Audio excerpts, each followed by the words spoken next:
Previously on the Bubba the Love Sponge show. In a cleat. I had a lot of people ask me that. I'd like to do a cleat. Dan's going to outfit his entire team. Two other dads got a hold of Lummy, wanted to outfit their team, and so I'm going to get a protocol or a mock-up and offer it for anybody for a week. From tennis shoe to cleat, it's the natural progression, is it not? Could you do thigh-high boots? For chicks? Yeah. At the dollhouse? Yeah. Wow. You're listening to the Bubba the Love Sponge show.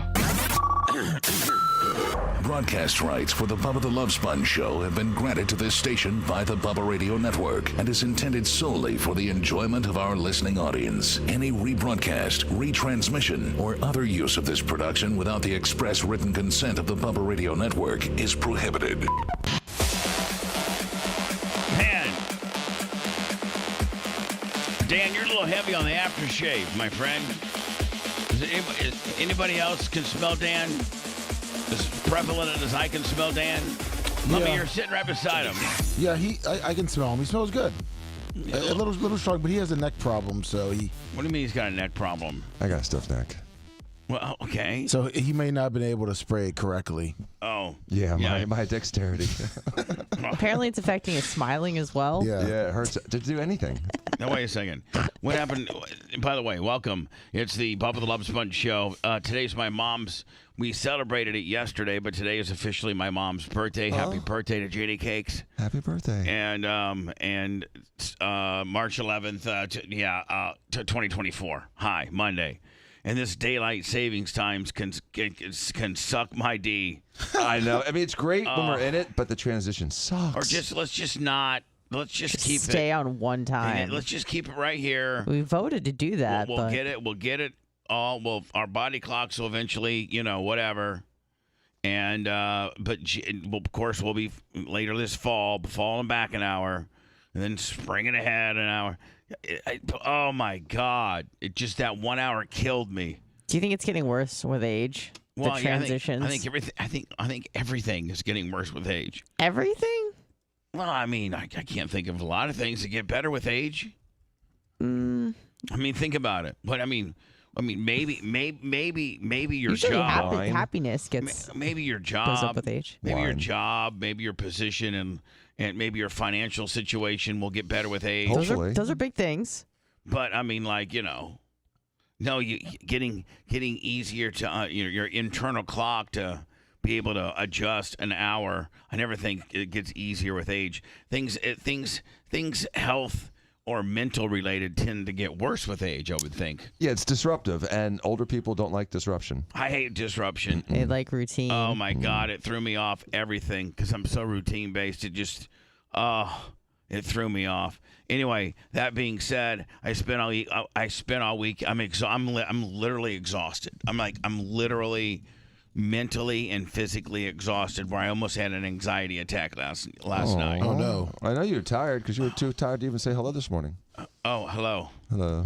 Anxiety Did you have attack. fun though? Don't you have meds for that? I had fun, Yeah, but I got jobbed out. Oh, you were on the starting line during the No, I wasn't. Merch Crick was. They wouldn't let me go up there. Because you didn't have big enough jugs? Yeah, that's probably, honest to God, our jugs. I'm sorry. Probably got them where they were. Sorry, they completely let me exactly as I predicted. Where they would not give me like a full line, pass, but give me some jobber pass that made me stand behind some railing, so far. So I just whatever. Yeah, but you gave him a hug and said "I love you" right before his big run. Let's not. Listen. Confused. They still jobbed him out. You watching a best of video does not represent the event. The event Experience. Yeah, that was. The first day I got there, and it was Tony's first. That's an area I'm allowed to be in, but it's just people waiting in their cars. It's not them at the starting line, putting 13,000 horsepower down on the ground, getting the almost unbelievable footage. That's him in the staging area before he gets in his car. Give him a little hug, tell him I love him. Boom. That doesn't represent how bad they jobbed me out. I'll talk about it at length a little bit later today. I'm still trying to I'm just. Get your bearings about yourself. Let me just give you, and I'm not trying to bitch. I'm so very fortunate. I really am. I'm fortunate to have these things. I'm fortunate to have these hookups. I'm fortunate to Go to Ruth Chris. No, we didn't go to Ruth Chris. Oh, Cooper's Hawk. Yes, we went to Cooper's Hawk. And the reason why Anna knows this is because Anna spent the night with my sister Saturday night. Oh, nice. That's a story in itself. That's a three-way story. That story's on down the line. So I learned that information out yesterday. We met my mom. We took my mom to like a little lunch, dinner kind of deal for her birthday, and I was initially not going to be able to make it because it was going to be at like 4:00 on Sunday, and I just can't eat at 4. Like I can't eat at 4:00 on Sunday.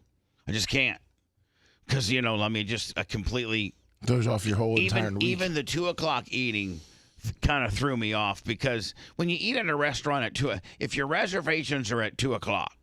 Chances are you probably won't be really eating if you do some appetizers and you have a little bit of social time.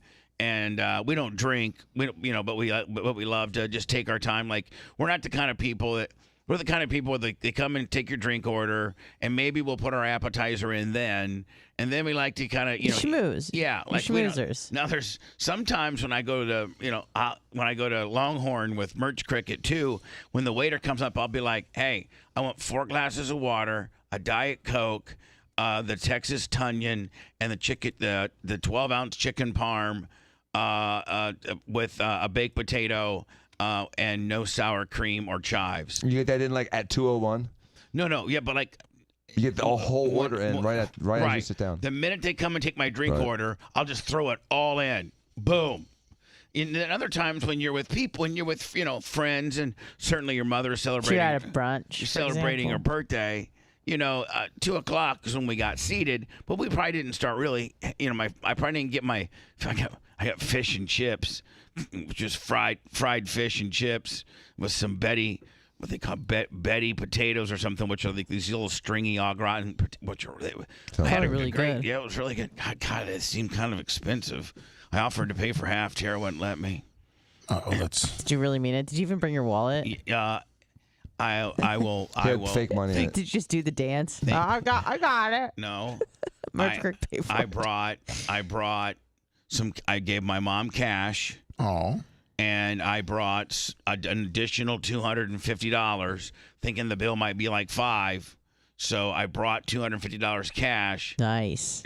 And we had it all folded up and I tried like hell to give it to my sister. Like I literally refused. She's like, stop! You're gonna make me mad. Okay. I'm like, okay. I'm like, but seriously, let me help. No, you're not. No, stop it. So I'm like, okay. I mean, all right. Like I'm really not just trying to alligator arm my wallet. And say and verbally say, hey, I actually had the money in my hand and tried to. Then I tried to give. Then I tried to give it to her husband, and she gave him. And boy, he shut it. He's not. She said, Tark, do not take this money.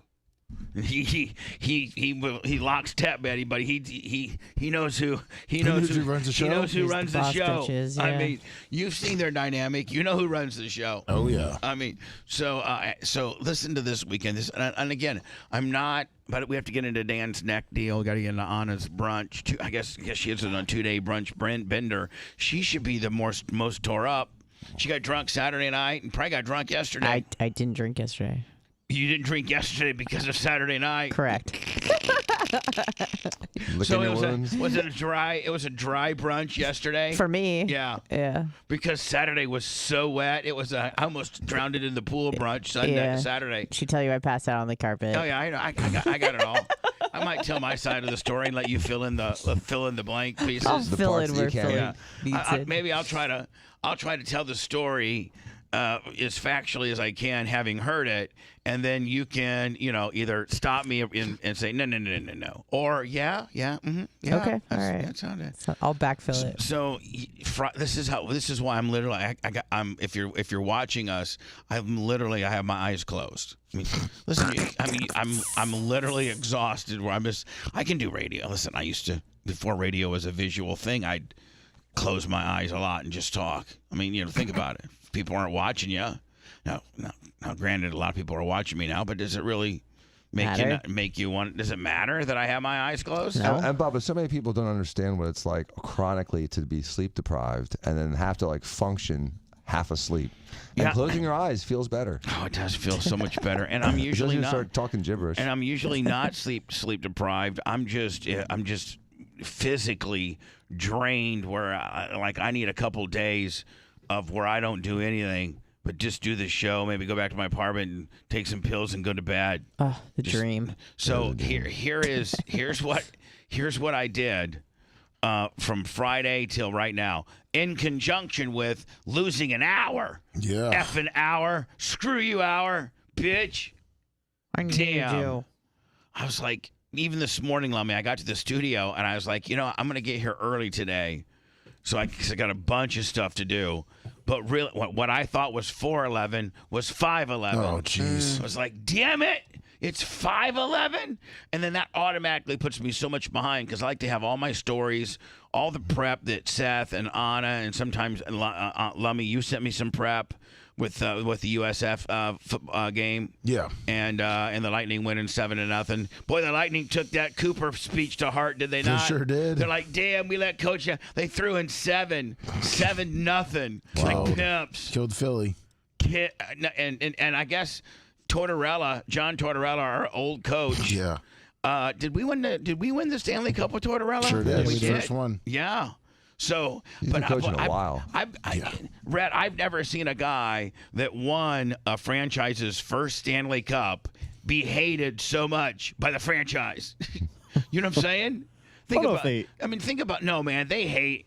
He didn't leave Tampa in good terms, and anytime he can take a swipe at Tampa, he does. Well, he did it, especially when he was with the Blue Jackets, and he knocked us out of the first round that one year and kind of crapped all over we us. won the first game like 6-0, and then they put together like 5 in a row or something. Yeah, they hulked they up swept us. We didn't win a single game that Yeah, year. Oh, that's they right. eliminated us. You're right. They killed us, and we were the first seed, and they were like the 8th seed, right? They were right on the bubble. They barely made it. We're number 1. I think we won. What's the Hart? What is it? The team with the best President's record? Trophy. We won the President's Trophy. We won over 100 games, or I don't know. It was just unbelievable. I don't know. It's like an unbelievable record, 100 and 4 or 7 points or something like that. Yeah, ridiculous. It's like one of the top 3-point productions of any team since the league's been opened. We were all that, and Tortorella walks in with this expansion. What is it? The Columbus Blue Jackets. Columbus Blue Jackets, and wipes our ass, just kills us. Yeah, a league best 62-16 that season. Yeah. Nobody was even close. Tortorella comes in, our old coach, and just whips our ass. Then embarrassing. Then kind of brags about it. So I think he's the Philly coach now. He's really been. He won the Stanley Cup here.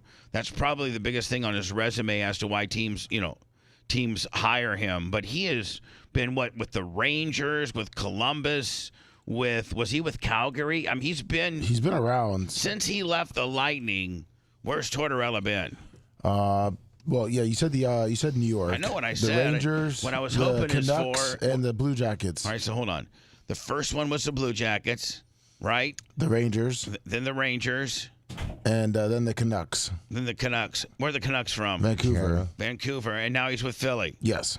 And they like him in Philly, too. They like him a lot. He's a Philly kind of guy. Yep. Yeah, it's that mentality. It's that aggressiveness. He's a dick. That's why he only lasts a couple years with certain teams, because he's like Lou Piniella. He comes in, he's a dick, he turns things up, and then the that might just be what the him. Philly needs for a 10-year coach. Yeah. Well, the thing too that just shows how much they like him is that he was tossed out of the game the other night in the first period. That's what I was getting at. Is Tortorella? I don't know why he got thrown out, but supposedly he got. It doesn't. Listen, it's my understanding that it's super rare for an NHL coach to be thrown out. Like, it's kind of rare. It's not like in baseball where a guy gets thrown out all the time. No, baseball coaches get thrown out. If they go out there and just call the guy a mother effer for calling 3 balls in a row, kick sand on him. Yeah, they're out. So 10 minutes into the game over the weekend, they were down 4-0 against the Lightning, and the camera pans over to Tortorella, just absolutely letting an official hear it. So that's when he got ejected, and then he didn't leave. He wouldn't leave the bench. Yeah, he wouldn't leave the bench. He was arguing back, and then ultimately he reluctantly left. But the organization and the owner of the Phillies came out afterward and they said, hey, if he's going to get fined for that, we'll pay the fine. We don't think he did anything wrong. And he did 50,000 in 2 games. Well, did Tortorella have are you allowed to do a post-game presser if you've been thrown out? God, people are making all kinds of noises around you. Who's making the noises? Nobody wants to tell on anybody, but Lummy, you know, who's been making the noises? I honestly didn't hear anything. It might have been something in the back. Okay, whatever. So does anybody have did Tortorella do a post-game I was press trying conference? to see if he actually did a press conference after, and I have not seen one yet. If you get thrown out, maybe they don't allow you to do it. I don't think they did. Yeah. So anyway, here's my weekend, and while I wouldn't say grouchy, I'm just tired. I'm peopled out. I'm tired. So I leave here Friday, Lummy, and I get to Gainesville to go to the NHRA event. You know, my buddy Randy from Skag, Tony, Gooch, Rico, Bernie. I got so many friends. You know, I only go. In fact, I'm not going to any more NHRA drag races. Period. Gooch, unless it's just to see my friends. Ron Capps, they're all good friends of mine, and I go see them and hang out with them a little bit. But I'm over the NHRA. They're just a bunch of Gestapo dicks. And how many times did I say, Lummy? Yes. When I was talking to either the NHRA or I was including an air check, we air checked. We did interviews with 2 drivers last week. We promoted the event. Gave away tickets. Just did everything we would say. Gave them. And so here's one of the things I think, Lummy, is they treat me like I'm a social media, like I'm a social media creator. Like you're just like an Instagram guy? Yeah. They treat me like that. They don't know, because they're stupid, that in the state of Florida, I'm syndicated on 5 different FM radio stations. Like, your events in Florida. And I don't charge you. If I was to put a price tag on what I charge, it'd probably be like 30 or 40 grand of value that I give you. You can't. First of all, I don't even have a number. I don't even have a number for what an interview would cost. Like I'm not in the, hey, do an interview and get paid kind of guy. Like but what's 30 minutes on my network on our various forums, then redistributed and repackaged? What is a 30-minute interview that you do live that we then offer as a video and repackage it digitally? What's that worth? What's that airtime worth? A lot. I don't know, a lot. I mean, I would say probably, 10,000 or so. And then the organic mentions all week. And then the 15 or 20 or 30 minutes it takes to give away 5 sets of tickets, and the organic mentions of that. I mean, I'm just saying, like, I really, really, really give them a really great value for all I ask for is 1 golf cart pass and some type of credential that will get me on the starting line, like a bunch of other people that are credentialed. It's not like, I'm trying to go somewhere that other media members are not. I'm just trying to have, it's the same access that you allow some of your photographers, blah, blah, blah. So, the team, hell, if I was just allowed to go where the team is, because, I did watch the Matt Hagan funny car run with Tony. So I walked up there with Tony, and they didn't seem to. They never give you a hard time if you walk up to the starting line with Randy from Skag or Tony. But there's other guys I want to get up and get good footage of. I want to get good footage of Ron Capps. I want to get footage. Send me some Brittany Force footage, because those are all big names, and those all help.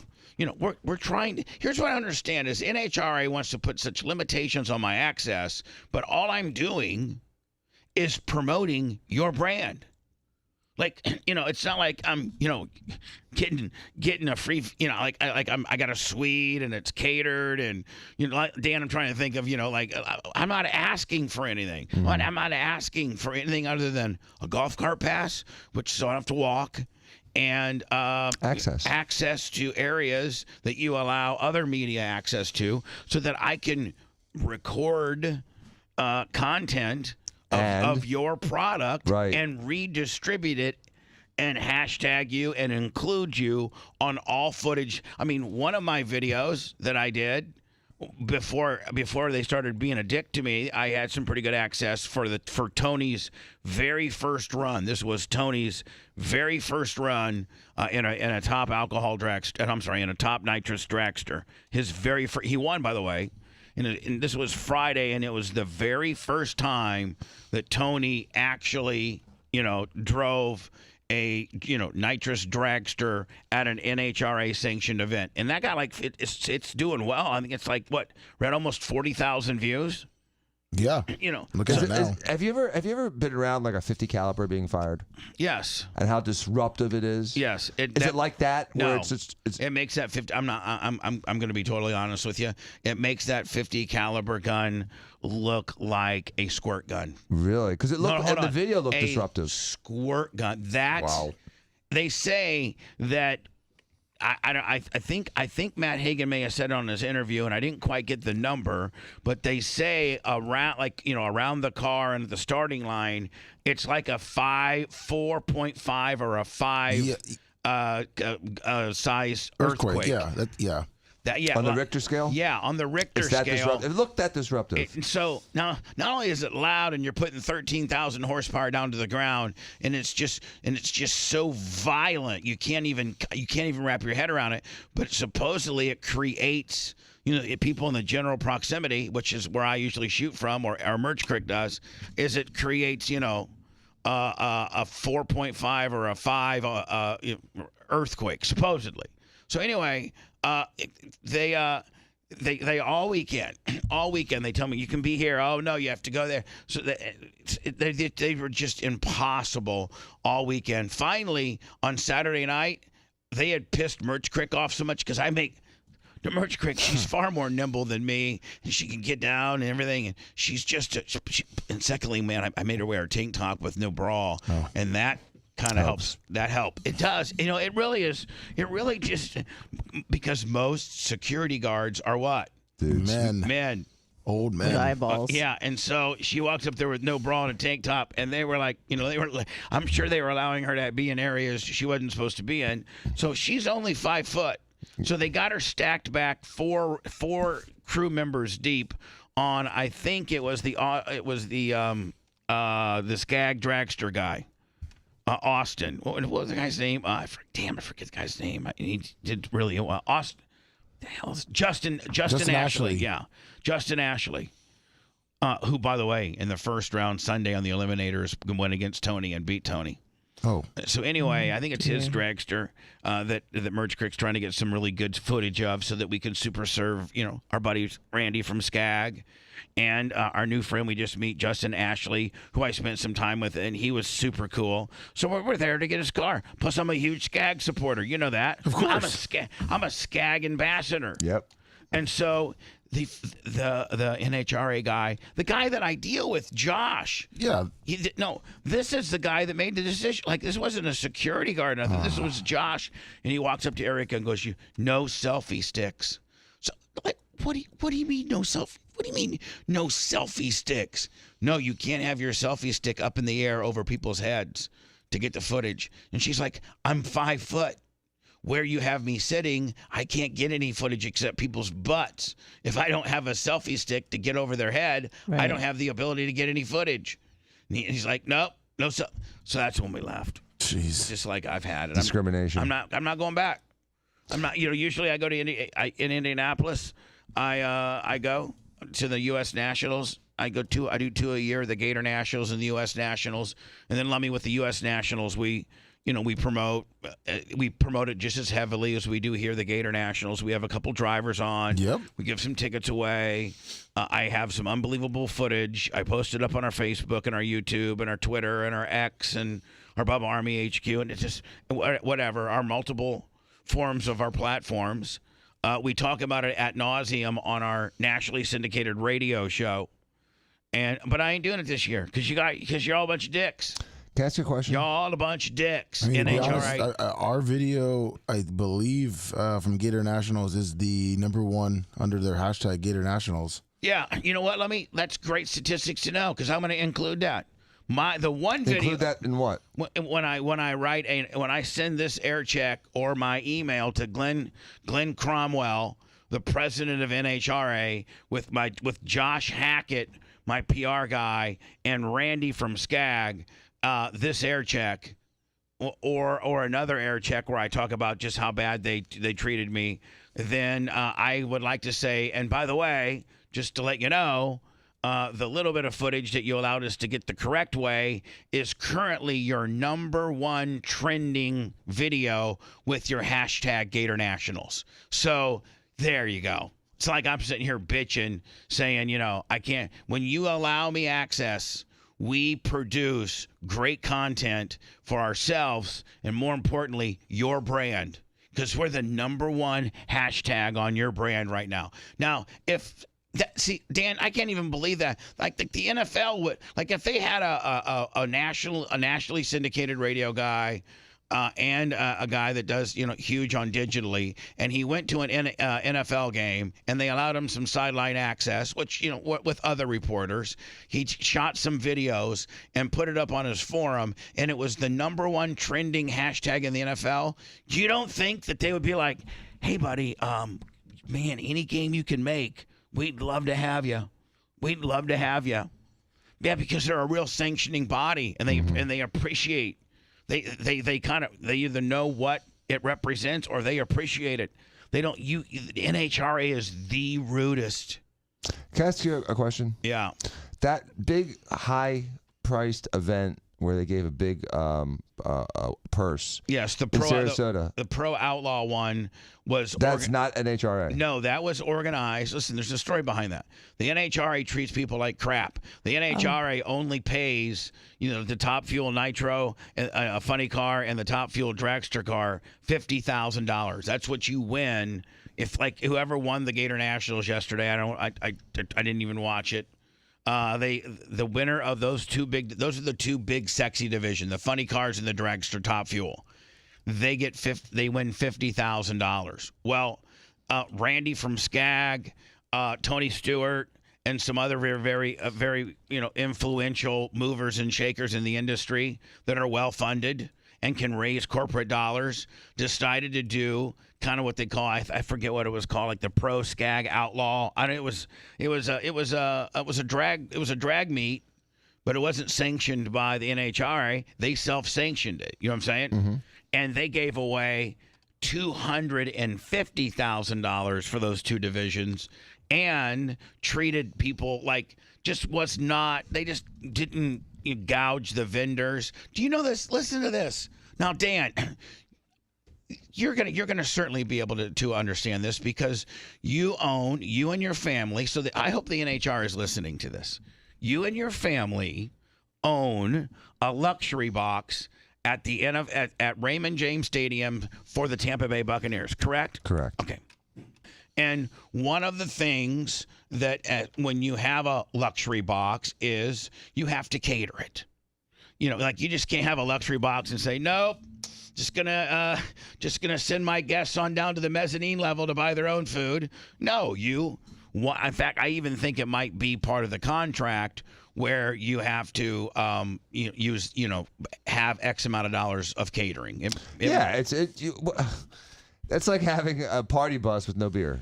Right. So, but what I'm saying is, it's a thing. Right. So the NHRA, one of the big things that the NHRA, whole template of being a racer and owning a team is the NHRA of any sport has the most unbelievable hospitality for their sponsors, friends, and family, and potential sponsors. Like they usually have the race car, underneath a semi awning, and then they build these hospitality like mini cities, and they're amazing. It's amazing, and you've seen them. Mm-hmm. I mean, it's a big part of the NHRA. Being a sponsor or being an owner, it's your responsibility to have a hospitality area because that's how you keep your team afloat by funding, advertising. So when advertisers that are writing, $50, $60, $80, $90, $100,000 sponsorship checks, when they go to the races that weekend, they want to be treated, like royalty. And the Skag and Tony and Ron Camps and all the Force, they all have big hospitality tents. And in it, they have catering.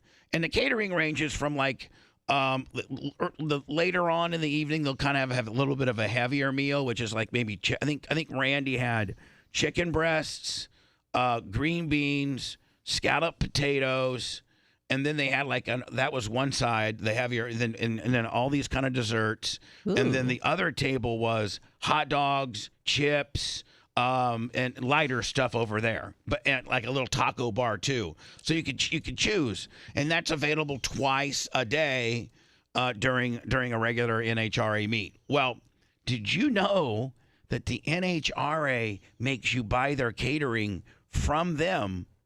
And if you don't want to buy catering from them, then you have to have a buyout fee. You have to pay them like, I heard it was like $14,000 if you catered through them, or a $5,000 or $6,000 buyout if you didn't cater through them and you catered your own. You guys are like gangsters. Yeah.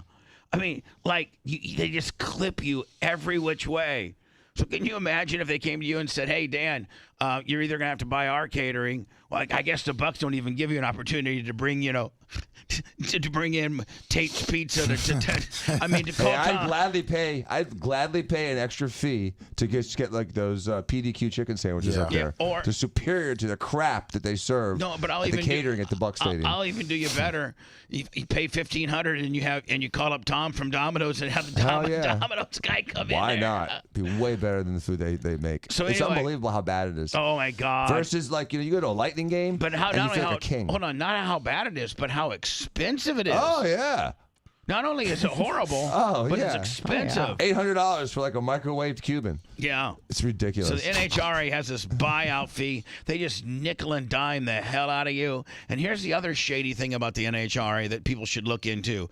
It's a non-profit organization. What? Yeah. The NHRA is a non-profit organization. And then they pay like their CEO.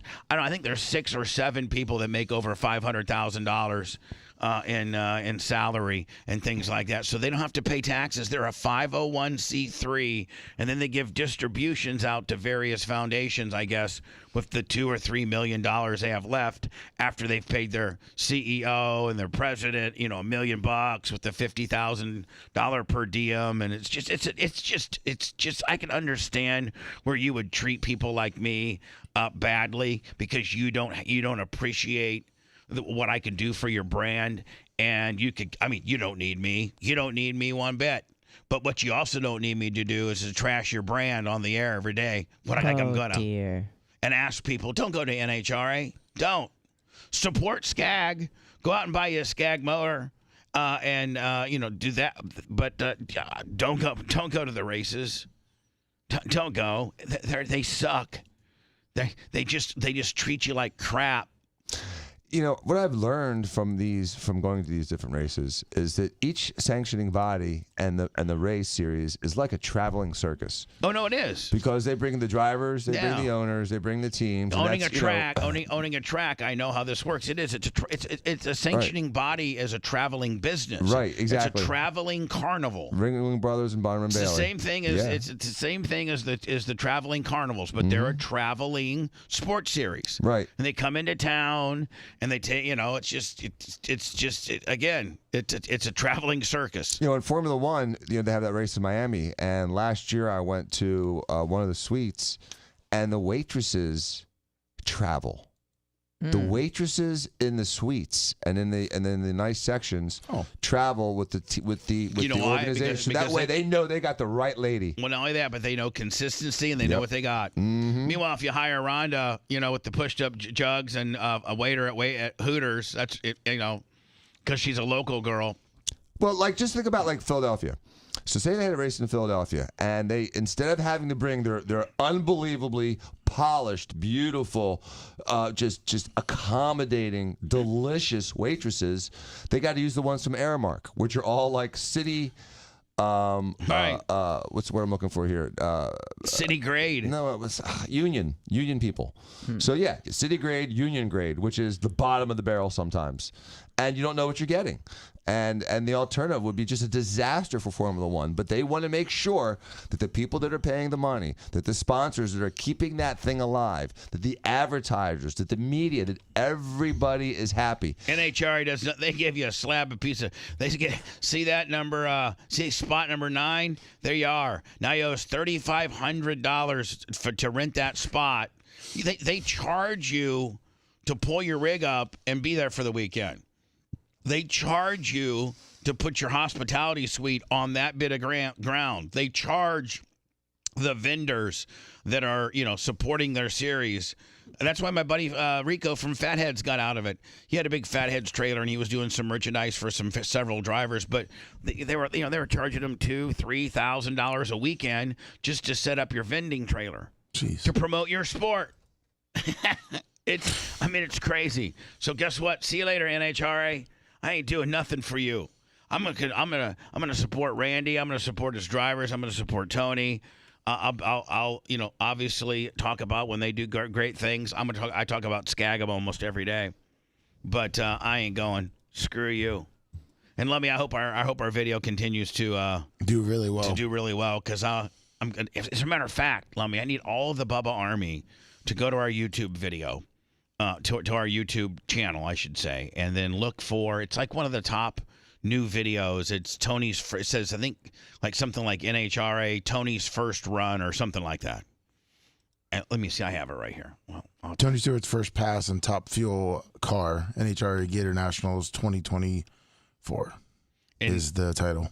Let me see here. And do we have it all hashtagged up and all that kind of deal? Yes, we do. That's Tony Stewart's first pass in Top Fuel, NHRA, so that they were included, and then boom, boom, boom, yeah. So go to our YouTube channel and just watch. I don't care if you really don't go to YouTube much and don't watch our videos, which I can't understand that you would be really the ultimate fan of the show and not want to watch videos that we've produced that are not the show. Jay and I watched it as soon as we got the alert. And it was a good video, too. It's like behind the scenes. Yeah. It was. I do stuff like this, and it was something I'd never seen before, and it was compelling. His wife was looking hot, too. Is that his wife he said, love you? The blonde? Yeah, that's his wife. Oh, my God, she's so pretty. Yeah, Leah Pruitt. Yeah. Oh, yeah, she's pretty as hell. So go to my YouTube channel, and it says Tony Stewart's first pass in Top Fuel. Reason why I'm asking is, one, it's a pretty damn good video, and that's the type of access I thought I was going to have all weekend long, but wasn't. But that stopped after one day, or I would have continued to be able to give you great stuff like this. And then 2, that'll build our numbers up a little bit, Lummy, for when we finally submit our email/air check to NHRA. They can see, our numbers will be even more inflated and even better. That Napa guy, that was Ron Capps' uncle, right? That you talked about? Yeah, Big Bill. That's my boy. He's a big boy. So I got to go to words. Come running away late. But here was my weekend. Gainesville Friday until the meet closed, which was like, I think I got back. So Lummy, I was actually staying the night at my track in Ocala in my camper because I had a team that had paid a lot of money to rent the track Saturday night, like really good money. Nice. And so I had to get the track. You just don't say, okay, there's the track, race it. Like if it was an asphalt track, when you own a dirt track, you have to prep it for a couple days in order to, you're not going to charge this guy all this money and give him a crappy track.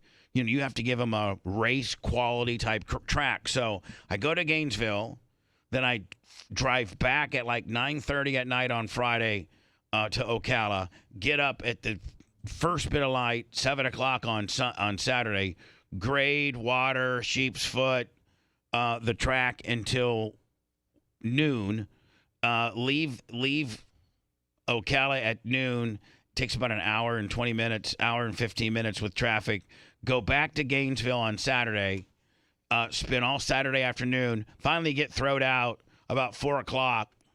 The practice starts at 6. Takes about an hour to get back from Gainesville. I had the track so prepped that all I had to do was water it. Got back to Ocala, watered and packed the track, stayed there till 10, and then finally got back in Tampa about 1 on Saturday night, Sunday, then had to get up and do the birthday gimmick. So Gainesville, Ocala, Gainesville, Ocala, Tampa. Jeez. That was my. It's amazing how far north of Gainesville that place is. Like you think, oh, I'm just going to Gainesville. It's like way past Gainesville. Oh yeah, it is. It's way past Gainesville. And a place that I'll never be attending ever again. Yes, this is a daily telethon. We gotta keep the lights on somehow. So don't forget PayPal, Cash App, and Venmo. All at BubbaArmyHQ.com. Bubba the Love Sponge. We'll be back after this.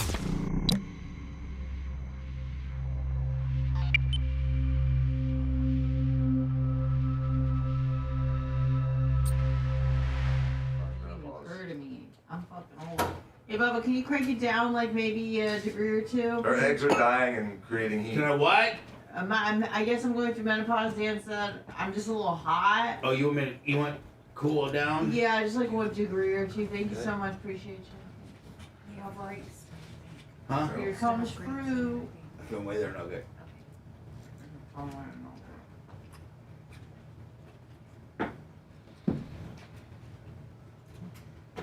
Good morning, YST, Stacy G, Katie Powers, Christopher Stevens, Bob Cook, what's up, Louie?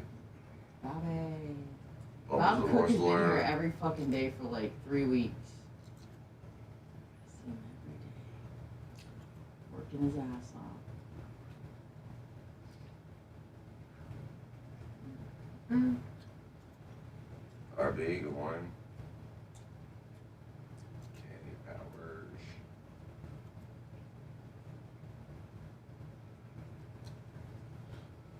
Good morning, fan in Orlando. Running a little hot Spencer today. Spencer.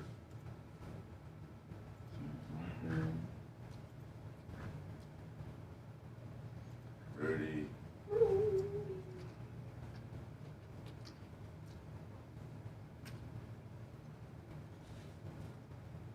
Oh, dear. Folk Hugh. Funny name.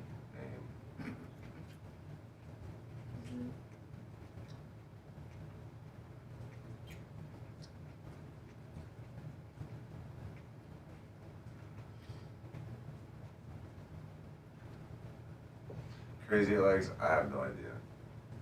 You're all over the place this morning. Good morning.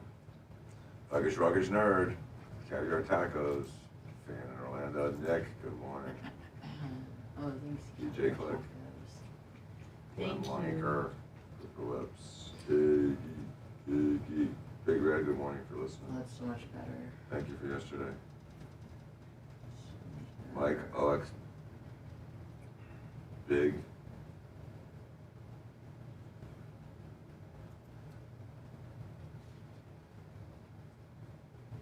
No, I haven't seen that one. Highway 73, good morning. That's fan 31. Pulls up. What's up, my God? Yeah, my cunt hurts.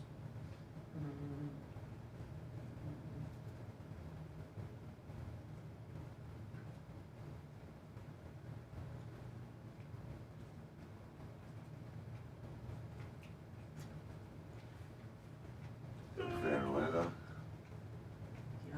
John Miller. Chickney. Breweries. What's up, Maria? Thuggish Ruggish. Ace Yoko Clone. Yeah, I kind of agree with you there. Hollywood 69. You said earlier. Money Dreams of being Bubba Dreams of being 2X. Good morning. Yinzer. That's Leslie. What did you say the name? Skip Scott. It's a Pittsburgh thing. Jelly Chuga 2011. I know, Kirk. Never. Where is CC? It's like, where's Mal Hour? Not old enough to remember that. Mal Hour used to be like traveling to be like, where in the world's Mal Hour? It'd be like, Out. Hey. No one's heard of him in 5 years. Yeah, because he's Did he come back? pedophile. Yeah. I think he does something. He's doing You something. got a pedophile fucking? Not pedophile, It's just just sexual harassment shit. Yeah, I'm sorry, didn't mean that. Alright.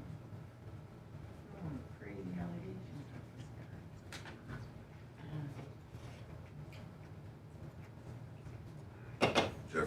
Avalon, Avellano, Avellano, Avellano, Avellano. Can't say it. Yeah, that fucking song. Hold on, Caviar tacos. What sizzle? Oh, you're right there, friend. You hurt yourself.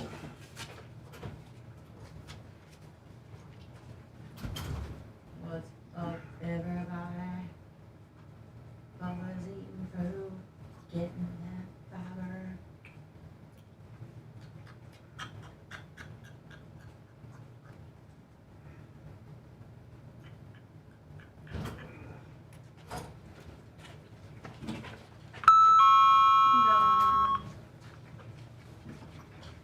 Oh, what's in that big box from Tara?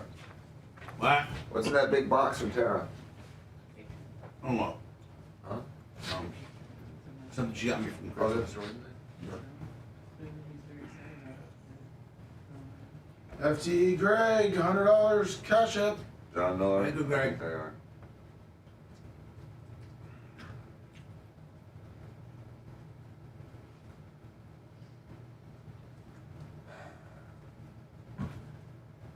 Funny face, 0235. Good morning. Hey, Nick. We're Guatemala.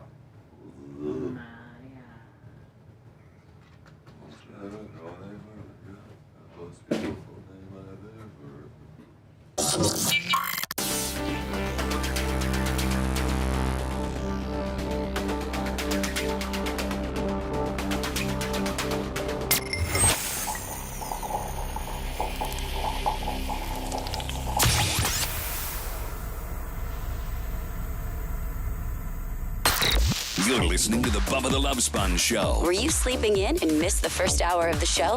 Don't worry. It's all at BubbaArmyHQ.com. Now back to the Bubba the Love Sponge Show.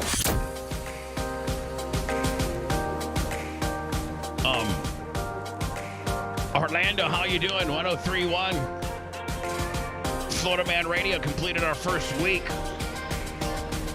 Got a great feeling. I actually had an opportunity to listen to Don Miller on my way up to the track. That's Gainesville International Speedway, or whatever the hell it's called. Gainesville Raceway Park. I don't know. Where the NHRA event was this past weekend, which I have to get into more, Lummy. I just discovered some more information. Oh, nice. So there was this part of Ocala, like there was probably this 10-mile stretch that were, we also started 101.1 in Ocala. So last Monday, we started 2 new radio stations, one a full-blown 50,000-watt flamethrower in Orlando at 103.1.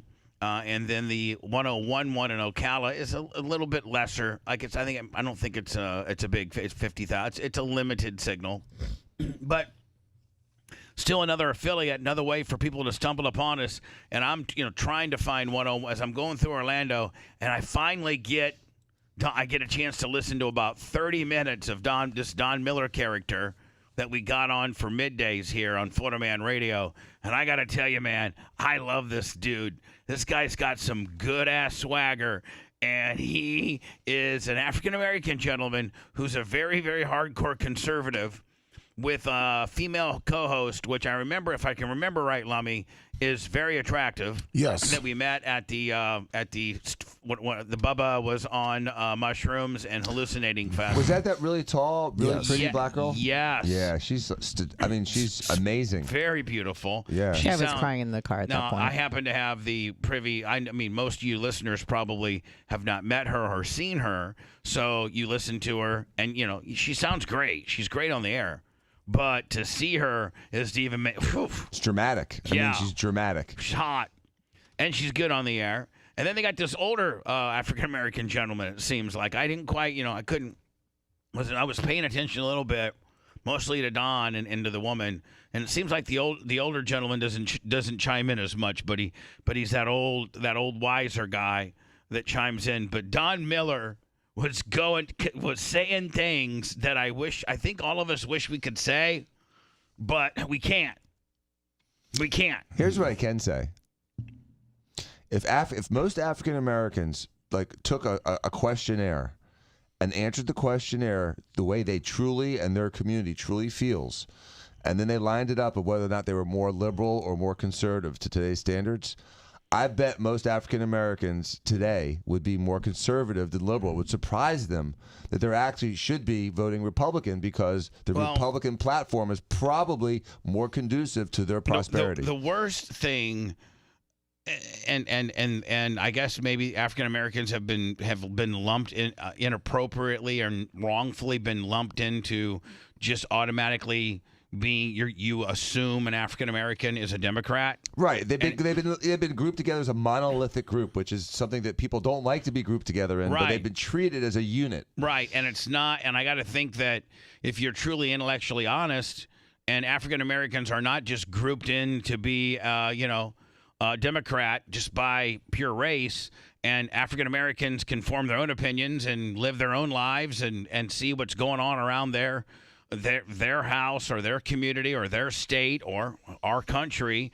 I think most African Americans would tend to skew conservative in what's happening in today's environment. In today's environment, I think most African Americans would skew conservative.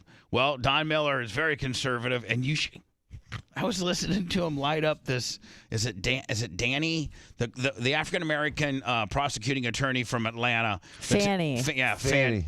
He was monologuing about Fannie, and oh my God, it was so funny the way he can say things that I wish we could say things. Was he mocking her cash? No, Dan. He's a black man. So no. Was he mocking the way she talked about cash and stuff? No, he was mocking and saying. There's African Americans in this world that needs to stop playing the race card and stop. He was calling it a different type of card, though. And I was just like, whoa, I love this guy. He was calling it the Napi Rapo Gapo card. And he was like, the Napi Rapi Gapos need to stop blaming Napi Rapi Gapos on, stop with that nonsense. There should be no Napi Rapi Gapo card. You're just a person. You're a regular person. Stop. I'm sick and tired of any time an African American person gets in trouble playing the Napi Rapi Gapo card. I'm tired of it. When are we going to take responsibility for our own actions and not have a Napi Rapi Gapo card? Obama became a two-term president and played that same card the entire time. Well, just settle down a little bit, okay? So Johnny Historian over here. We're talking about our fans hate when you just over there and just the red D that you suck. Like Dan's not even Dan doesn't even try to be down the road or down the middle. He just is just so you need to kind of less red yourself a little bit and be a little bit more intellectually fair and realize that we need to try to be both sides of the fence and not just drink the red Kool-Aid that you just absolutely get mouth gagged with every day. For instance, hold on, we didn't need to bring the Obama part in. We don't need to. But you had to bring that in just to solidify how much you hate the Democrats. Yes. Well, okay. Then what were you bringing it in for? First of all, I agree with some Democrat platforms. Some not pure red. No one is pure blue or pure red if they're absolutely intellectually honest. I think that the Republican beating their chest about pro-life and some of the other platforms they have are not productive. They're not modern. They're wrong. But I also think that the liberal mantra of jumping on every bleeding heart campaign that comes across every trendy cause that they want to jump on is silly. The problem with I believe the liberal Democratic platform now is that you can't say it out loud to every group that they pander to because they gaslight to all these individual groups and they're not being intellectually honest. I understand that. That's all I'm saying. But you say it incessantly every show that makes you look like Johnny. I voted for red. I voted for Democrats before. Okay, I understand that. We don't talk about that on the air. That's not how you come across. That's not subject matter that we speak of. Everything we speak, like, you just got to back it off. I get so much hate email. Okay. I'm getting more hate email on you now than I am Seth. And me? Yeah. Oh, my word. Yeah, because you've backed it off a notch. I sure have. I learned my lesson. And Dan has just, I mean, Lummy, you're really rad, but you can see where Dan just always takes it that little extra mile. Do you feel it, or am I just being? Yeah, Lummy. What say you? No, for real, Dan. Am I for real? Dan Lummy? can't even look at you. His neck's all messed up. Lummy, for Yes, real. I'm Like, trying to- hold on. I don't want to be. I don't want to be picking on Dan. Yeah.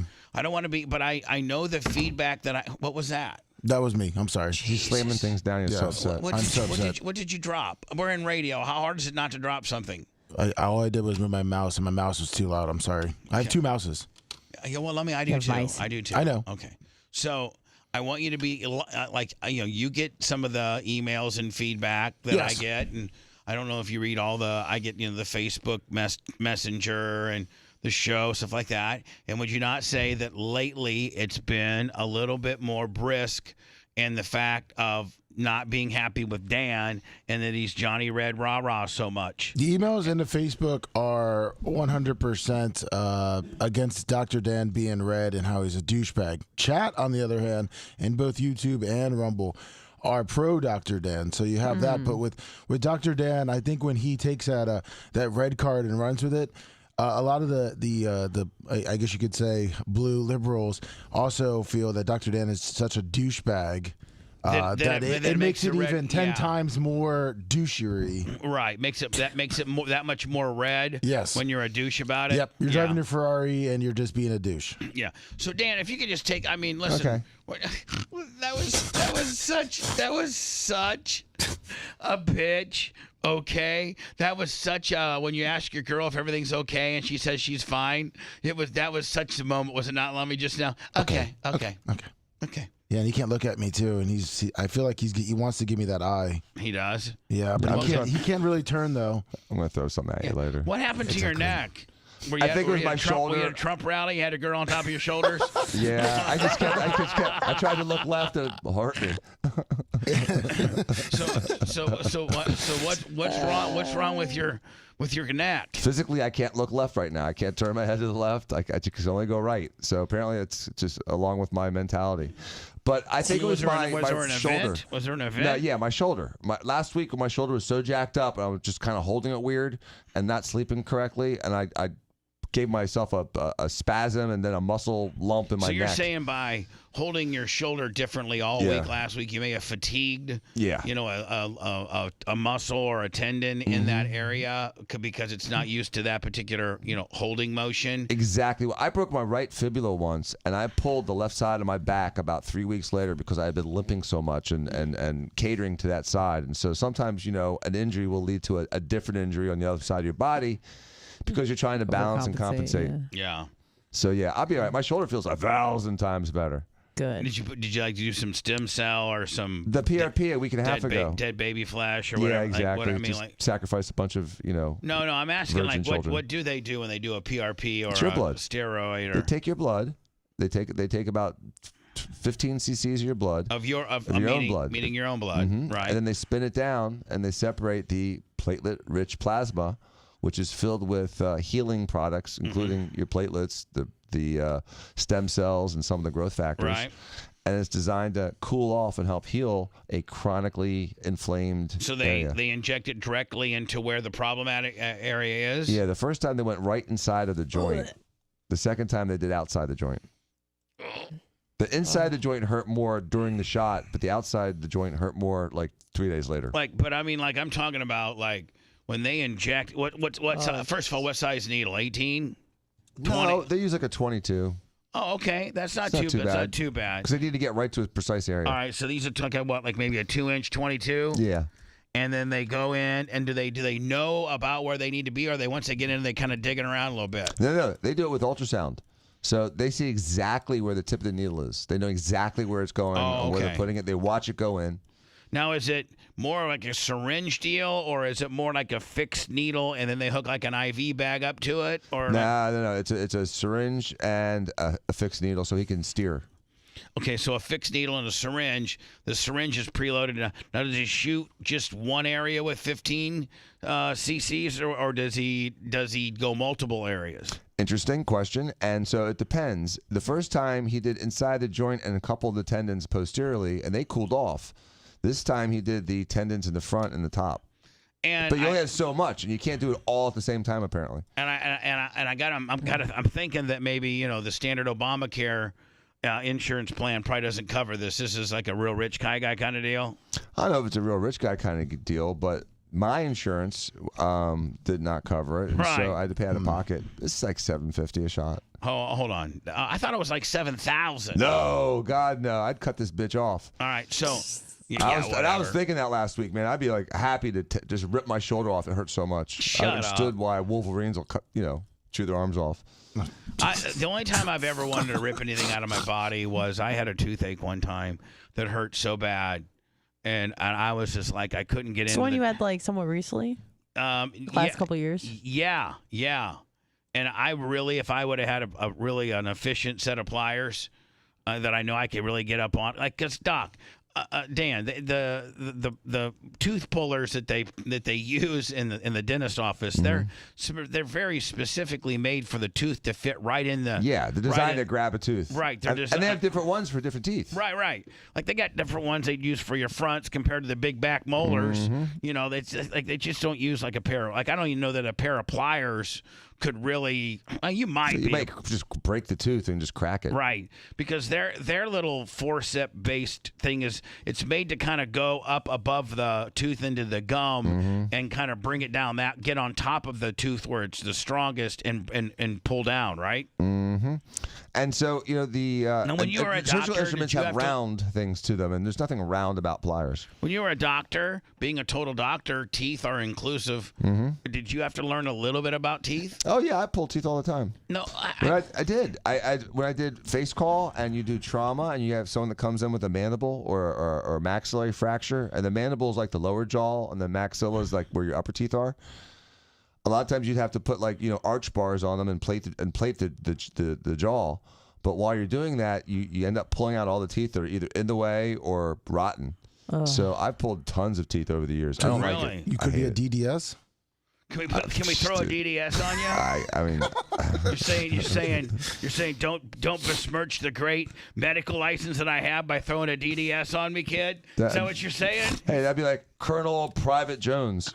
No, Dan, you're no goddamn colonel. You're a general now. Come on. I didn't want to say general. I know, because I'm putting myself over too much. I know, but I'm trying to be a douche. It's okay to put yourself over as an individual. It's not okay to act like a douche when you're talking about politics. Okay. I don't want to be a douche about politics. Listen, from now on, I try to be balanced. Well, you're not. I think. Listen. I think even whether I don't know if Macho Man's here or available.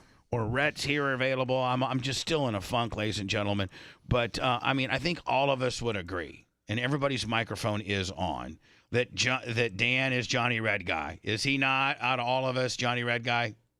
Yes. I thought Lummy was pretty Johnny Red Guy. I am, but see, I'm not driving a Ferrari and talking about buying a helicopter.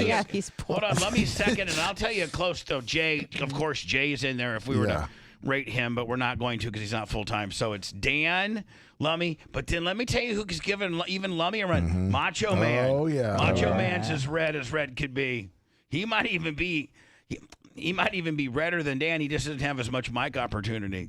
Yeah. I think so Johnny, too, so Dan, if you could just be a little bit more, down the middle. Okay. Can I say something positive about the Democrats? Sure. Joe Biden sure had a lot of energy at his State of the Union speech. Oh, and by the way, Bubba, what you say about the drugs, Fox, Jesse Waters was talking about that, and so was Gutfeld, how they think they're giving him some concoction back there. Yeah, I mean, whatever it was, it worked. Because Dan talked about it. Yep. Yeah, wasn't Trump tweeting out, or was it on Truth, that the drugs were wearing off towards the end of the speech? Were they? That's what now, let me said. supposedly, the drugs are wearing Because the person that's even redder than Dan is Janie Cakes. Like Janie Cakes, man, you don't understand. She just watches Fox News all day. Like she's 24/7. Yeah, she's so red, man. She is so red. So she told me yesterday at her birthday dinner, she's like, and after the State of the Union, I guess he was like in Pennsylvania or something, and he really messed up. He's such an idiot. I hate him. Like that's how my mom's called. Oh, she was getting heckled. I hate him. And have your video guys go. She said I'm supposed to find the situation where he was in Pennsylvania, like I guess right after the State of the Union address, and he messed up, and he asked the people to vote him in for Congress. Yeah. Send me to Congress. Yeah, he didn't just ask; he demanded that they send him to Congress. We can sit here and be all too red for you, but I mean, this guy's controlling his own destiny. If we're just a straight comedic show, or we're just trying to make fun of things like we do, I mean, this guy's very make-a-funnable, is he not? I sent it to you, the short clip. All right, we'll get to it next. While Bubba is eating whatever the merch chick brought him for lunch, go check out all our great Bubba Army merch at BubbaArmyStore.com. The Bubba the Love Sponge Show. We'll be back after this.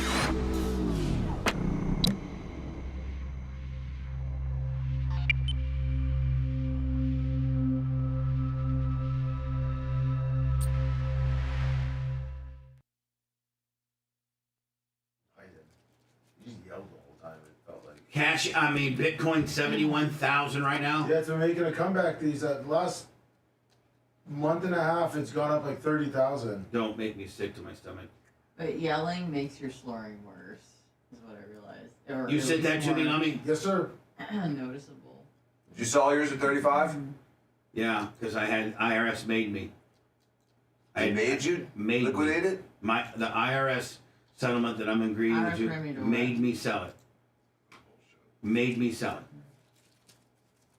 Hate them. Literally, you need to sell your crypto. But that was part of the deal. Hi, CC. Mitch, good morning. Pennsylvania, I have a message for you. Send me to Congress that I can support this right. Grouper Lips 25 Cash App. Grouper Lips.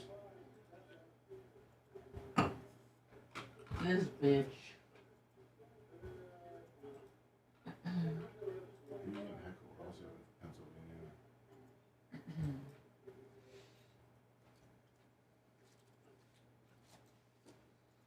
Bitch.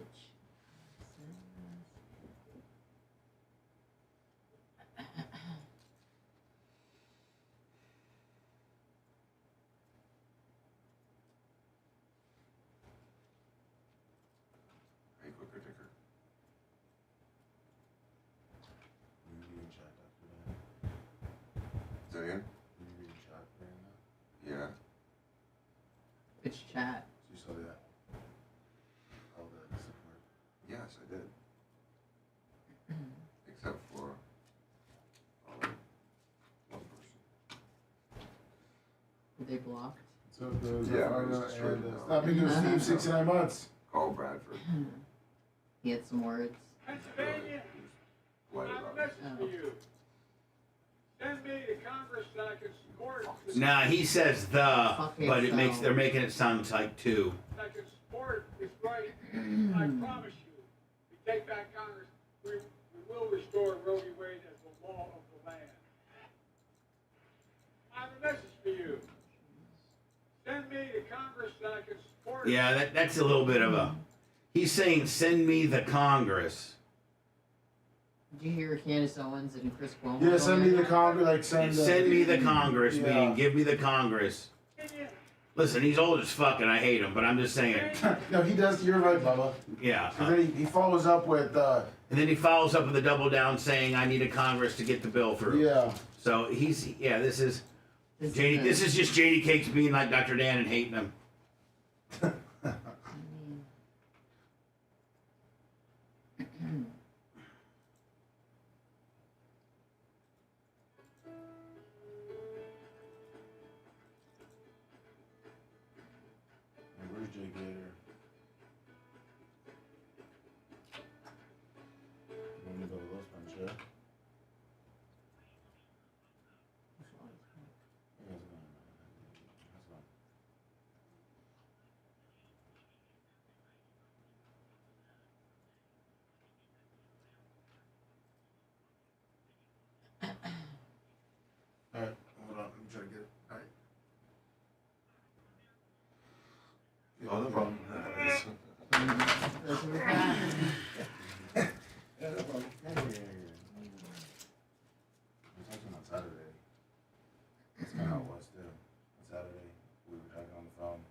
Super Fat Bubba Lights on line 1.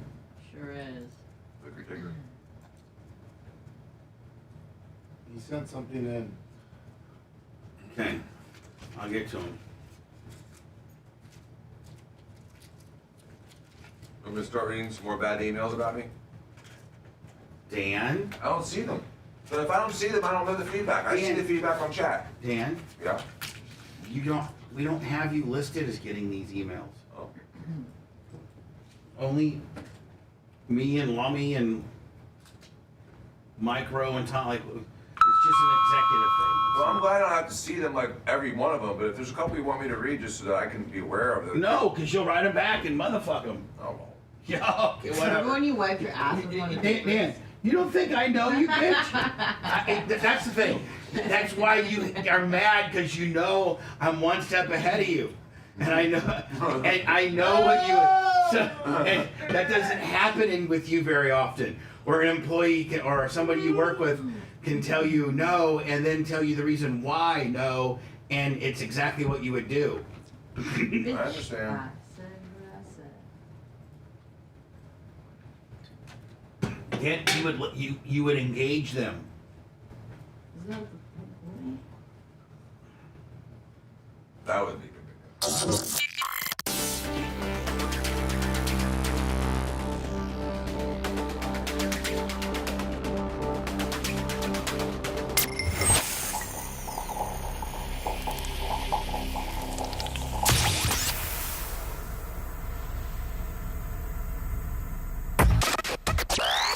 You got Bubba live now.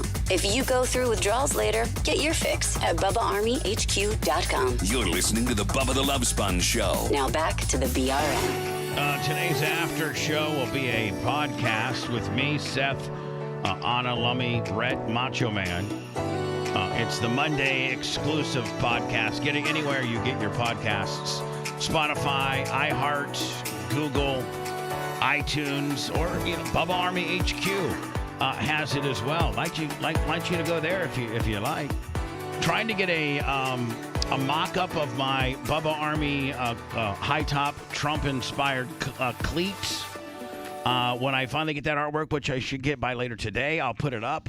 I'll offer them for a week, the cleats for a week, pre-sale only. I know Dan, well, he may not now because he's mad at me now, but he put his order in for his kids with his Bubba Army cleats. And then there were two other dads, Lummy, I think got a hold of you. Yep. That were interested in outfitting their team with Bubba Army Trump-inspired Air Bubba Fat Guy Dunkin' a Donut cleats. Nice. I'll keep that available for just the dad that wants to whatever for the one-offs. For a week, and then we'll be done with it. I'm not mad at you. Oh, okay. Thanks, Dan. Bubba Light, hello. Oh, hey, Bubba. This is I'm super fat Bubba Light. I did text Bubba Light over the weekend, but super fat Bubba Light. Hello, buddy. Oh, how are you? I hope you had a great weekend. I had a horrible weekend. I mean, I had a great week. I had a great weekend with my friends. I just am tired of the NHRA being a bunch of dicks. And Lummy, I've done some further investigation on the big hashtag NHRA gate, and this will even be this. And I make sure that you get this air check to me so that I can send to them. Will do. Because you guys are so stupid. You're so stupid in what I'm trying to offer you, and to the point where you even bite off of me. The NHR is even biting off of me. Oh no. So anyway, super fat Bubba Light, what do you got for us, buddy? Oh, I ordered you a Dyson on Saturday, but it's not actually a vacuum cleaner. It's a faucet. I sent you the video, Bubba. It's called a Dyson Wash and Dry. You sent me a faucet. I sent you the video. It's actually Super Fat Bubba Light. We spoke on Saturday. It will help with the paper towel problem that Anna causes.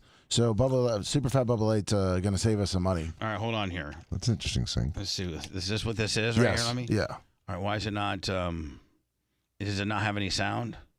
It may not. Is that the dryer? One would think that it would have. Oh. Man, Super Fat Bubba Light send us one of those? Yeah. Now where are we going to put that? He was thinking either in the bathroom or the kitchen, because then you dry your hands right there. Ooh, Oh, wow. Baby. Maybe we should make it like, we put it in the kitchen. That way, and then after you get to go in the bathroom, you just go to the kitchen and wash your hands. That works. That's just because it was centrally located. Otherwise, it would just be in that little tiny bathroom. In that tiny little bathroom.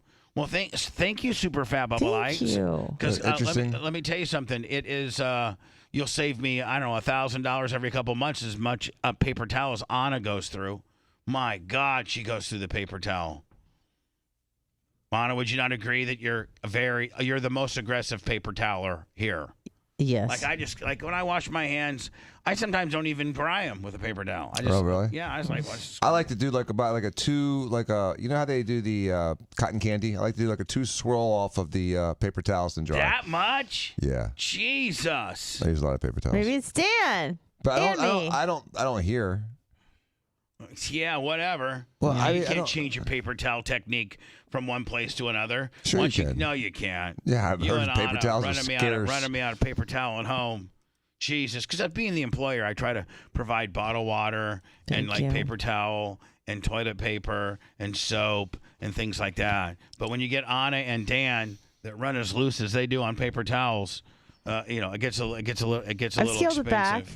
And this thing's expensive too, Bubba. Super Fat Bubba Light, man. Thank you. I mean, that's value. From last year, a couple of years ago, you got us like a $1,600 Dyson, and this how much is this? On their website for Dyson, it's $1,949. Oh my word! Spent $2,000 on a hand blower. Wow. I found a refurbished one on eBay for $400. Oh, okay, sweet. Perfect. Even better. Look better. You look at you, all Anna out. Bargain hunter. Look at you, little bargain hunter. Game recognizes game. I love that.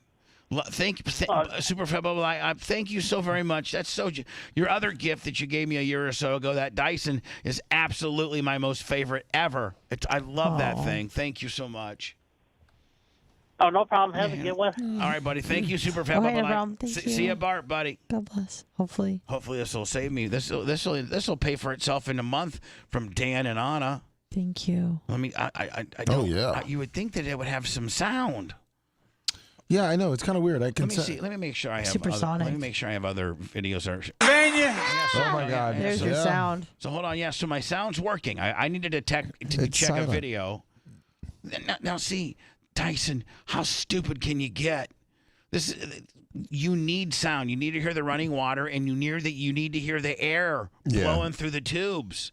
Like this is about you need sound on this as much as anything. God, you idiots! Why would you make this with no sound? Yeah, an instructional video of the new Dyson Airblade wash and dry, which is what Super Fat Bubba Light sent us. Maybe this one will have sound. It's another video, short though. Okay, you're sending it to me? I sent it to you. Now we're gonna put this Lummy in the in the kitchen. So we're gonna have to get probably the Nashes down here.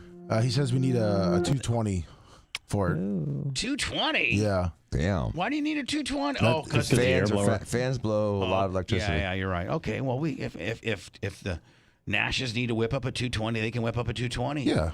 Are we gonna need? I'm out of here. Are we gonna need a plumber, or do you think Big Red will be able to handle? No, the plumbing is pretty basic. Is Big Red back on the roster yet? Or yeah, he's coming this week. I saw him. Is he back on the I need some stuff done around here roster? He's taking too much PTO. He's coming this week. And you know what we need? And by the way, in business cards, we need to get him. We need to get him a business card that says building supervisor. Okay. Volunteer. Okay? No. Oh.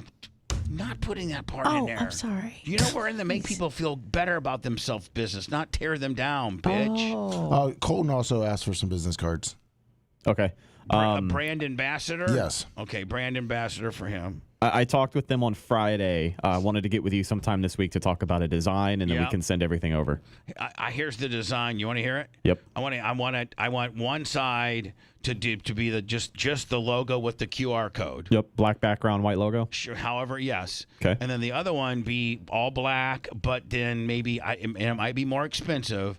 But like silver raised, the Bubba Army logo kind of like be silver raised, like kind of all raised up a little bit. Okay. Everybody's information in white or silver on a black card with maybe raised puffiness, kind of. Okay. Something like now, that. we had talked about a QR code. Would you want that QR code to go to BubbaArmyHQ.com? Yeah, where else would we send it? Hello? Nowhere. Yeah, that's what I'm saying. BubbaArmyHQ.com. No, I'm saying, like, where else would we send it? I think what I was saying too, maybe because I thought we your still had like personalized business card to send it to the person's profile. What? Like send it to their profile on the website? Well, that was another idea we had tossed around. I wasn't 100%, but if you wanted personalized cards, they also have the ability to put a personalized QR code on there. No, send them to main Bubba Land. Okay, main Bubba Land. And then make sure on your side of the deal that you have, I would assume your cell phone and then your Bubba Army email along with your name. Well, your name first. Yeah. And then your title. And then your email and cell phone number. You know, I would think, and maybe not include your cell phone number. I don't know. Seemed like anybody you'd want to do business with, you probably wouldn't mind having your cell phone number anyway. Correct. Right. So you could just direct them to one email? No. It'll be the personalized email. So Okay. like mine will be Rhett@BubbaArmyHQ.com. Lummy's, I believe, will be Lummy@BubbaArmyHQ.com. And if they have a general show comment, it's show@BubbaArmyHQ.com? Yeah. Yes. Dan's going to try to get into the piece trying to break the passcode situation. This is where some of. So if you have some criticism or some support of me and you want to email it, everybody on chat, please send an email. I don't know that does he have a Bubba Army email? No, just do the show at BubbaArmyHQ.com. Trust me, we've been getting them. Okay. I mean, trust me, we've been non-trolls. Well, trust me, we've been getting them. That's where all these, a lot of this information has come from. And so Dan over the break was like trying to get me to give him the emails so that he can read them when really he wants to read them, then fire something back at him. You can redact it. And I don't want Dan to have the ability to fire things back at the people that have complained on him. Okay. You can redact them. What do you mean I can redact them? Redact to who sent them. Just give me the copy of it. You don't need to see. Okay, you know what? I like to say. Listen. I am very trainable. I am a person that if you give me criticism, I will try. You're very arrogant and you're very set on your ways too. Yeah, but I'm also I'm also very malleable, and I'm a good student. And if you give me feedback, I will try to improve. Hello, who's this? Good morning, everybody. It's Scout. What's up, Scout? How are you? Hey. I'm good. I need a ruling from the end-all, be-all, Bubba the Love Sponge. On the main show, a snipe is $100. On ancillary shows, how much is a snipe? I don't know that we've discussed. We talked about it before. I don't know that we've discussed that, but maybe we should. Maybe let's go ahead and lay that law down. I think it's 100 on Honest Show and then just 20 on the midweek wrap up because we're lower than low. Yeah, because when we talked about it, I talked about it when we had the sports show. We discussed doing $20 just because. You know, 20. You said $20 is fine. Yeah, 20 across the board. Across the board. I think he means like for ancillary shows. Got it. Main show, 20 for all ancillary shows. Yeah, 100 for the main, and then 20 for every show thereafter. Okay. Including Anna's on Friday. Yeah, I did for $19.99 last week. Okay, well, okay. No. I like what you were doing on it. It was fine. There's been some controversy in some of the chats and other places that people are getting sniped off shows inappropriately. So I just was looking for clarification. So it stopped. Uh-oh, that sounds like I did something wrong. Yeah, that sounds like. No, it's not on. It's not on you at all. I think we got some sniping snowflakes now. We turned our snipe. I think people are snowflaking on the snipe. They're getting in. They're trying to get some heat, and then somebody snipes them for a measly 20, and then they're gone, and now they're on. Right, and then they're getting mad that they got sniped for 20 when they're saying it should be 100. And I thought that's what I believed it was too. All ancillary shows was like $20. Right. Meanwhile, man, everybody. Talk about an unbelievable way to make money from your listeners is they can snipe each other and then piss each other. I feel a civil war brewing. I'm telling you right now. Dan's one of the generals, too. Oh, yeah. Hey, look, we're an aging army, and I don't think we should be civil warring with anybody. Yeah. We need to start, you know what? We need to start loving each other, man. We need to start getting along, please. That's right. I think we should all do some. What's that stuff that'll get us all horned up at the next? No, not ayahuasca. We should be handing out Molly at the next barf and just become a big old love fest. Everyone just groping Man, everybody. I was cussing out some truckers Saturday night when I was coming back from Gainesville. And these truckers, man, you'll get like a Schneider guy in the middle lane. This is like at 10 o'clock at night on 75 South. So you got a Schneider guy in the middle lane, and he's going like 64. And then you got a Werner guy in the far lane, and he's going like 59. And then you got this log jam of people trying to get by him. And I was just like, man, all semis, if I was the president of the United States, all semis got to stay in the right lane. They're doing that more now. No, they're not. But they're trying to, like on traffic signs, you'll see them, keep that left lane open. Florida's passed a new law, I believe. I'm talking about middle lane. In a 3-lane deal, you'll get one in the middle, one on the right. The one in the middle is going about 3 mile an hour faster, so it takes about 2 miles to get by them, and it just log jams you up. Yeah, the interstates in Florida suck. It's a huge problem, and a lot of states are posting signs, but they're not writing tickets. And I agree, they should start writing tickets. If you're not doing the posted speed limit, you have no business in the middle lane. If the speed limit is 70 and your truck's governed at 65, you should be in that right lane, not impeding traffic. But Bubba's absolutely right. The problem is officers don't write tickets. There are plenty of states that in the third lane, it's an automatic ticket if you're out there boss hogging along in a truck, even if you're exceeding the speed limit. But they don't write tickets no more. I wish they'd start regulating my industry. It's embarrassing. These to see guys, a truck doing 60 miles an hour in a 70 mile an hour zone in the middle lane. It frustrates me because I can't get around. Hey, here's what I do, because you told me that a lot of these guys have radar in the front. So what I do then is I completely cut them off. I mean, I completely short space them and then slow way down, and their truck noses way down because I think their anti-collision system kicks on. It absolutely. So I do it, and I try to see, and then I look at my rearview mirror, and their whole front end dips down, and it looks like the front end locked up. How much does it slow you down when that happens? Oh, it's a hard braking sometimes. The kicker of it is that, I mean, if he's a lightly loaded truck, it's not too bad. But if he's heavily loaded, one day you're going to get tagged in the butt, Bubs. It's a dangerous game to play. It really is. No, it's not. I love playing, and I know exactly how far to go. And I'm going I'm going faster than him. He may get me on my right bumper. We may scrape there, but he ain't going to tag me. I pass trucks all the time in the right lane where I shouldn't have to pass them, and I just stare at them and mean mug them and give them the finger. Because they're ridiculous. They're over there where they're not supposed to be. I stare at them, I mean mug them, and I give them the finger. You actually flare out the finger, huh? Well, yeah, because nobody runs with a CB on anymore, so I can't cuss them out on the CB like I'd like to. Yeah, nobody's got CB. Does anybody? Really? So hard at them. It stopped? No trucker uses the CB anymore. Is it all just the annoying guys that talk too much now? Yeah. Pretty much. I mean, there are still some old timers that'll run it, especially in bad weather and stuff. You'll hear some good communication. But now that everybody has Waze and Google, you know where the cops are. Everybody's basically governed, so nobody can really speed anymore. And you got a cell phone, so why talk to somebody that's a couple miles around you when you could talk to somebody you really like cross country? So yeah, CBs, man. When I was growing up, my buddy Matt Gibson had a CB base unit, like in his bedroom. Did he have a tower for an antenna? Yes, and his dad actually was a television repairman, so they had a TV tower, and so his dad put his CB antenna up like maybe I'd say probably 70 feet. Oh, wow. That's huge. Like 60. Oh, he's getting out. Yeah. And he had like, I don't know, he had like a big time watt, exploder. Like, I don't know how many, I think CBs are like what, 2 or 3 watts?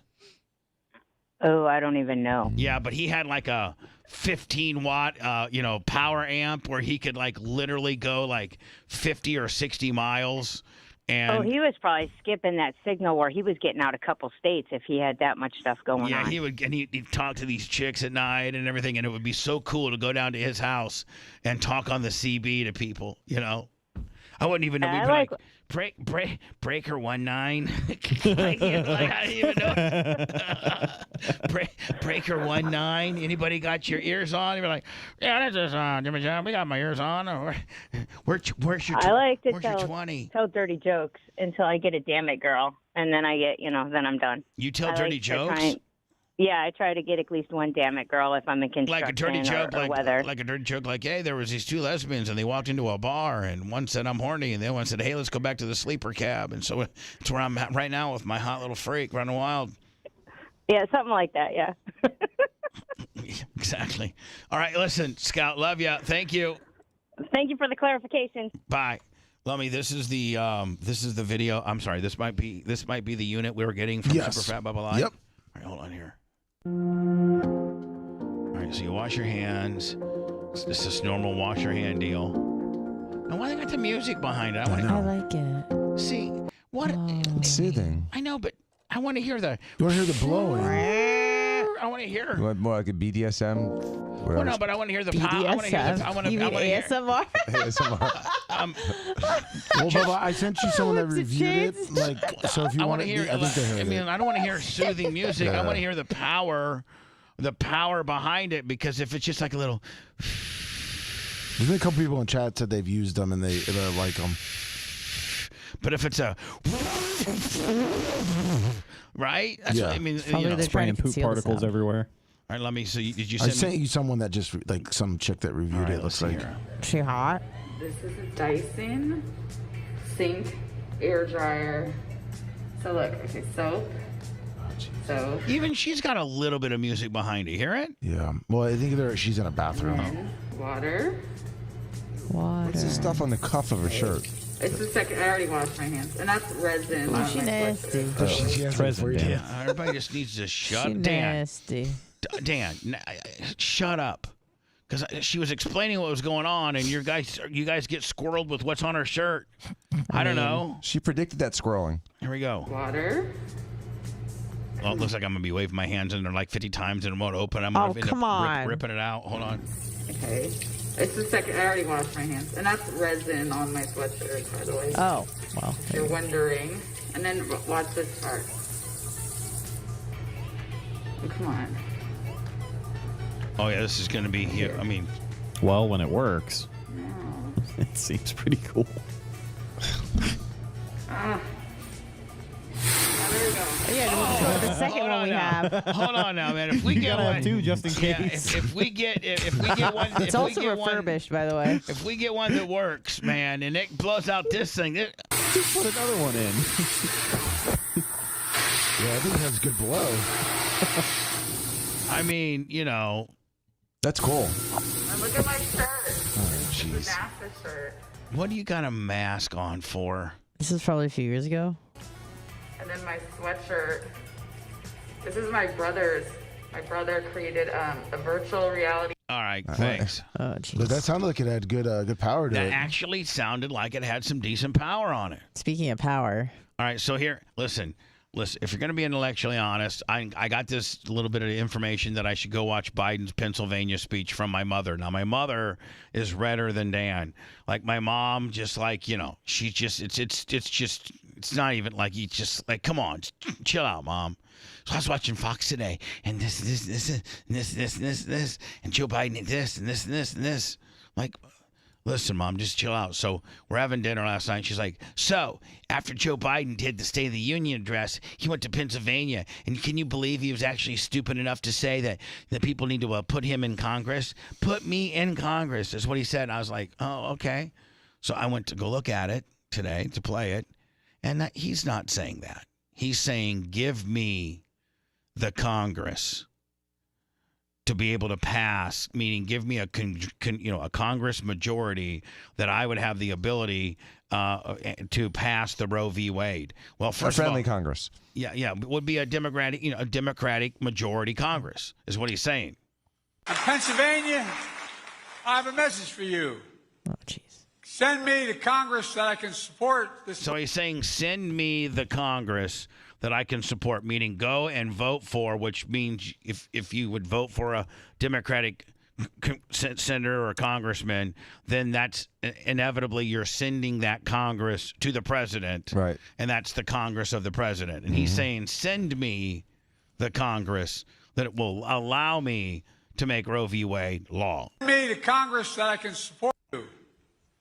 Send me the Congress that I can support. Now, it sounds like he said, "Send me to." Me and thee. This is old guy talk. Me and thee get mixed up, but he doubles down then on the meaning. This is for you. Send me the Congress that I can support this right. I promise you. I mean, this is we take back Congress. We will restore Roe v. Wade as the law of the land. Yeah, he's explaining it. It's even if you take it out of context, it doesn't make sense. Right. Even if you take it out of context, he contexted out. Meaning, if he mispronounced it was one thing, but he then further contexted what he was speaking about. Yeah, it's pretty good for Joe Biden. So, daylight saving times. Why does Florida still have to change the clocks? What? Even though we voted to not do this. It was established, it said, like in 1900, the daylight savings time During was... World War I. Let me see. Why do we still observe daylight savings time? Yeah.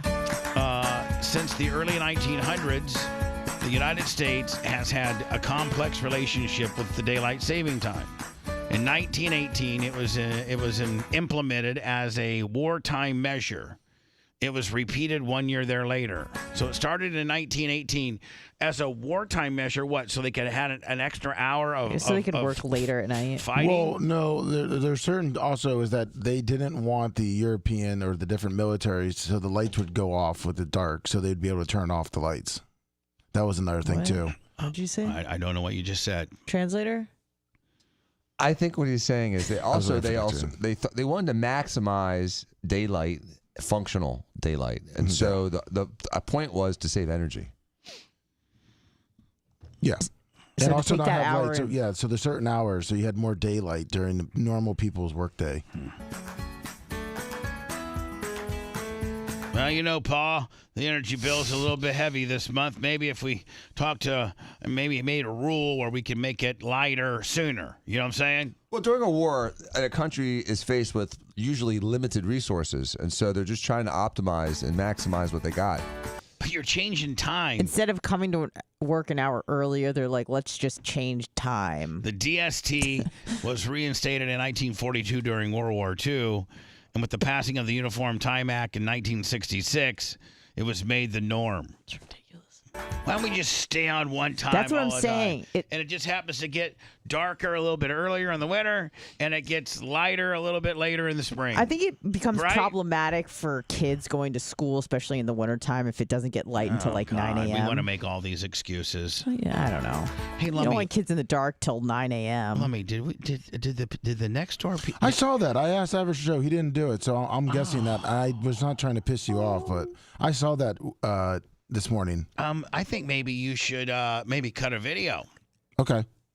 Of you showing what they left on our side, and then rolling over to and knocking on the door with your camera going, and saying, "Do you guys plan on cleaning? Like, have you guys seen our side of the fence?" Yeah. And like, what are we just supposed to pick it up?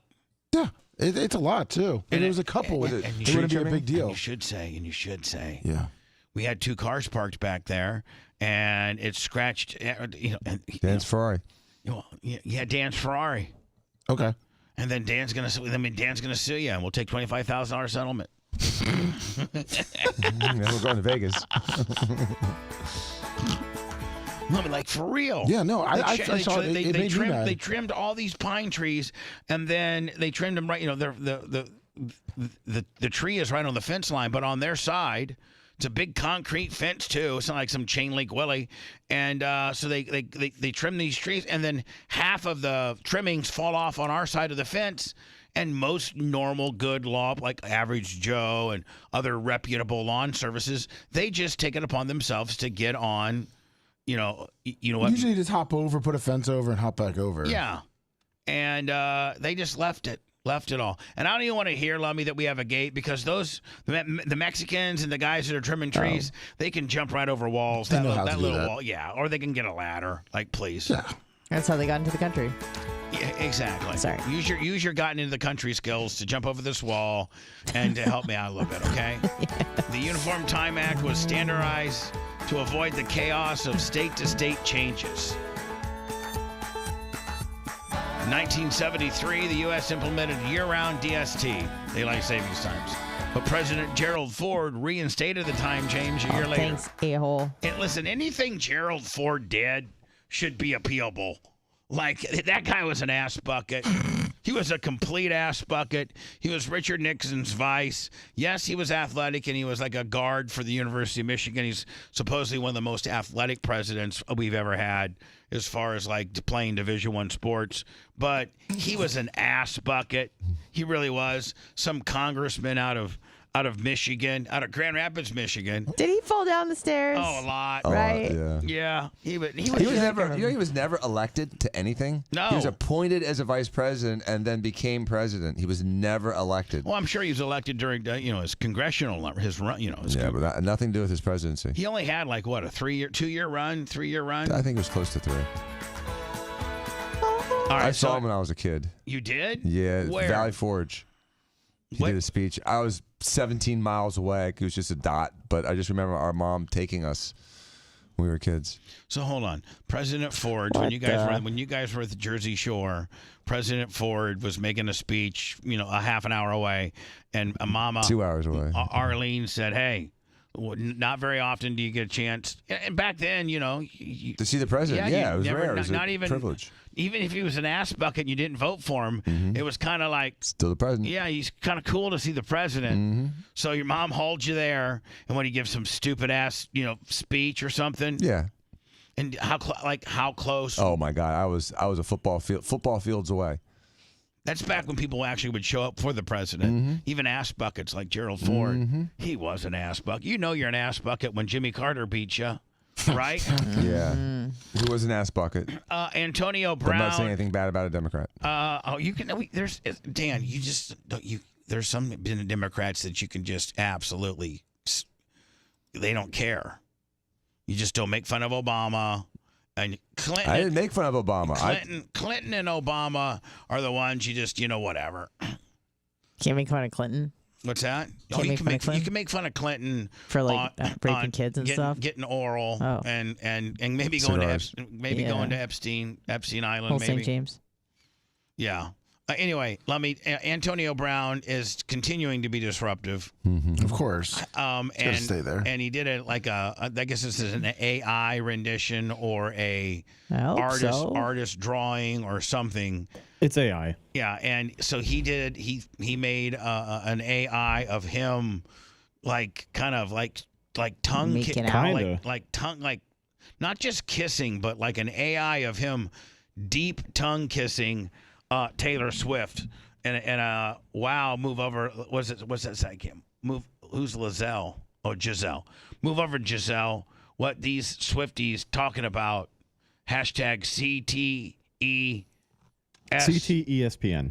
Oh, okay. It's one of his new hashtags. He's been doing this for a couple weeks now. What's CTESPN mean? CTE, meaning like CTE, the thing that a lot of football players are suffering from. Chronic traumatic encephalitis. CTESPN is a running gag. Someone came up with it as a joke because Chandler Jones, the guy who used to play for the Raiders, who lost his mind, had talked about starting a podcast with Antonio Brown.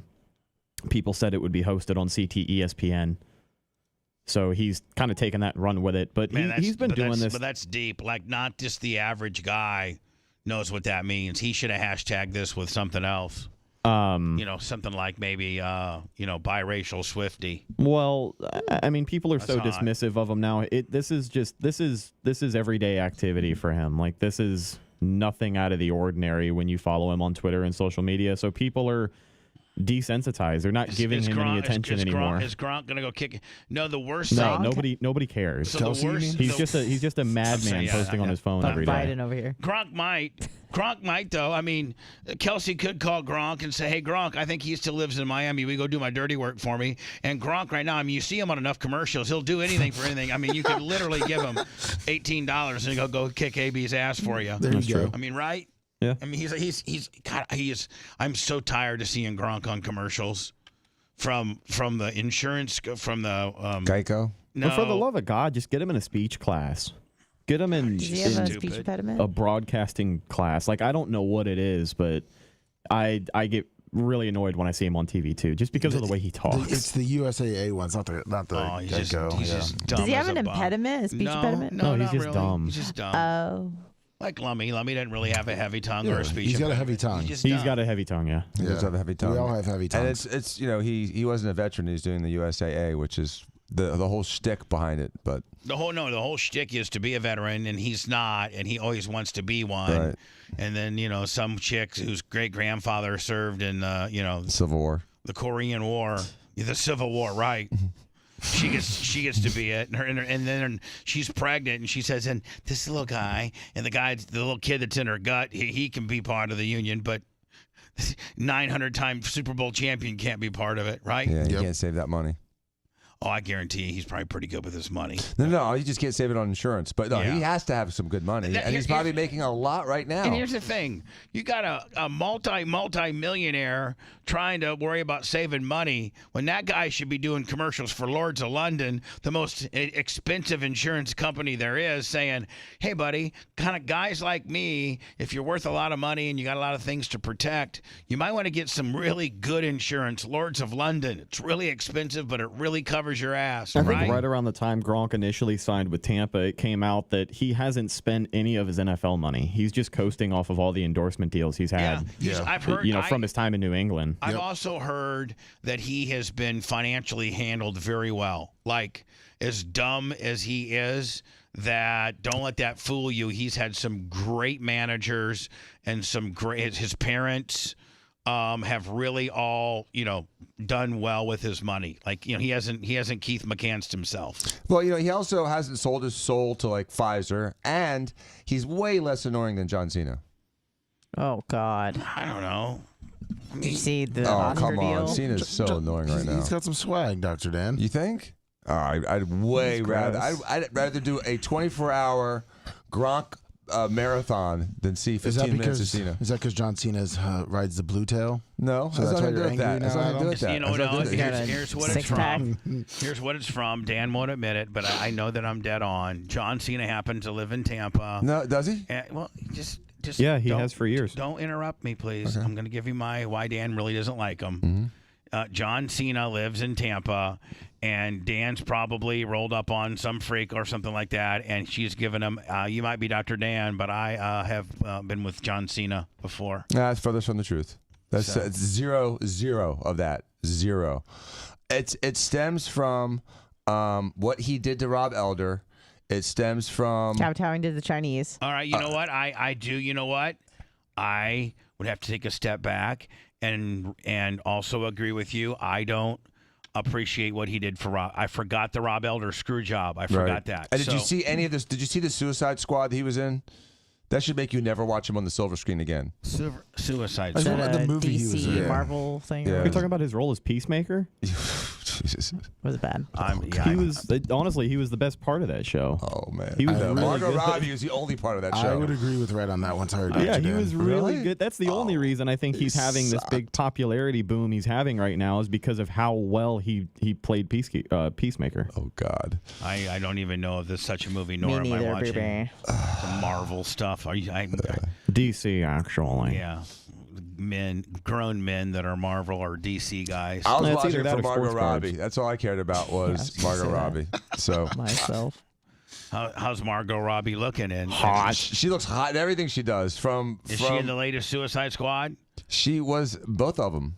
Can you send me the latest, just the Margot Robbie part of the Suicide Squad that I play next? This is the part where she's getting dressed. She's changing. Will you find that for She me? Harley I'll try to Quinn or find that. whatever. If you want 24/7 on-demand Bubba and the crew, go to BubbaArmyHQ.com. The Bubba the Love Sponge Show will be back after this.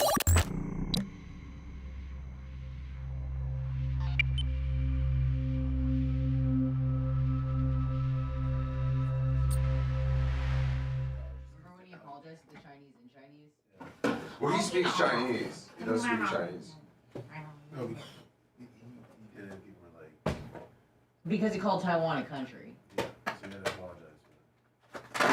So like, this is gonna focus money. He's like, I got you.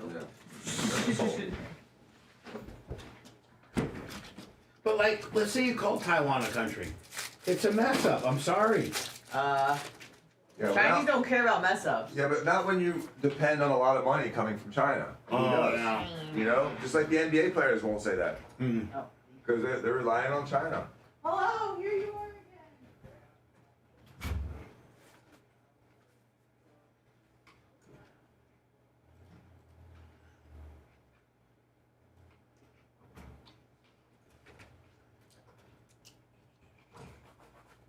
Hey, Bubba, you have a second?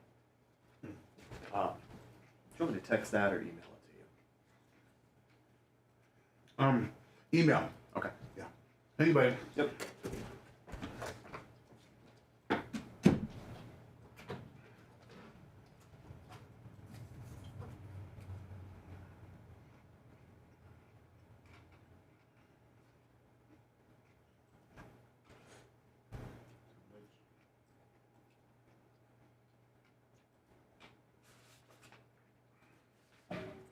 We have super this week, not better. You probably didn't even, better? You probably didn't even know that. No, I haven't looked at that yet. I'm sorry. Something that you should be knowledgeable of. I thought from the dates it looked like it was all month.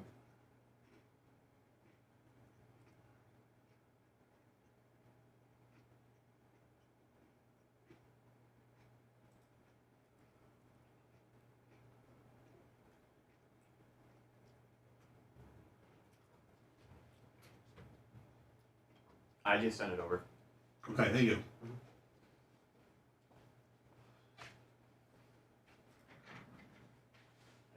Yeah. Did you have any dates coming up where we were thinking about USF practice? They're off this week, so I was gonna look at next week. Are they off this week? Yeah, spring break. So they start last week, and then they take a week off. Yeah. So they practice like twice, and they're gone for a week. That's funny. Okay, cool. We'll figure it out at a later day then. I'm sorry, but yeah, I don't get the everyday. I just see it goes till April.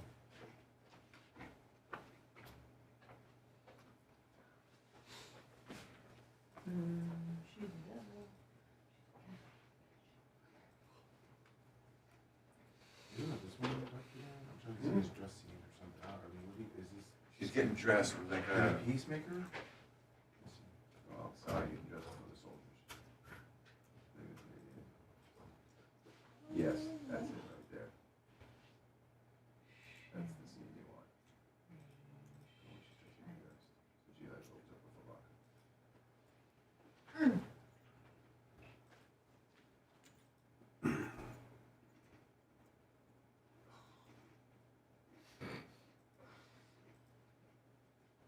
I sent you the video, Bubba.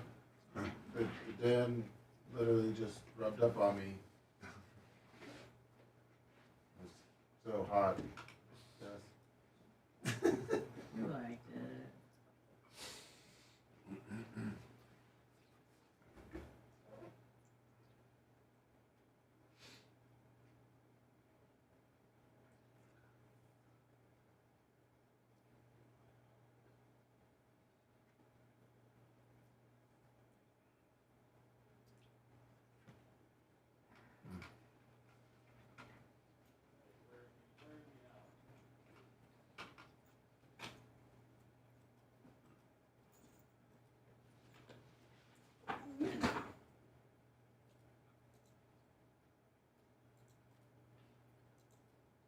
Yeah, she's always fun.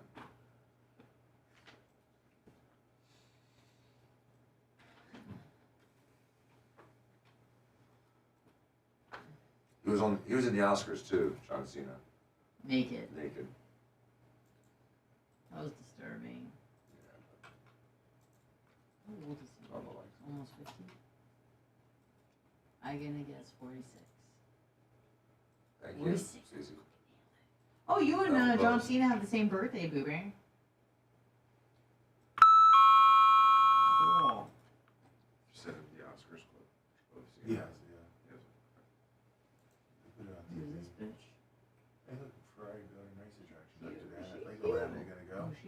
See ya. For doing a race attraction like Legoland, are you gonna go? Lego Ferraris. Yeah. They've had a partnership for a lot of years. There's been a lot of Lego Ferraris. Oh, really? Yeah, they've been working together for years.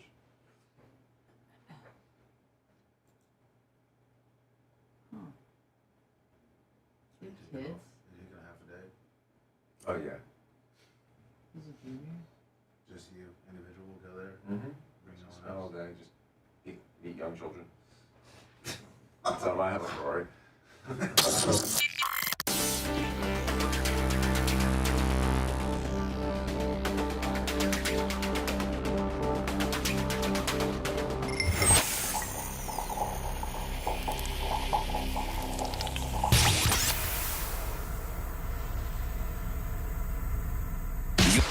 You're listening to the Bubba the Love Sponge Show. After the show, make sure to check out BubbaArmyHQ.com. It's all things Bubba 24/7. And now back to the BRN.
I guess Dave Portnoy. I'm so sorry. Yeah, hello, Power Pack. Hello. Thank you. Dave Portnoy, which I've tried to get a hold of Dave to have him on the show, to talk to him about our digital platform, maybe being potentially a Barstool affiliate. A lot of different things. And I just, Dion knows him. He's an interesting guy. He's done a lot of different things and seems to be successful at almost everything he does. He's awesome. He's I'm a big fan of his. I am too. Now he wasn't a big fan of Tampa. And he went to like 12 places. He's never been a big fan of Tampa. Yeah, I wish he'd give Tampa a little bit more of a good shake. I wish that he would talk to somebody like us that knew Tampa and directed him to the cool places of Tampa. I think part of it's the Tom Brady thing. I don't think he'll ever get over that as a Boston guy. Right. So I don't know why I can't make contact with this guy. I'd love to do some content for him. I see some other shows that they promote and put the barstool stand on, barstool stamp. Yeah, and I just like some of it's not that good. Like our show would be great for Barstool, kind of a men's based talk show. Would be I think that we would be a great. The Barstool morning show, like we be the official morning show of Barstool, but I can't. I for some reason can't get a hold of him. So how many pizza places did he review when he was in town? Probably like at least 10. Let me see here. He does like 12 a day. When I started Weather Type, I sent you his the Instagram where he was at Fort Beachy. The little he went to picture. Fort Beachy? Oh, you did? Yeah, he did. Yeah. Oh, I didn't know that. Yeah. They posted it on their Instagram. As they should. As they should. Here, let me see here. You send me. Oh, you got me the Suicide Squad deal here. We got to get into that. Hot Margot Robbie. And then we got to get into the Fort Beachy So that was just the picture? Yeah, I'm looking for the video, and I guess maybe he hasn't posted it yet. Yeah, because he does he posts like one a day because he does 12 at once. You know. Where's Jeff? Where's Cheragante? I don't see Jeff. Is he in there? I don't think he's there. I don't think he's there. No, he's not in the picture. I think he just popped in. Wow. Yeah, cool. So he pops in and he orders under a fake name. I'm trying to find which restaurant it was, but he had ordered a pickup order under the name Austin, and then showed up, picked it up, and then filmed outside. So these businesses didn't know he was coming until he was there. Did he review Forbici? I don't think supposedly he did. Well, supposedly he Why did it. wouldn't They just he? haven't released it because they put one bite. Everyone knows the rules. Thanks for stopping by. So he, on set, he may have not. He does 12 in a day, and then he posts one every day. If that makes sense. Right. Now, does he? Did he do a Forbici pizza, or did he just eat at Forbici? No, he probably did a pizza. They said he ordered a pizza. All right, so he did a Forbici pizza. He just hasn't posted it. Now, this is the only reason why Dan is a DC or Marvel guy? Yes, I guess. I'm not a DC or a Marvel guy. I'm a Margot Robbie guy. So I've got the complete list of Tampa spots that he hit here. Okay, go ahead. In alphabetical order: Brooklyn Pizza Company, Cristino's Coal Oven Pizza, Delozza's Pizza, DiGiorgio's Pizza, Forbici, Joey Brooklyn's in downtown St. Pete, the Nona Slice House, Madison Avenue Pizza, Marina's Pizza and Pasta, Lee's Grocery, Piper Scratch Pizza Shop, Sally O'Neill's Pizza Hotline, Toby's Little Italy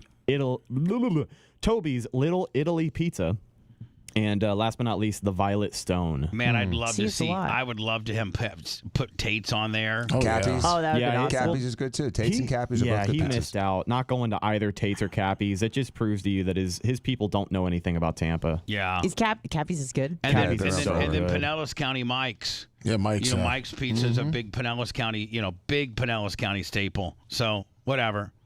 Love to get a hold of Dave. So let me wear it in 349. 349. Is that Margot? That's where Dan lost his stuff over here. The government, and they're getting their old stuff back, and so they're putting on their clothes. Their old uniforms. They're old superhero uniforms. Wolf of Wall Street clip for the 25th time. Yeah. That's a good one. Wolf of Wall Street. Here we go. When I started WeatherTight Windows, Mike, WeatherTight Windows. Mike, I just had you Do on, I get buddy. that cookie?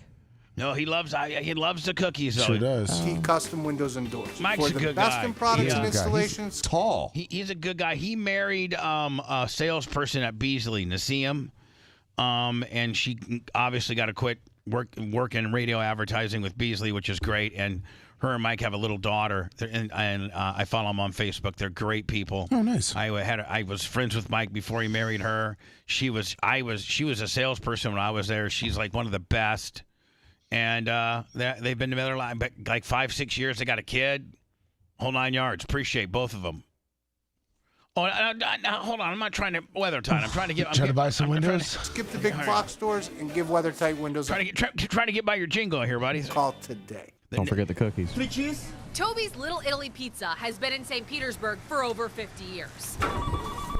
Oh, so now, hold on. So does each one of these places have like a local news story just because Dave Portnoy came to your place? Oh, yeah, it's a whole package. Huge. Customers. I mean, like, are all 12 television? I mean, are all 12 No, places not all 12. will get, Channel 13 doing a spot about him? No, they Whether only popped they're on a couple. He just walked in, like, unassuming, a guy with a camera, like, behind him. Or trying their pizza for the first time. And I was like, who is that? And I was like, oh, my God, that's Dave Portnoy. Things weren't going great in New England. Dave Portnoy is an outspoken and polarizing media figure from Massachusetts. He founded Miss Barstool Peaches. Sports, a sports and pop culture brand worth hundreds of millions of dollars. All right, pizza review time. You never know when I'm going to show up. He's also known for his pizza reviews, which he shares with his millions of social media followers. How many followers does he have on his pizza review? Over 1 million. Oh, my God. I mean, and across all platforms. Oh, my God. 1.24. 1.24 on just the YouTube? Yeah, the one bite pizza reviews. Yeah, he posts them on Instagram, too. He's got 4.8 million on Instagram. Here we go. In Sarasota, Florida. Doesn't matter where he is, the rules stay the same.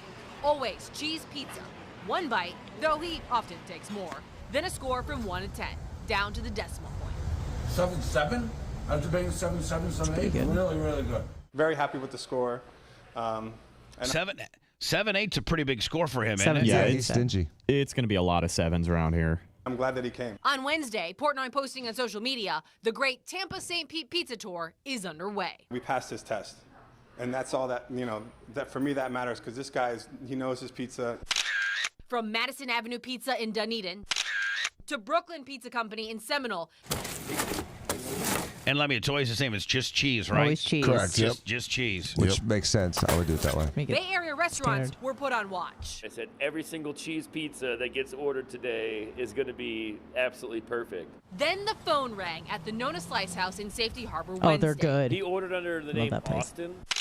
When Dave Portnoy showed up, owner Jamie Culleton got him to try their New York, Detroit, and Old World style pizzas, all cheese, of course. We got pretty decent scores on all of them. Culleton, also a world champion pizza acrobat, There's lots of different tricks we do. Oh, hold on, Dan. Dan's going to be down there next weekend showing them. Dan, I don't think you can do that, can you? Yeah, I want my pizza off the neck of some sweaty neck. Dave Portnoy is good for pizza places. He's good for small businesses. In Pinellas County, Ariel Placencia, Fox 13 News. Yeah, that was him trashing Tampa? No, he trashed. No, we're not there yet. He trashed Tampa on which, and I got to tell you, man, I don't blame him because this is absolutely ridiculous. Highway robbery. He went now. Let me. Is there a story about it, or is this just the information about it? Well, no, that's where he kind of talks about it too. If you go farther down. Oh, right here. Okay, cool.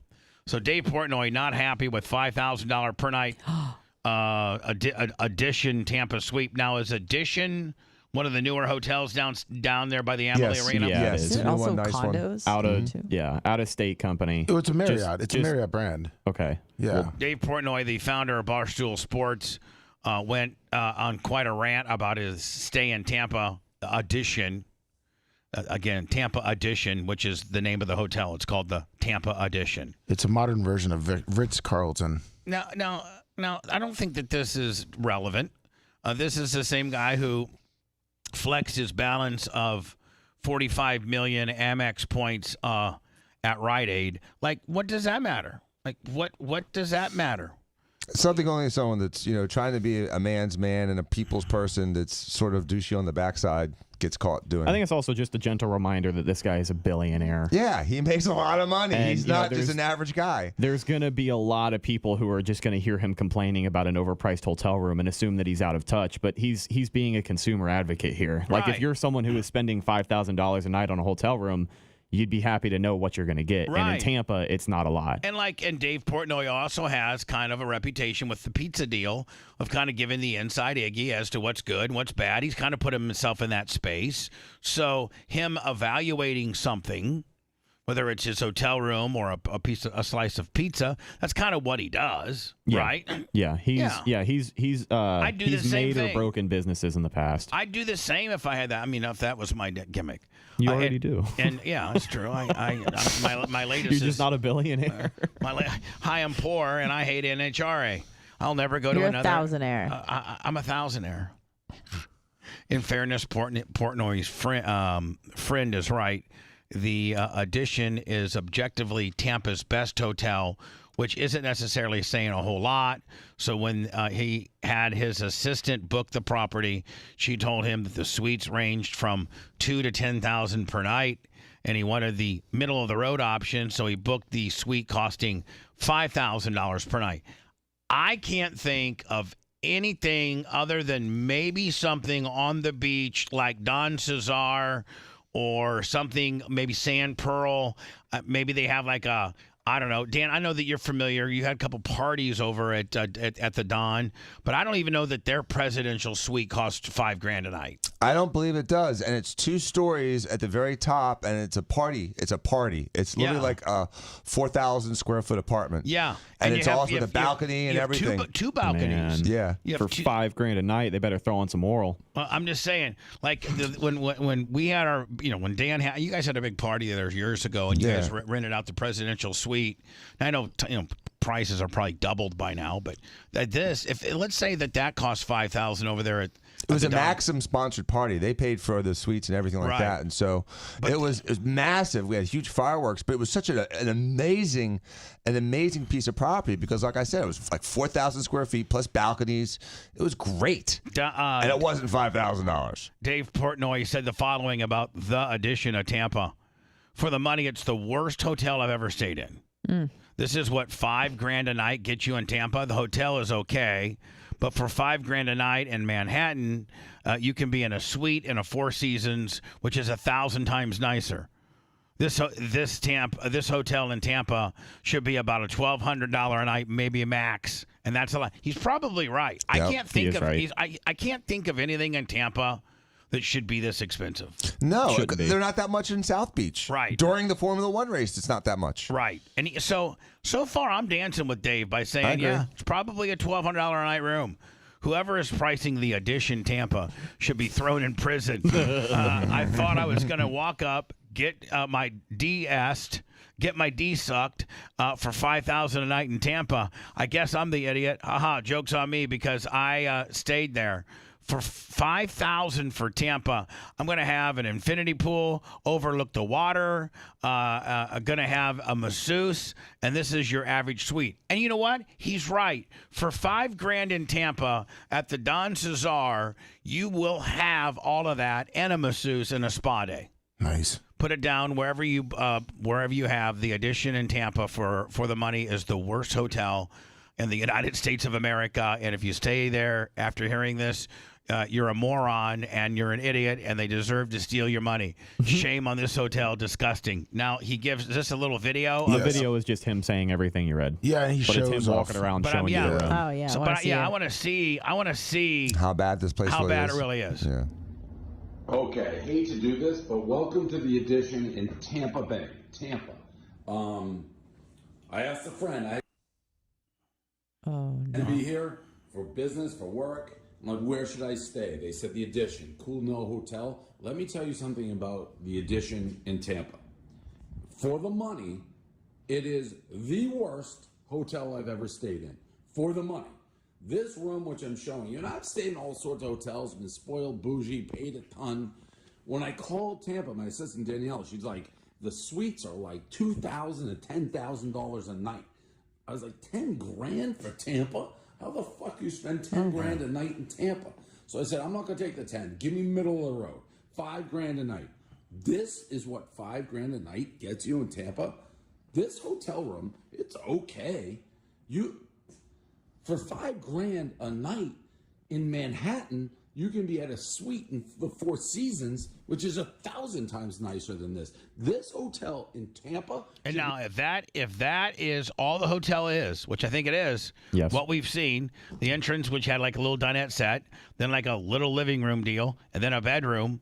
That's it. Not much. There's a decent bathroom connected to the bedroom, but it's a hotel bathroom. $100 maybe max, and that's a lot. I don't know who the fuck's staying in He's right. Tampa. I think he's right. $5,000 a night for this. Whoever's pricing Edition Tampa should be thrown in prison. And everything kind of there's no. I thought I was gonna walk up, get my $5,000 a night in Tampa. Talk about getting his D sucked. I had to get that out. Barely even have this isn't even filled correctly. The cooler. What do they do? 2 waters in this little thing. What are we doing? And I guess I'm the idiot. Ha ha. Joke's on me because I still stayed here. But I'm like, $5,000 for Tampa. Oh, I would lose back when I had $5,000, I would lose I would have the same reaction he was having. All right now. Yeah. I'm going to have an infinity pool. This, honest to God, is an $800 a night room. Overlooking the water. I'm going to have a masseuse. This is an average suite. The Edition in Tampa, put it down. I hate to do it. Put it down, whatever book you have. The Edition in Tampa, for the money, is the worst hotel in the United States of America. And if you stay here after hearing this, you are a moron and an idiot, and they deserve to steal your money. Shame on this hotel. Disgusting. All right, I know I keep ranting about, and this is real quick, how awful this Edition hotel for the price is in Tampa, but I ate this chocolate thing yesterday. The cleaning people come in, they don't refill it. So they just put this thing back in empty. They also, by the way, did not clean the sheets. They just made the bed, didn't clean the sheets. I mean, by the way, that snack kit, this is still not filled. The snack kit's a joke. I just can't get over that they charge $5,000 for this. In Tampa.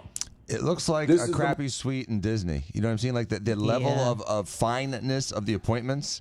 Like it's just average furniture. It's just like hardwood floors with a couple throw rugs. It's just nothing. No crazy amenities. Nothing. And the amenities are just like normal hotel room amenities you'd get at a day's inn. It's like an $800 a night deal. Yeah, it's embarrassing. And you think rip-off. You would think two things. First of all, that once they realized they're renting to him, they would do something special. And certainly the night, make sure he's got a stocked fridge. Make sure the sheets are washed. If you have anybody paying attention and you're seeing your reservations are coming in, and now especially if it is listed as him, because he's not in the hotel business, the hotel review business, so he has no reason to be anonymous necessarily while checking into his hotel.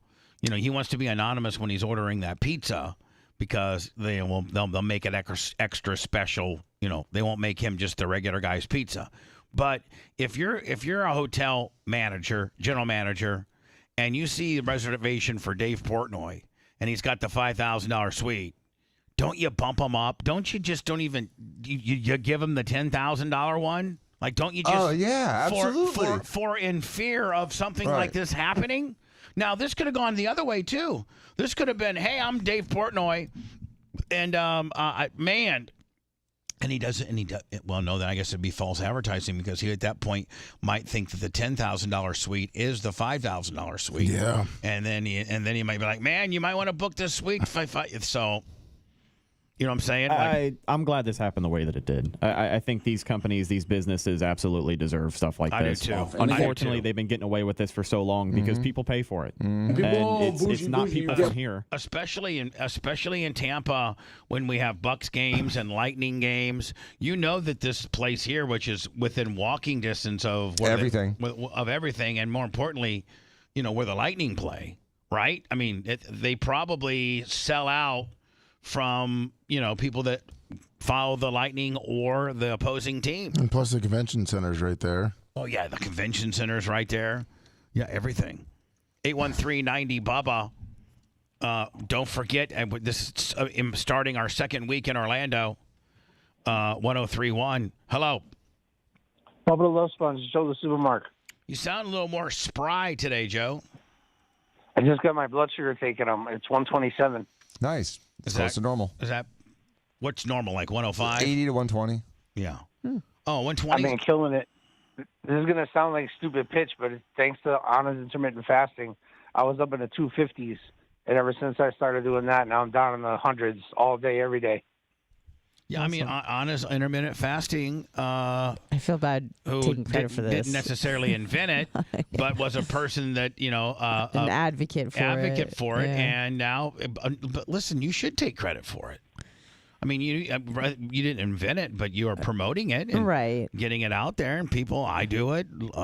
Joe does it. Do you still do it? Yeah, I. You know what? To the best of your ability. Obviously, not every day. No one can. Today was my first day that I'm trying to get back on it. So I did 16. I did 16 today. That's great. So the last time I ate yesterday was at 2, and the Merch Crick brought me in at 7 some fruit. So that's what I've had so far. Uncle Eric, 50 on the Cash App. So what do you got for me, Joe? Quickly, I'm running way behind, and I got to do the Stormy Daniels. Stormy Daniels has a new documentary coming out. Oh wow! And I guess it's got a little bit of a trailer, so I like to play it. And I'm going to try to book Stormy to get on the air. Oh, nice. So, Joe, what else you got in closing other than Anna has saved your life through intermittent fasting? I got two quick things. First, did you ever see Dave Portnoy's video from Dragon Pizza in Boston? He gets an F-bomb laden tirade with the owner. No, I've not seen that. Oh, I have. I tried their pizza. Everybody's seen it, so I'm sorry you didn't see it, Bubba. But, I mean, this is a kind of a big deal on the Internet. Well, I got to try their pizza, and I got to deal with the general manager. She's amazing. The pizza was phenomenal. They gave me double sauce, no extra charge, and everything was spot on. Just Dragon Pizza in Boston. It's not what he said it was, basically. But neither here nor there. The most important thing, I got blown away. I marked out last night. I was watching the A&E biography on Scott Hall, and I was on the biography. I just couldn't believe it. It was so cool. Where is this? They're playing you off, Joe. Sorry.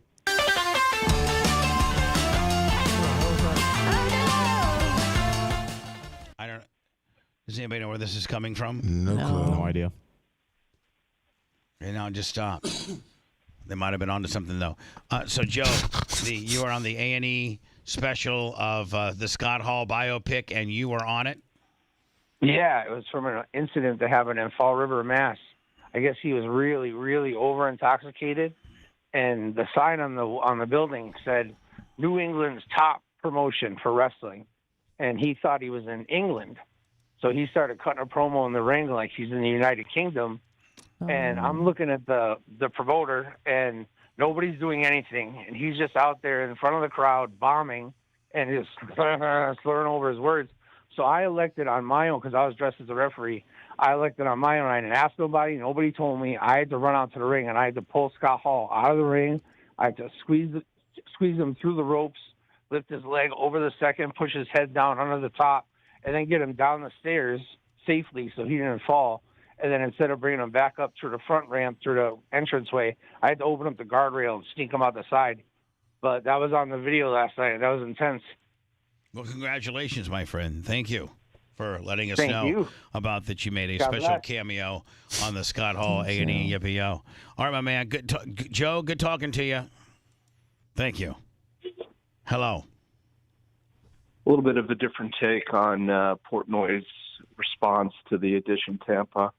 I've stayed in that same room. I spent $300 a night. I'm a Marriott Lifetime Titanium member. Right.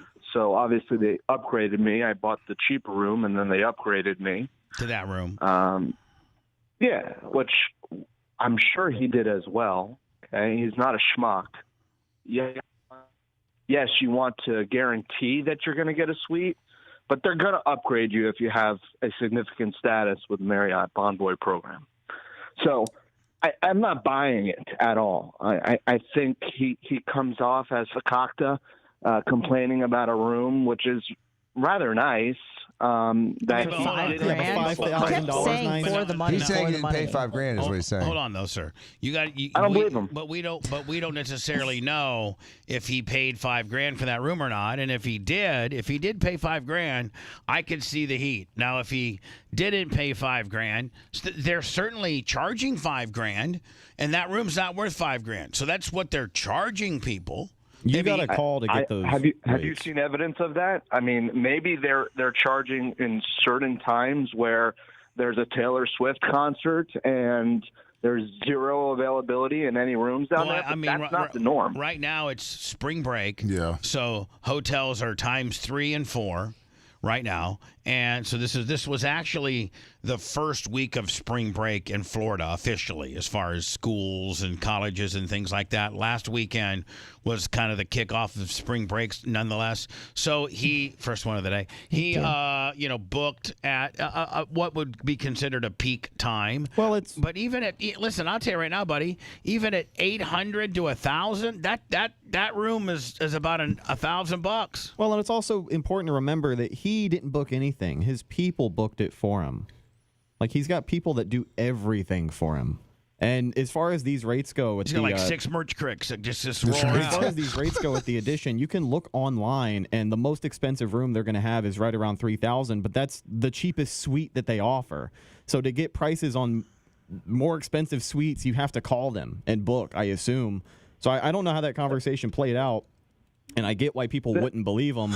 But that's not a more expensive suite. I've stayed in that same room type. Oh, you're a Platinum Super Duper Rewards member. You're number one, man. Super Duper, we're number one. And you got it on an upgrade.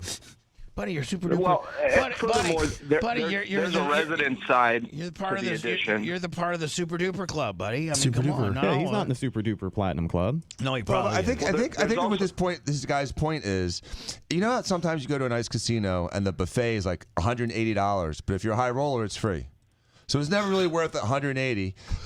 They give it away for much, much, much less, but it's the $180 buffet.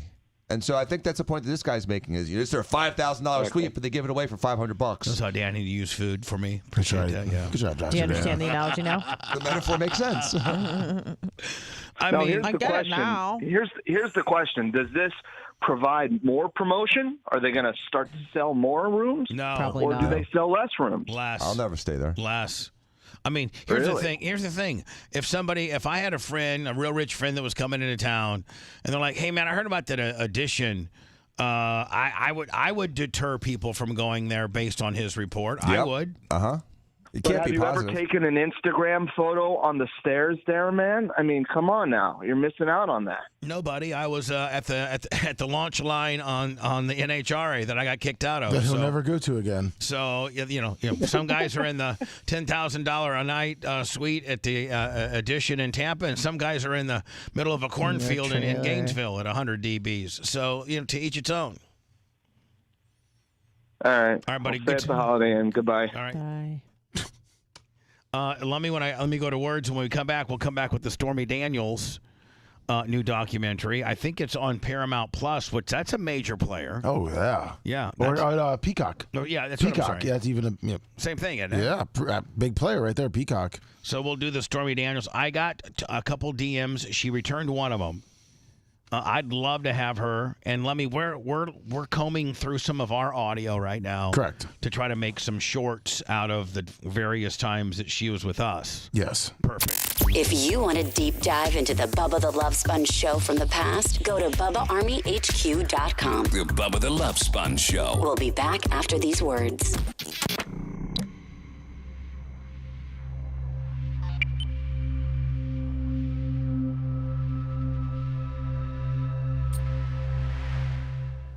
I like Jets. I love Jets pizza. It's so good.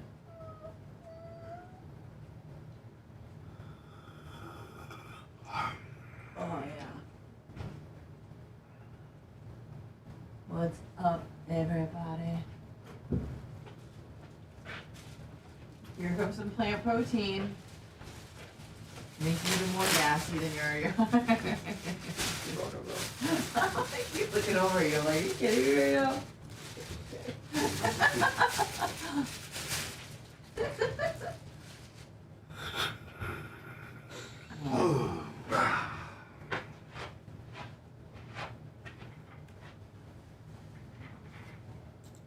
Have you been to the restaurant in the Edition? Is there one, right? Like a fancy one? I haven't been there. That was pretty good.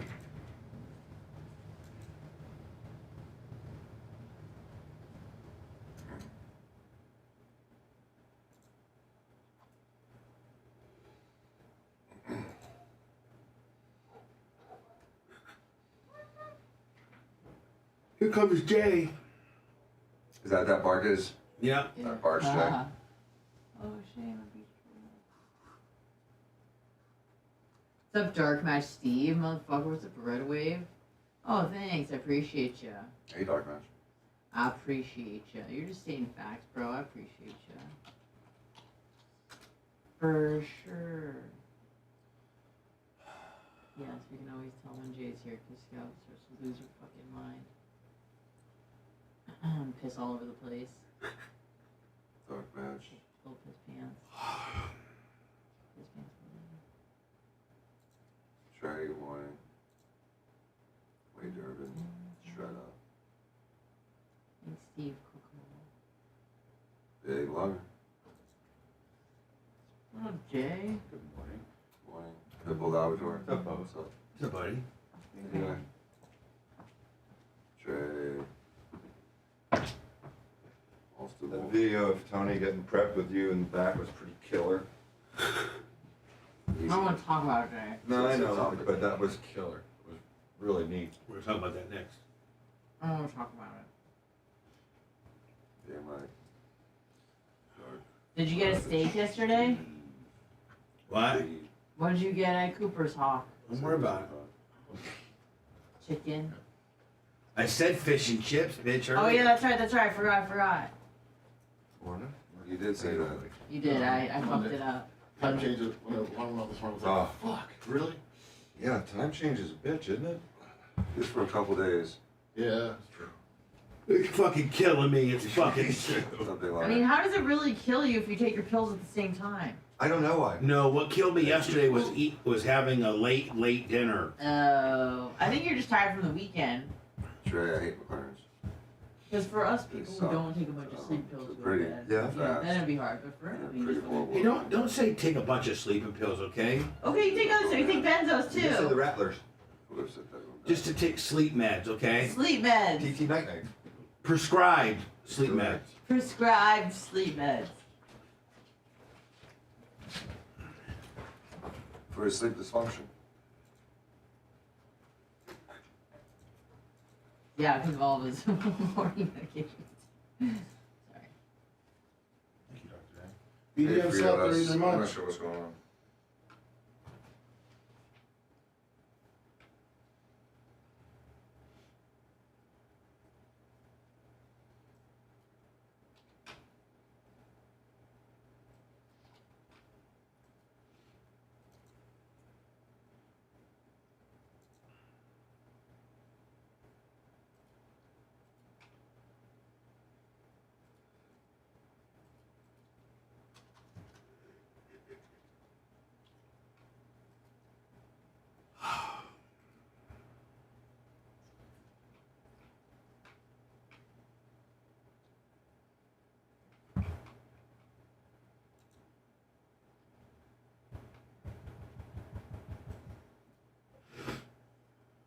Eric Gill, 25. Cash App.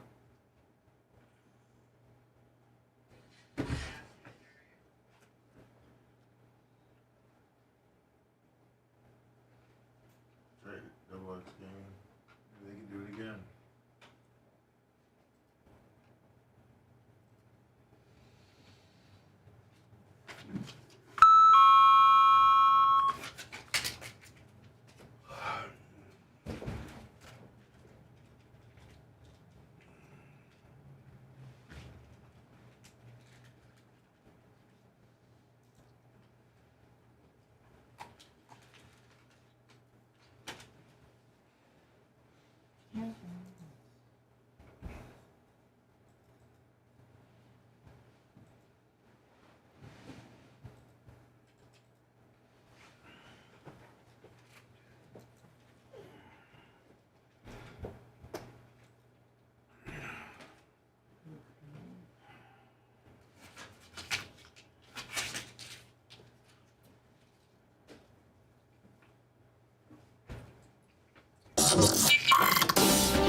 It's the Bubba the Love Sponge Show. Missed part of the show?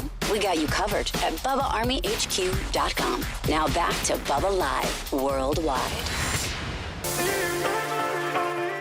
Hopefully, Lummy, you can kind of come up with a like a Bubba NHRA montage, like a video that I know this will be the third time that I speak about him. So if you could just kind of do your magic, so I could just send him one email. Okay. Because I think one will be more effective than three. Yeah, no problem. So, in case you're not familiar with what happened this weekend, I a year ago got a hold of the NHRA when my good friend Tony Stewart bought a team. This was his second year last year. His wife Leah Pruitt drove the dragster, the Nitro dragster. Matt Hagen, the 2023 four-time champion, most recently last year, drives the TRS Tony Stewart Motorsports Nitro funny car. And so I'm like, it'd be nice next year to go up and, I'm in the content business. This is kind of cool. This is on brand with regards to my, people that listen to my show aren't a bunch of snowflake and, puss boys. They're for the most part into motorsports and tough guy stuff. And so I went up last year, met this guy named Joshua, got a golf cart pass, which is essential, and was supposed to get these all-access passes that allowed me to get, very close to where the launch line, where the starting line is for the drag race, which really, really creates some great video, and post it on my various spots. I also, as part of the package, Lummy, interviewed 2 drivers last year. I think it was Ron Capps and I think Tony. Yes. Then gave away 5 sets of tickets and continued for 3 or 4 weeks to just continually promote the Gator Nationals. And so probably if you were to put a value on that, maybe 30, 40 grand, something like that. Yeah. So we do it again. I then go, and so I decide last year, I'm going to go to Indiana. It just happens to be the U.S. Nationals will be there. Well, last year I met my good friend Randy from Skag. I wanted to. Now I have more than just Tony to see and Ron Capps to see. Now I have Randy from Skag. As you know, Randy from Skag, that's turned into a very special relationship. I love that guy. I'm a Skag ambassador now. So we're doing business with Skag. I picked up a client from going to last year's Gator Nationals, Lummy. I was able to meet Randy from Skag, which is the one of the various cool things that happened. That's huge. But in the access that they gave me last year, it was just like they gave me some kind of wristband instead of like a full-blown lanyard. They gave me some wristband that had a magic marker. Somebody put media on it. And they were messing with me all weekend long. All the security guards. You can't be here. You can't be there. I don't know what kind of pass. I've never even seen this kind of pass before. And then I have to whip out my paper media credentials because they send them to, which you have to fold up and put in your pocket. And you're getting out this piece of paper and you're trying to convince this security guard that you're where you're supposed to be. And he tells you, and at the end of the day, they put you out to pasture. You do not get good where they want you. Where your pass allows you to be sucks. Meanwhile, everybody else, all these other photographers and other people as part of the media, they're right there on the launch line, right where I need to be. So Lummy, we then advanced to the U.S. Nationals next year. They're like, listen, we'd like to do the same thing. Couple drivers, give away some tickets. And I say to them, listen, everything was great. Same deal. Golf carts, couple media passes, no money exchanged. I'll promote the event, give away tickets. I forget who I had on the air, but I had 2 drivers on the air. Boom. Get to the U.S. Nationals, Indianapolis. They're like, you need to go to the scoring tower and get your passes. I'm like, okay. So I go to the scoring tower. They're like, we don't have any idea what kind of pass you got. So they put another wristband on me, and I have absolutely the same result.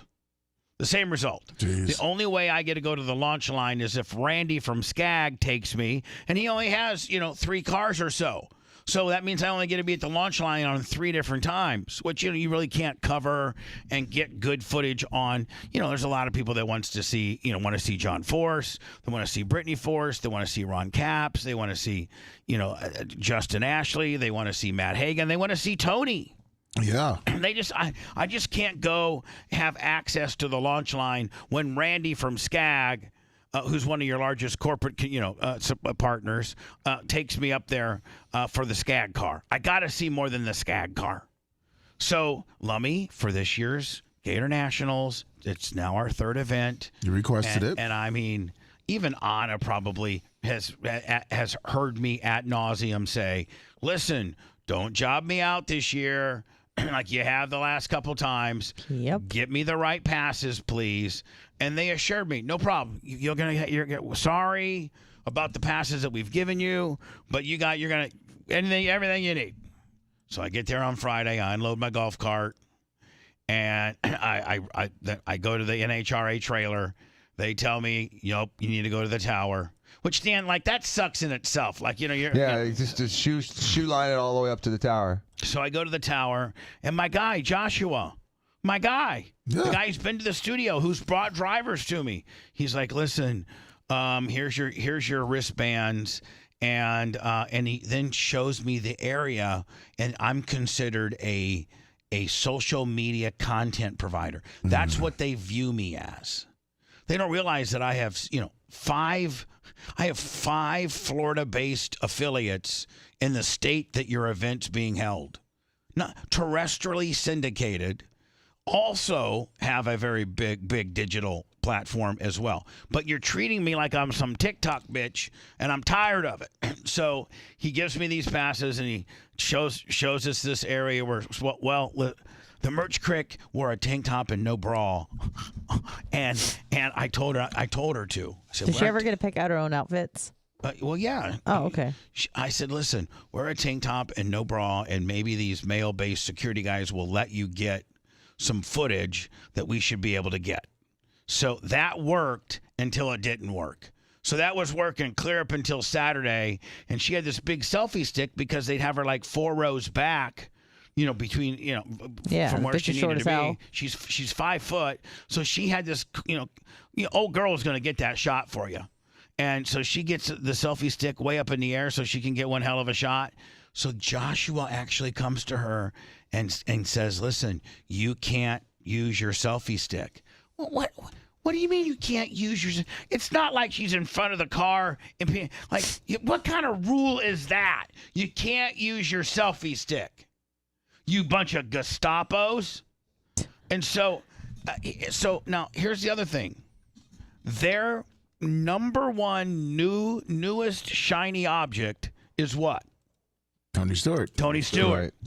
Who happens to be really good friends with Tony Stewart? Me. Bubba the Love Sponge. Who happens to be, if I wanted to go into Tony's hauler and give you a tour of his hauler and where the clutch setup is and where they do the heads and where they do the blowers, I can do all of that. Nobody else can. I can. So I also, not only do I represent, the media, and I've given you all this promotion for asking very little, but I also am probably, out of all the media that you have covering your sport, the closest to the person that is now your new shiny object. Right. Have you ever thought about that? Have you ever thought about the footage? Doesn't sound like it. Yeah. So let me tell you how important it. They even bit off my video. So if you go to NHRA.com, the very, very front, if you look, I'm on YouTube right now. I'm on YouTube. Yep. And I'm on where? NHRA. NHRA. I'm on the youtube.com/NHRA. Yep. I'm on their main page. And on their main page, what's their number one video? Tony Stewart makes Top Fuel debut. You can't say debut. You didn't know the word debut. What do you? Debut. I actually started choking on my. I want you to on your tongue. Now look at the footage. Look at the footage. Look at the footage they use. Whose footage is that? Well, it looks real simple to that. Huh? There's my video. There's your access. Here's theirs. Watch. Hold on. Let me turn this up a little bit. Crone on the left-hand side, but on the right-hand side, driving the direct connection fuel dragster. He won the now, right here, hold on. USAC Triple Crown. He went on to be an IndyCar champion. Look, I just got done hugging him. Mm-hmm. I am. Me. I just got done hugging him, and I said, "I love you. Good luck." So they're promoting this guy. Here's my footage. Yours is intense. What must be going through his mind putting all that stuff on? To run a 330 mile an hour controlled chaos, and people listen. This is a very high death rate. Mm-hmm. Danny and I watched it as drivers yesterday, and we were just silent watching this part because we know what he must be thinking. So here I am, NHRA. This is the type of connection and friendship I have with now one of the most, the guy that you're riding the hardest to get you some ratings. Here's my video. I think does she get? Oh yeah, he's talking. Hold on here.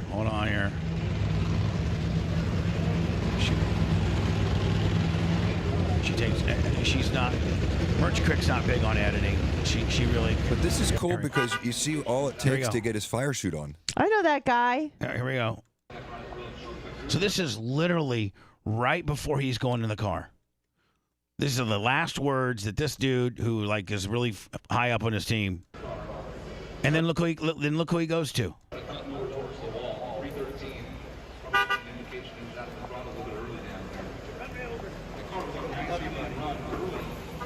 Boom. No, it's for real. That's a friendship. Then it shows him. And he wins his first one. He wins his first one. Nice. There we go. Here then. And by the way, this is done like 40,000. Oh yeah. And by the way, I would have edited it way differently.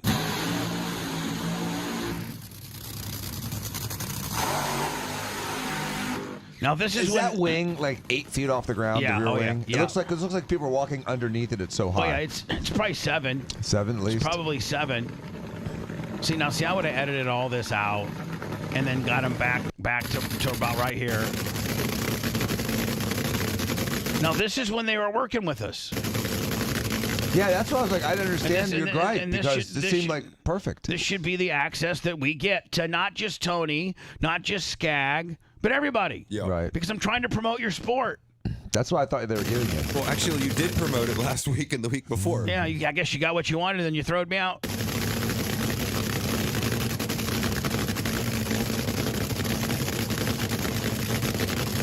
So they're telling the guy on the left he needs to start staging. Say the lights tell you.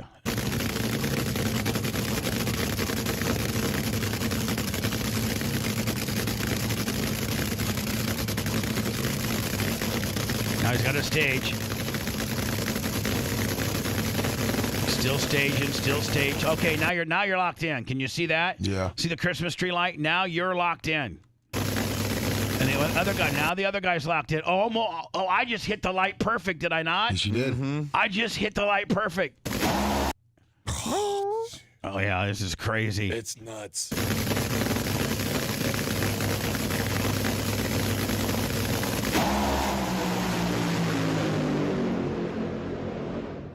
Whew. So anyway, go to our YouTube channel and watch the new Tony Stewart's first pass in Top Fuel.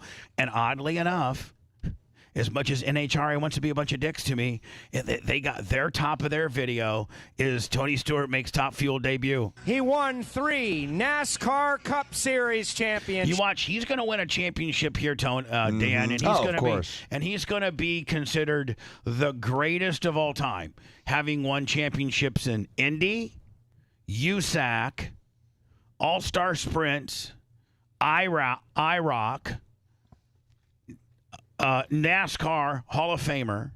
Like, this will be his 6th or 7th form of motorsports that he's won, maybe 8 that he's won a championship in. That's crazy. I don't know that anybody else has done that. No, he's one of the best racers of all time. He's a Brickyard 400 winner, and he is in the NASCAR Hall of Fame. But now, it is time for a new challenge and a new journey. Ladies and gentlemen, Gainesville Raceway, please welcome Tony Stewart! To the guy that's his best friend as far as media-wise, and you're going to be a dick to me. Jay and I have, raced cars for a long time. I've driven over 200 miles an hour. Like a sprint car. This terrified me. They go 300. They go 0 to 300 by half track. Jesus. Did you know half track to the finish line, they only gain about 30 miles an hour? I did not know that. Yes, so all of their speed is like 1/8 of a mile. Is 0 to half track, 0 to 300, and then they float at 300 to 330 for that rest of that half track. It's, I think, 4.5 or 5 Gs leaving and 7 or 8 Gs when they throw the chute. There's more Gs when they throw the chute than when they take off. Did you know that? No, I did not. Yeah. But also, that's why a lot of other them. thing. When your video, it showed something that Danny and I'd never seen before. There's tethers in the front of his helmet that he has to attach to something down low because the G-force is so strong that it holds his head from actually going back and whiplashing. And so there's these, physical tethers.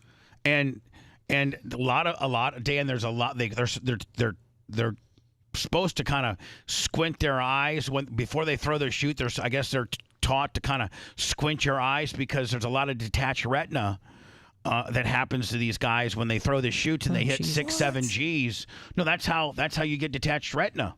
Am I not right, Dan? Is when your head goes violently forward. Yep. that's when Tyler did his big flip in his 410 non-wing. He had a detached retina from stopping so fast, and your eyeballs pop out of your head. Jeez, your body moves and your eyeballs keep literally, going. Right, Mm-hmm. right. Neil Strasbaugh, Mike Domagala, the co-crew chief, Cody. Kind of whooped up on smoke. Burned fuel at an incredible rate, even when Cody's back and rolling forward again.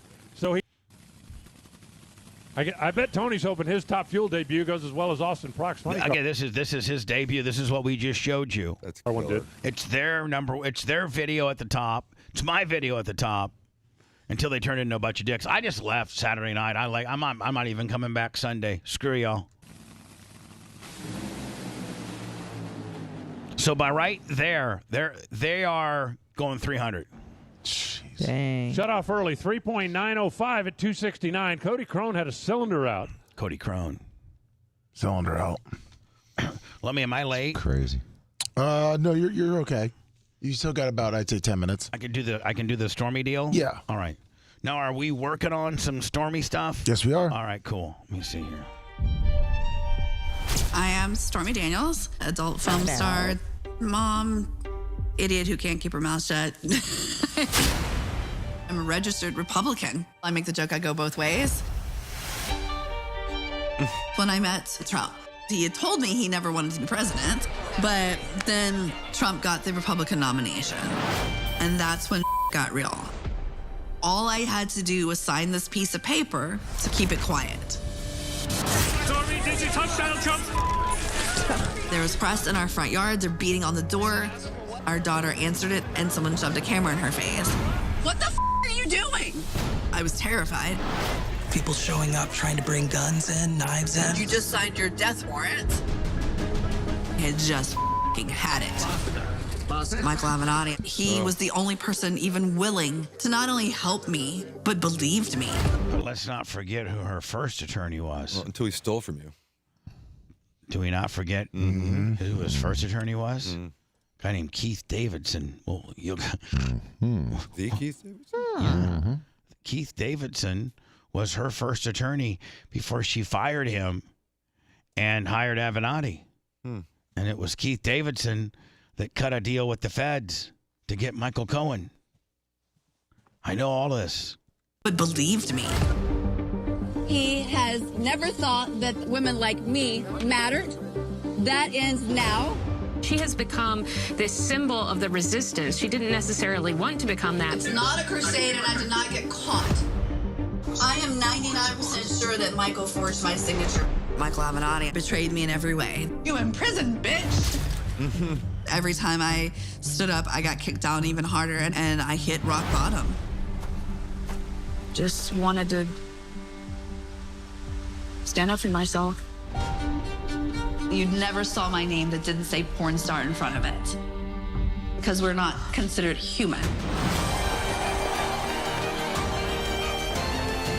I won't give up because I'm telling the truth. I'm out of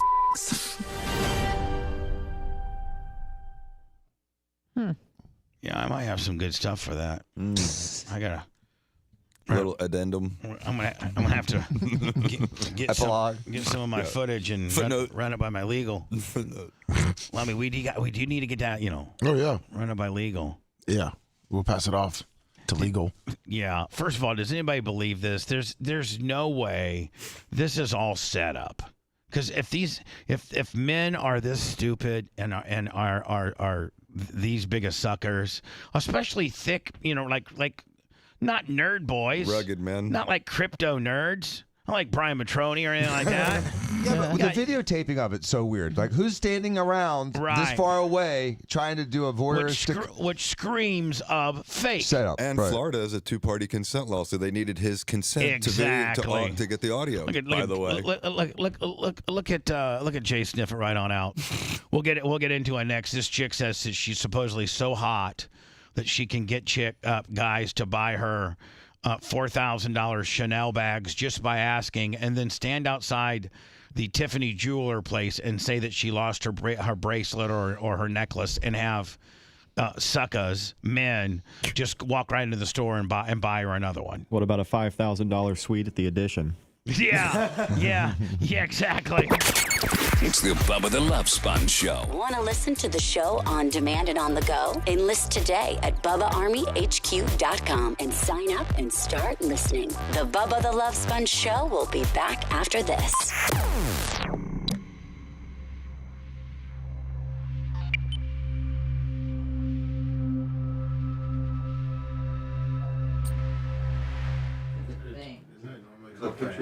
It's also called marriage. But yeah. But I heard about that recently, so That's I can't wild. believe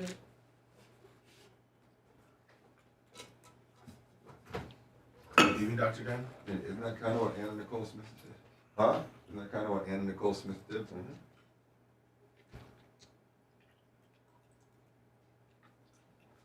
Hey, Bubba, would I be able to ask Merch Crick to put that stuff up? What stuff? The repack for fast talking? Just talk to her. Okay. Hey, Bubba, I'm gonna go if it's okay. I have a crisis brewing in my office right now. Okay, buddy.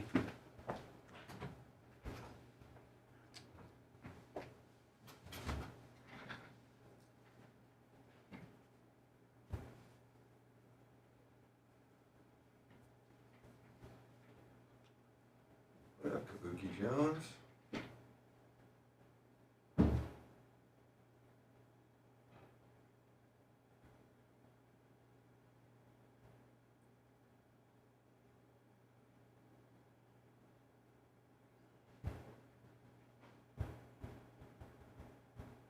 What up? And there's his RIPS too.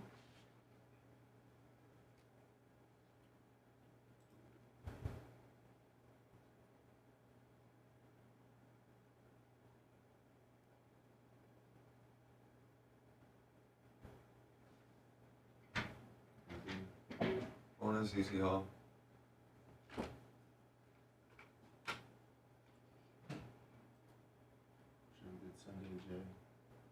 I did. How about you?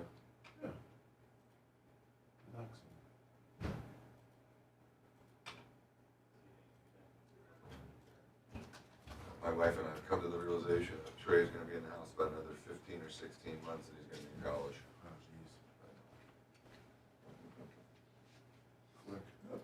I am Buzzman. It happens very quickly. Did you pick a school yet? He really wants to go to Florida State. I mean, that's his heart's content on his own. Makes sense. Yeah. So he's SAT and everything right now. He's already done pretty damn well. Does he go to... Does Florida State have the rule as a freshman he has to live on campus?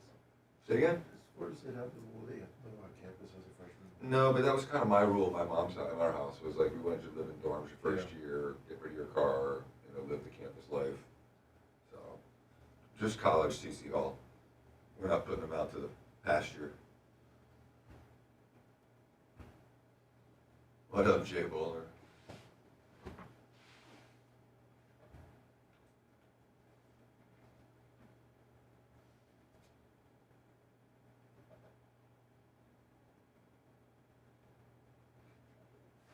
Big Lunder, what up, buddy?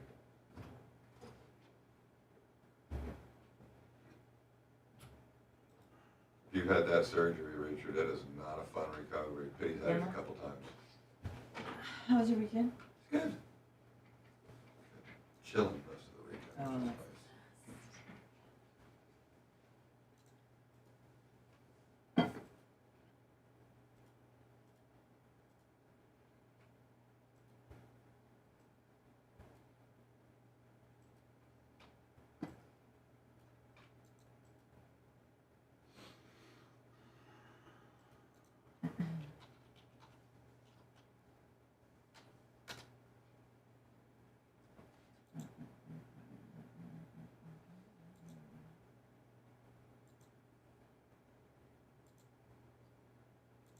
Thank you, Joe.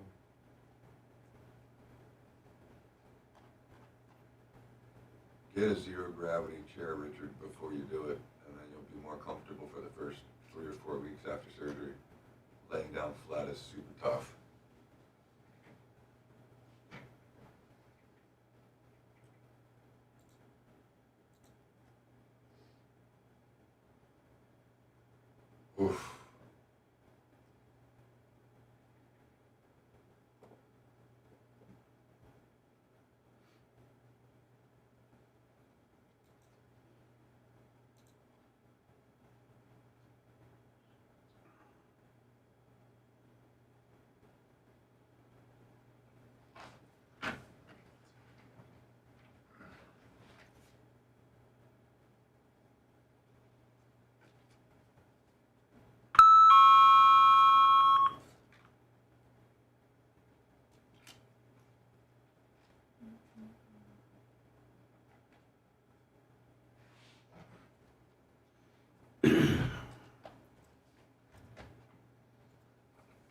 Terry? D. Tim England. Pedro the pool guy. Sorry, this thing was moving over there. Finn in Orlando. How you guys all doing, Big Booger? BR 916. Jerkin Soup.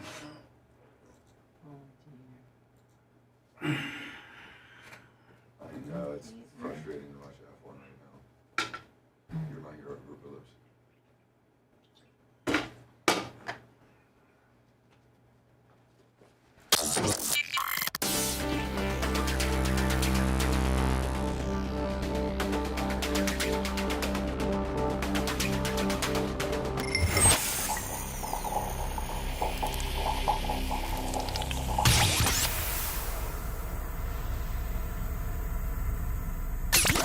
It's the Bubba the Love Sponge Show. Missed part of the show? We got you covered at BubbaArmyHQ.com. Now back to Bubba Live Worldwide.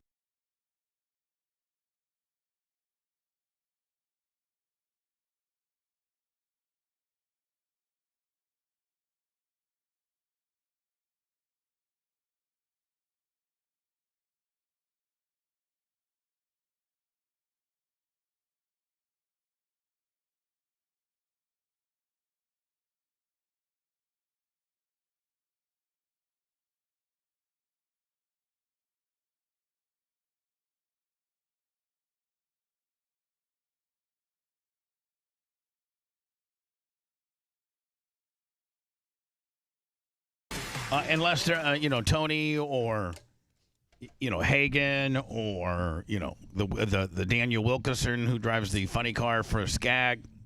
Unless they would want to do an interview. I ain't got nothing.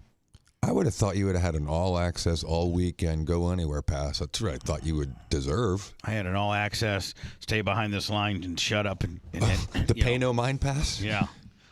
That sucks. So let me, this woman here, I think this kind of lays it out, doesn't it? Just kind of. May I ask a question, please? Yeah. Can you rent a room for me in this hotel? I love this hotel. First of all, she's not even hot. No. Like, not she's at all. not even, like, hot. She's got an interesting look, actually. Yeah, so what does that tell you? Yeah.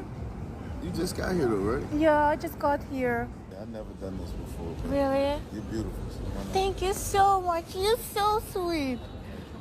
You just made my vacation. Hi. I lost my necklace. Did you see something here? Here? Yeah. No, nothing? No. Maybe you can make me happy and buy me the Tiffany necklace, you know? The Tiffany necklace? Yes. Let's Me, go. really? Yeah. Oh, okay. To make you happy? Really? Okay. Let's go. I'll do it. You lazy.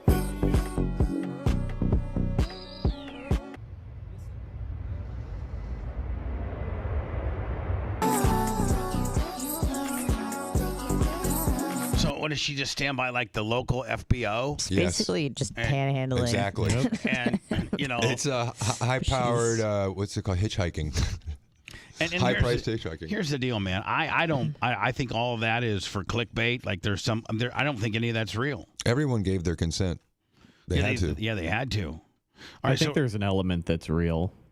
For the I think if audio? you're pretty enough, you can literally get whatever you want by doing exactly what she did. I think you're probably right, but I don't think that she's pretty enough. She maybe actually not kinda to is. you, but to the guy who bought her a Tiffany necklace and flew her to Miami, maybe. Yeah, what a You got to see a picture of her face. It's not bad. For the Especially audio, if they think they're getting something. for the audio, it has to be released. You need both to consent Absolutely do. in every state. No, but in Florida specifically, do you for think- sure. So anything that happened in Miami is for sure. Do you think that she, does give them ass? I mean, they don't. They just kind of overlook that part, don't they? I mean, she claims she doesn't, but who knows? And again, I guess pay pigs are a theme. A thing. Pay pig. I never heard that term before this where morning. this fin dom sort of fetish, where you are financially dominate, but that's it. You don't really want anything else in return. So hold on, you get a chick that has you. I've heard girls talk about it. Hold on, Like I just want to see if I OnlyFans can wade chicks and through stuff. this pay pig deal. Yeah. On how you described it. Yeah. So this chick goes to this dude and says, "Hey, I want $1,000," and he's like, "Okay, here."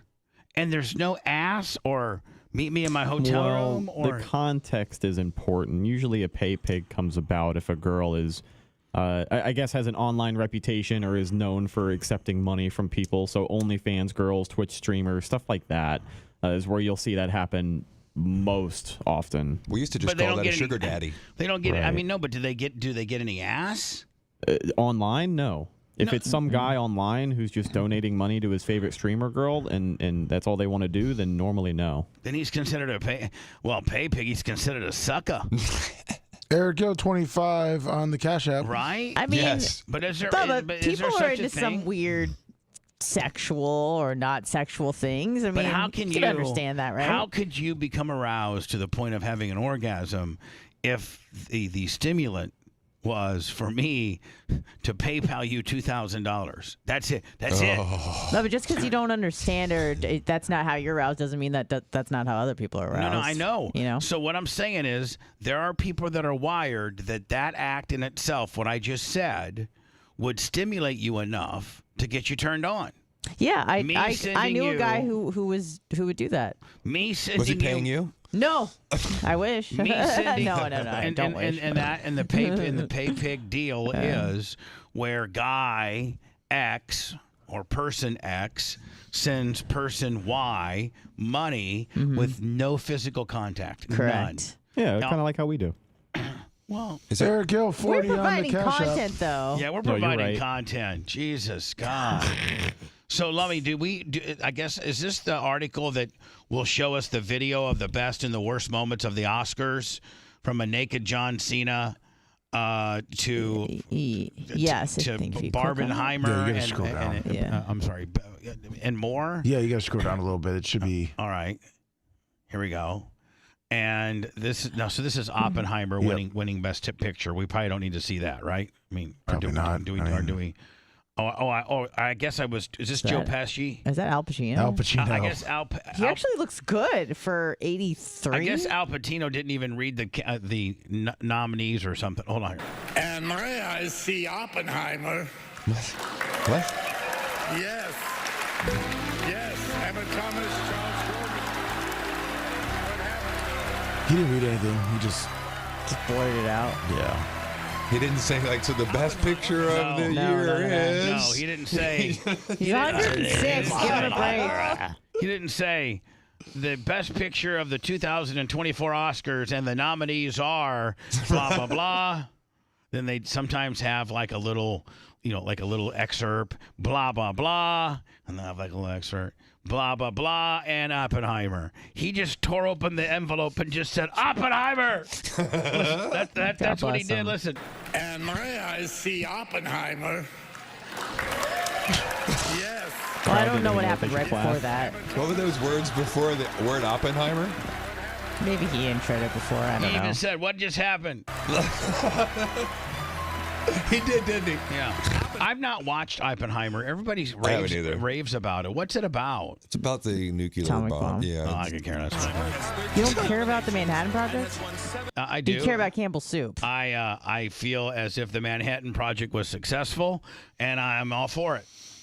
I mean, Well, there you go. We had a couple fine Jewish men come over and help America engineer a weapon that would stop the Japanese in World War II and Hitler.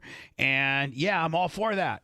I'm all for the Manhattan Project. Is that what Oppenheimer is all about? That was the cliff notes of it. Perfect. There you go. There you go.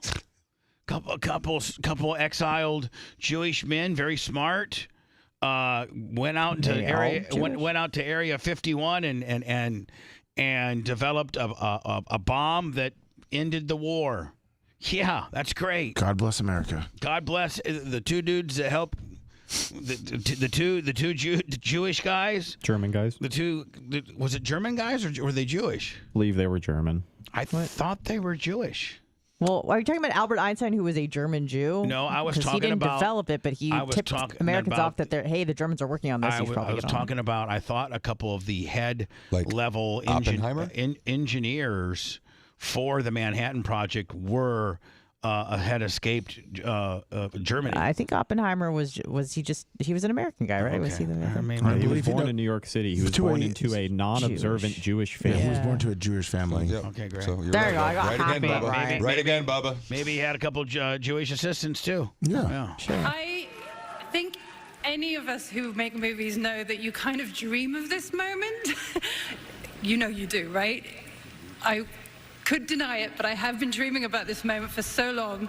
But it seemed so unlikely that it would ever actually happen. And now I'm standing here and everything's kind of gone out of my head. British people are so dry sometimes. I want to see where John Cena shows up naked. And Rhett, you had said where there's this whole naked thing going on. Do you want me just to send you the clip? I just sent it to you. Yeah. People were quick to kind of call back to what Cat Williams said in his interview with Shannon Sharp about how a lot of these guys. I probably need that though. I probably need that.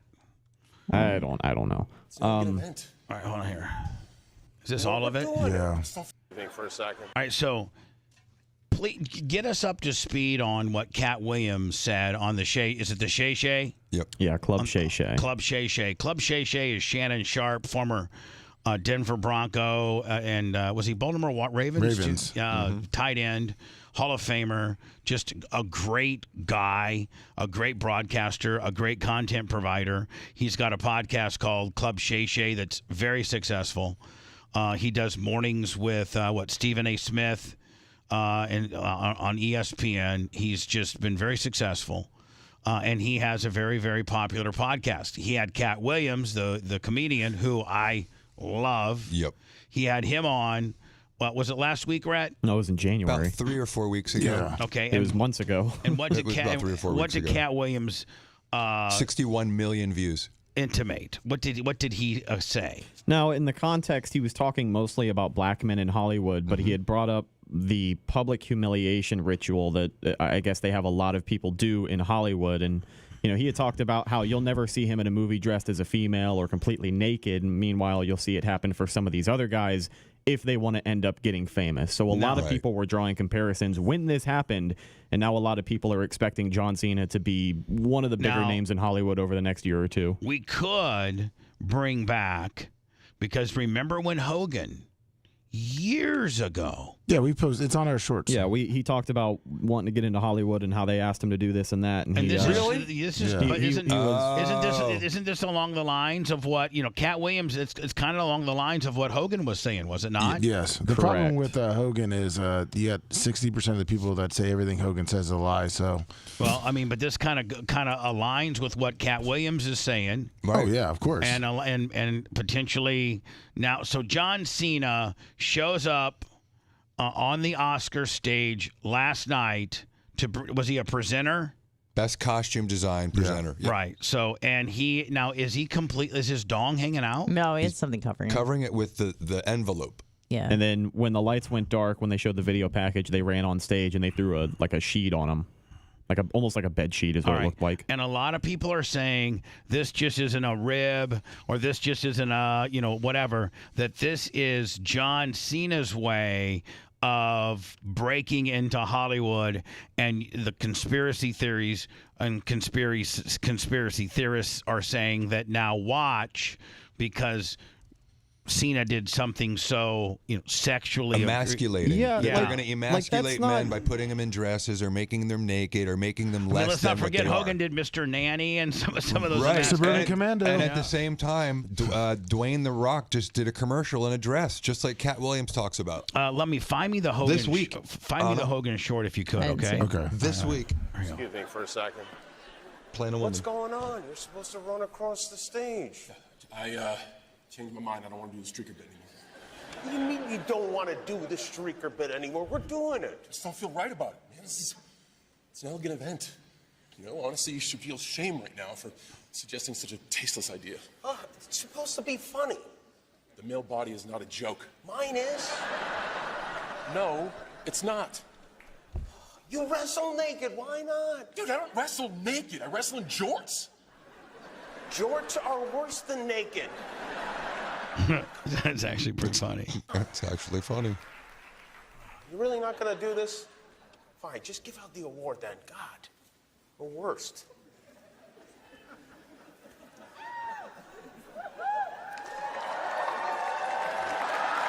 Now, does he have probably like a nude colored gimmick on, you think? Yes, because I mean, just in case this goes wrong.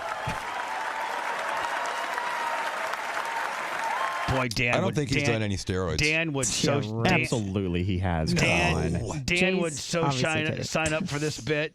Dan would be like, Dan would pay the Academy to be the star of this bit. He's like, that's all I got to do to get into Hollywood. I'm in. Dan wants to come like that tomorrow. That's what Dan's walking in the office like today. That's what the big hubbub is.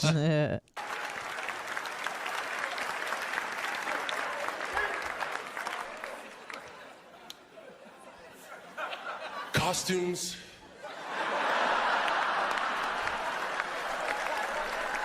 They are so important. Maybe the most important thing there is. All right. I mean, pretty funny. I sent you the Hogan short. Yeah, now Hogan, just like Cat Williams claimed that you have to do... There was a huge player. So Cat Williams claims, Lummy, that you got to do something emasculating, or you have to do something nude, or show the executives of the heads of the studios your dong. That's what the whole Club Shay Shay thing was. So you can be controlled, right? Because Cat Williams he made fun of Kevin Hart, by saying that. It would be interesting. It would be a huge play. It would be interesting to find out what the broadcast date of this was. I'm thinking 06, 07. It was his uncensored show, which I believe was 07. Yeah. All right, here we go. And he never made it in Hollywood. Here we go. Listen.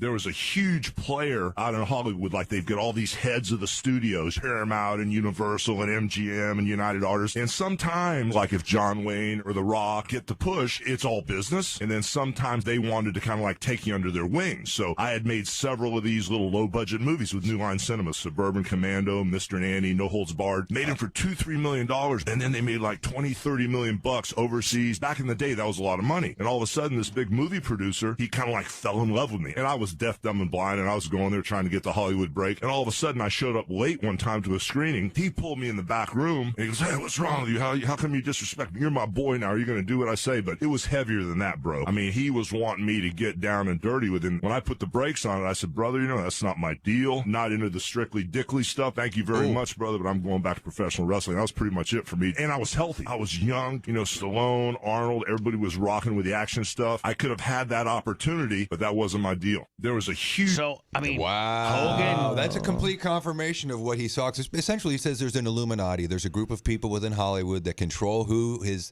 the it person, and that they make you do these creepy things. And I mean, Hulk Hogan, a notable beacon of truth. So, well, I'm not saying they're saying that his story aligns with a lot of these people's story. Denzel Washington, Terrence Howard, Cat Williams, all these people that have been overlooked in Hollywood over the last 15 years.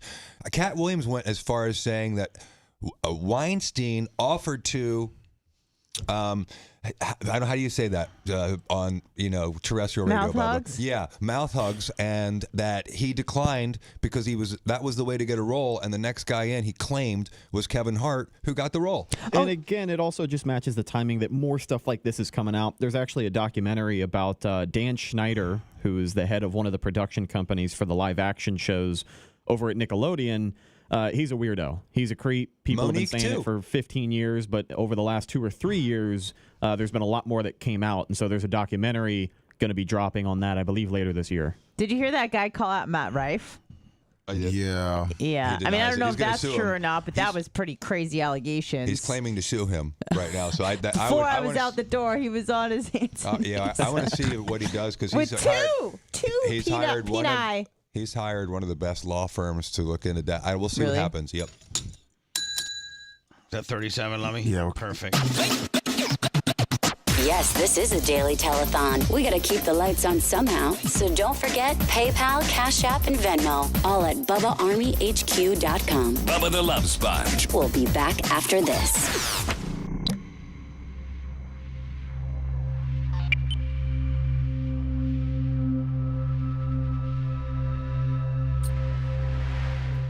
Wasn't true. I mean, isn't that guy at serious risk of being sued for?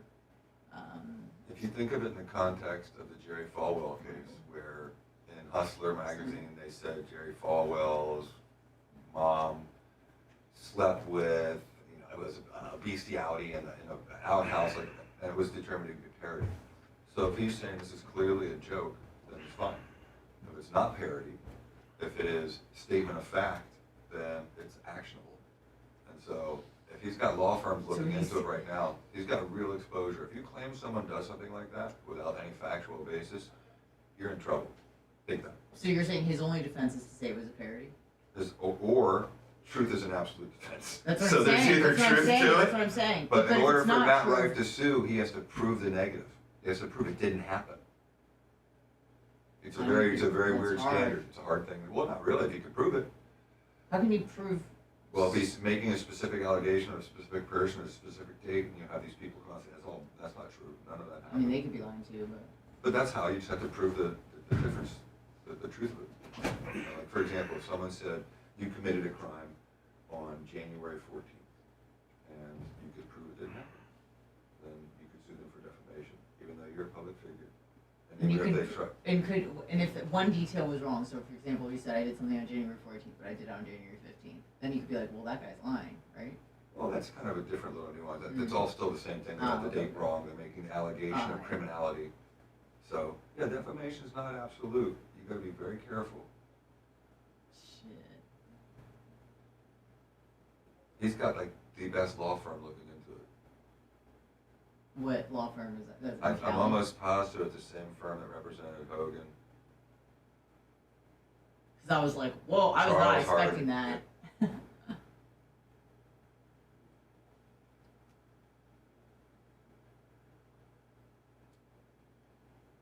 Bubba could tell you the standard as well as any lawyer I know.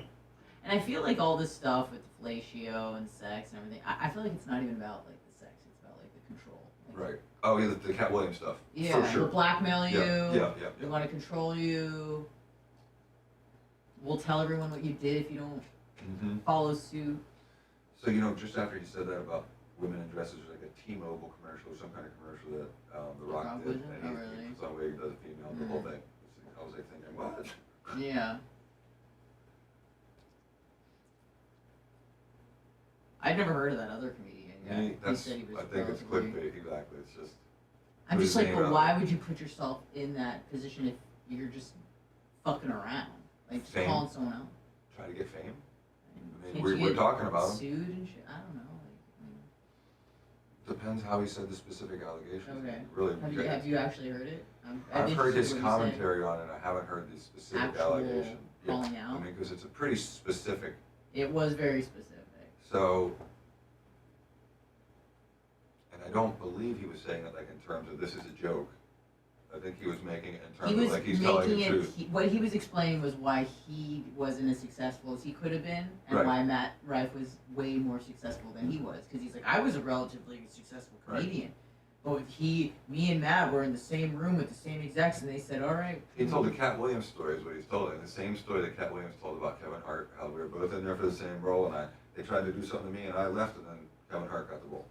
And so it's just literally the identical thing. That But Cat Williams, like, implied and didn't say it. He said flat out, Harvey Weinstein tried to suck my BB, and I said no, and who was the next guy behind me?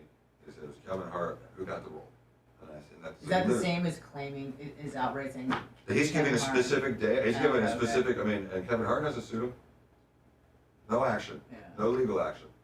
If someone said that about me, I'm suing the shit out of them. Even if they infer it? Yes, I am, because that's a statement of fact. Yeah. He stated as fact. The implication was there, but it was, if there were, that's something you could send out a cease and desist letter. You could rifle something off and get him to take that back. Sure. And Kevin Hart didn't do shit. Didn't do anything. None of them did. Yeah.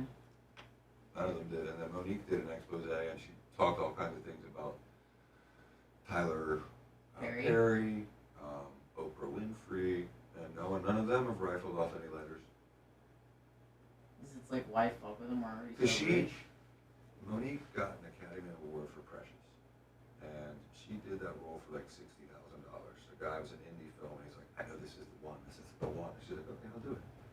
Well, then it wins the Oscar, and Oprah wants her to go to Cannes Film Festival and go start promoting the film big. And she's like, I will do it, but you gotta pay me for it. I didn't get paid for the film. And so now she's dubbed a difficult black actress. Normally when you win an Academy Award, you get a $20 million role afterwards. She never got it. She got castigated because she claims that Oprah dubbed her as a difficult black woman. Same thing with Terrence Howard after he won Crash. He should have been getting $20 million roles, and instead he got castigated as someone who was a difficult black guy. And so there's but do you think there's possibly any truth to... Do you think all actors are difficult? Like no. my cousin-in-law has directed Jason Momoa and is the most difficult guy in the world to do.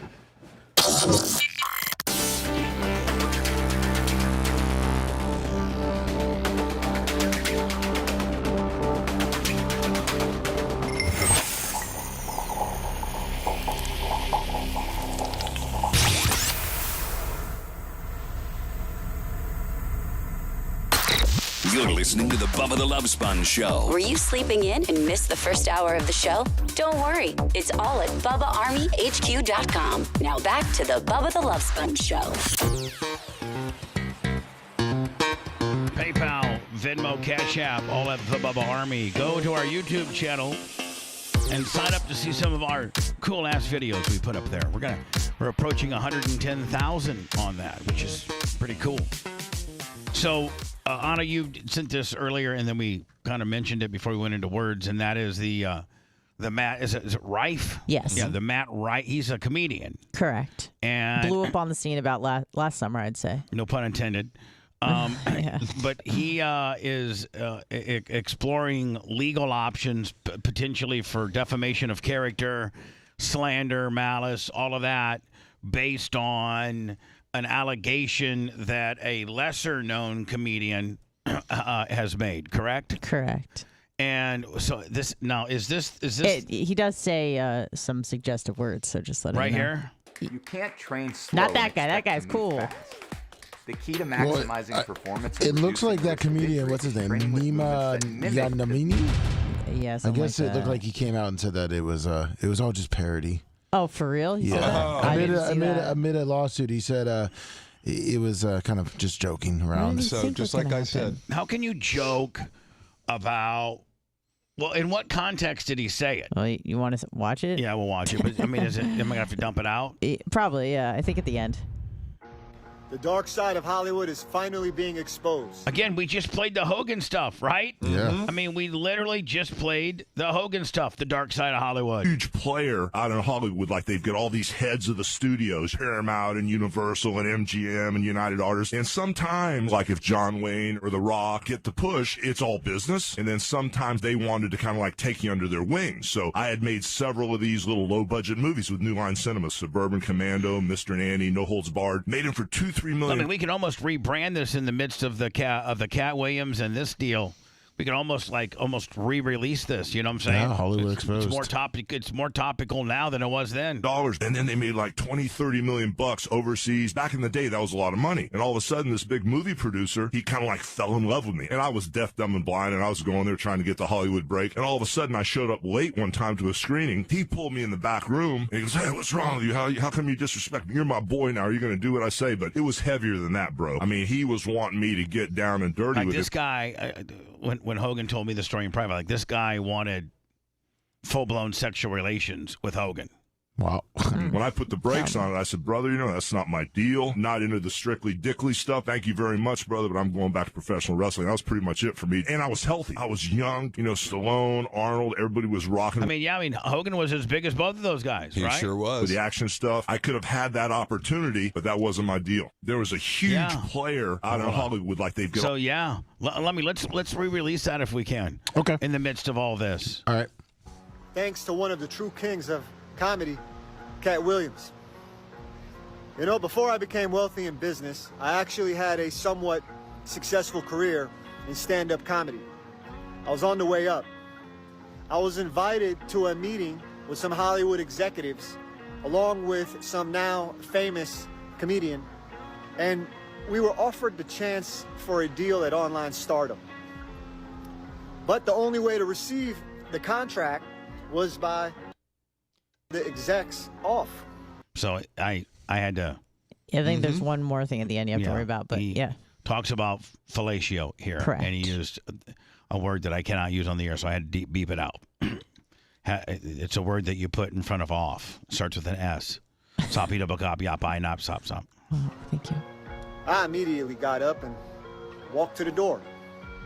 But before I could even exit, the other comedian was sucking both of their Oh! I mean, like he watched it simultaneously. That guy's name was Matt Rife. And that's Alpha King rule number 799. Just because someone is more famous than you, it doesn't mean they're better. They might just be gayer. Man, how in the hell? Like that did didn't that guy, seem like it was a parody to me. No, it didn't. And how did that guy? How does that guy get out of not get even if he was to roll that back, right? And have a retraction and have a how does man when that's out of the bag one time? I don't care what type of retraction or apology or whatever. That seemed pretty malicious and pretty concise to me. It is Jay, pretty legally. funny how quickly Rife started looking into legal action, though, considering how ruthless he usually is, just talking bad about other people. because it's not true. Well, so what happens when something like this happens, you don't make horrible. jokes about it online. You get your legal team involved and you fire off a letter. And then what happens 2 days later, the guy goes, "Oh, I don't know Matt Rife. I never met him, but my silly joke shouldn't discredit him. I really do wish him success, and my content is entirely satire." I sent you. I sent you his. That might as well have been written by his law team saying, "If you don't say this, your ass is fried." I sent you his video about. Recanting it? Yeah. The guy, Matt Rife did the exact right thing. Let your lawyers talk for you right now. I did a parody video on my page, Alpha King Nima, about a comedian, Matt Rife. Alpha King Nima is satire. It's jokes. You're a dick. So, Bubba, you and I had one of the most significant slander and defamation trials that went to trial, to a jury trial, and this is, you know what the standard is. This is as bad as it gets. Yep. House of News on Twitter posted it without my name. And I mean, I got sued for far less. I got sued calling for someone a radio whore? I got sued for calling his wife a whore. And she appeared on his show daily. We were able to establish that she was a public figure, and I had the right to call. I didn't call her a whore, as in even elaborated on what type of whore. I just said a whore. You didn't That's tell a it. story. I didn't say, yeah, she's a whore because she was down in Nebraska and she's charging $1,000 for ass. No, I just said whore, as in like she whores herself out on his show. Just, it was very, very, just very synonymous with woman. Sometimes you call me a whore. It was just very loosely knit. Clearly not that. That ended up being a 4-year $1 million 5-year $1 million piece of litigation. And I called myself a label whore in the closing argument. Yeah. A label whore? Yep. Yeah. I said I like a good suit. Context. I like a good and watch. Passing my joke as a truth. Truth. What? Pardon? On. Who is this? This guy, man, should have his ass kicked, lose all street credibility, and have to write a large check to the other dude. With that big old house, if I were Matt Rife's lawyer, I'd say, "Hey, man, let's file suit on this guy. Exactly. Stop My this immediately." joke as a truth. Is this guy mildly successful? I've never heard of him. He's a tech guy. Like he's not even he's not a comedian. But but he's recoverable, Bubba. He's got a bank account. Yeah. But that was not mine. He's 43. Get a life. Oh my Lord, he looks older than Dan. The satire account is kind of a play on all of those alpha male posts and like things that you see. But you so don't say that you got a guy that was sucking double D. The hustler mentality, the inside dirty Hollywood secrets. That's what he was trying to do a parody of. But yeah, he didn't make it very clear in that video out of context. Did a horrible job. And they didn't have my permission. I don't know Matt Rife. I never met him. Hold on. Is he trying to turn this around on Matt Rife using the footage? Oh, hold on now. That was not my intention. And they didn't have my permission. All right, hold on. What? You made a public video, I thought. Let me back in this. It's satire. It's jokes. Then House of News on Twitter posted it without my name and context and passing my joke as a truth. That was not my intention, and they didn't have my permission. Well, when you throw something out there publicly on Twitter, I think you've given the whole world permission to retweet it. I think you really have. I don't know Matt Rife. This guy does not know the law and is not well handled. This is the at best all. baby face ever, right? No, it's the worst. I never met him, but my silly joke shouldn't discredit him. I really do wish him success, and my content is entirely satire like Onion. And they took my funny video and basically did. I don't think your video was very funny at all. I think it was very, very much like not funny, like trying to be newsworthy or inside scoopish. Yeah. Like it was not funny at all. Make it funny. My content is exclusively for entertainment. No hidden agendas. You can tell his lawyers wrote this. So please, everyone, stop hating based on rumors, lies, gossips, jokes. No, based on your rumors. Yeah, that you're injecting into the public based ether. on your rumor, your lie, your misinformation of Nima. Matt Rife. Yeah. You bitch ass. I mean, because somebody reposted it, it's your initial content, your initial opinion, your initial post. He should have never said the word lies. He was doing okay until he did that. So please, everyone, stop hating based on rumors, lies, gossips, jokes. Matt Rife didn't have me do this, but I want to give an explanation. And that was wrong. The Matt Rife conspiracy is just not true. Well, you didn't have that same swagger when you just the swagger alone. This guy's a dick. This guy needs to be. This is the kind of guy that needs to be canceled. So do you know Matt Rife at all? Have you watched any of his comedy? Not watched any He's of a it. very funny guy, but the reason that everyone wants to give him some, okay, you don't have to find his humor funny. He does crowd work, and some that's people all find, he does well. Well, That's a big thing. That's a hard skill That's to. the only reason he got famous. He's a comedian who's controversial because some comedians feel like he just got popular because he's a very handsome, kind of ripped up dude. And so there's some comedians that think, oh, this guy hasn't really earned his way up. And there's other comedians that are like, no, this guy's been doing it for 10, 15 years. Yeah, he's been for a decade. He did earn it. I've been doing it for 30 years. I earned it. I lost it, and I'm trying to get it back. I love how you relate it all back to you. Yeah, just saying. Sometimes you don't get it back. Never. Sometimes you get it for the wrong reasons. Sometimes you get it taken away for the wrong reasons, too. Hollywood's funny. Jay, can I ask an honest question? Sure. Have you ever seen a clip from Matt Rife that made you laugh that was his own written material? No, and because he doesn't post them because it sucks. Why does that matter? Why he said that? It does matter. I don't think it does. Here's the thing: is I don't pay he a ticket to go watch someone do crowd work for 2 hours. I'm sorry. He's doing crowd work so that he can save his jokes for his special. That's what he said on a podcast. Why doesn't somebody send me a I'm looking up Matt Rife, a little excerpt of Matt Rife so that I can get a bearing on. You can make the argument that doing crowd work is actually more difficult than doing something that's written and prepared. I sent you the best of. It's long, but I'll try to find something Find the short one where he for talks you. with the girl who boob squeaks and he calls the daughter. It's a really funny one. There's a couple of them that are hilarious. I probably fast forwarded, Bubba. Yeah, he ended up canceling. He ended up canceling his whole tour and then booked just theaters because he was doing clubs. He canceled it and then rebooked it, doing all theaters. I mean, good for him, man. Bro, British people just say fuck consonants. Dude. All right, let me see here. I'm gonna dump that. Look at me and my ball. Bro, who the fuck are you people, dude? Yeah, I don't know. I mean, I've literally watched 5 seconds. I mean, it's hard to get a feel for someone in 5 seconds. Here's one of his shorts, Bubba. I mean, I said I don't know the language. I mean, so. You sent me a short? Yeah. All right, here we go. Who fought on the way over here? Y'all are clearly my mom. Who fought on the way over here? Y'all are clearly a couple. Who's the guy in her life that you hate? It's her best friend. Where'd you meet this best friend? At work? Oh, that's worse. Oh, no. She has to see him every day. Okay, where do you work? My mom.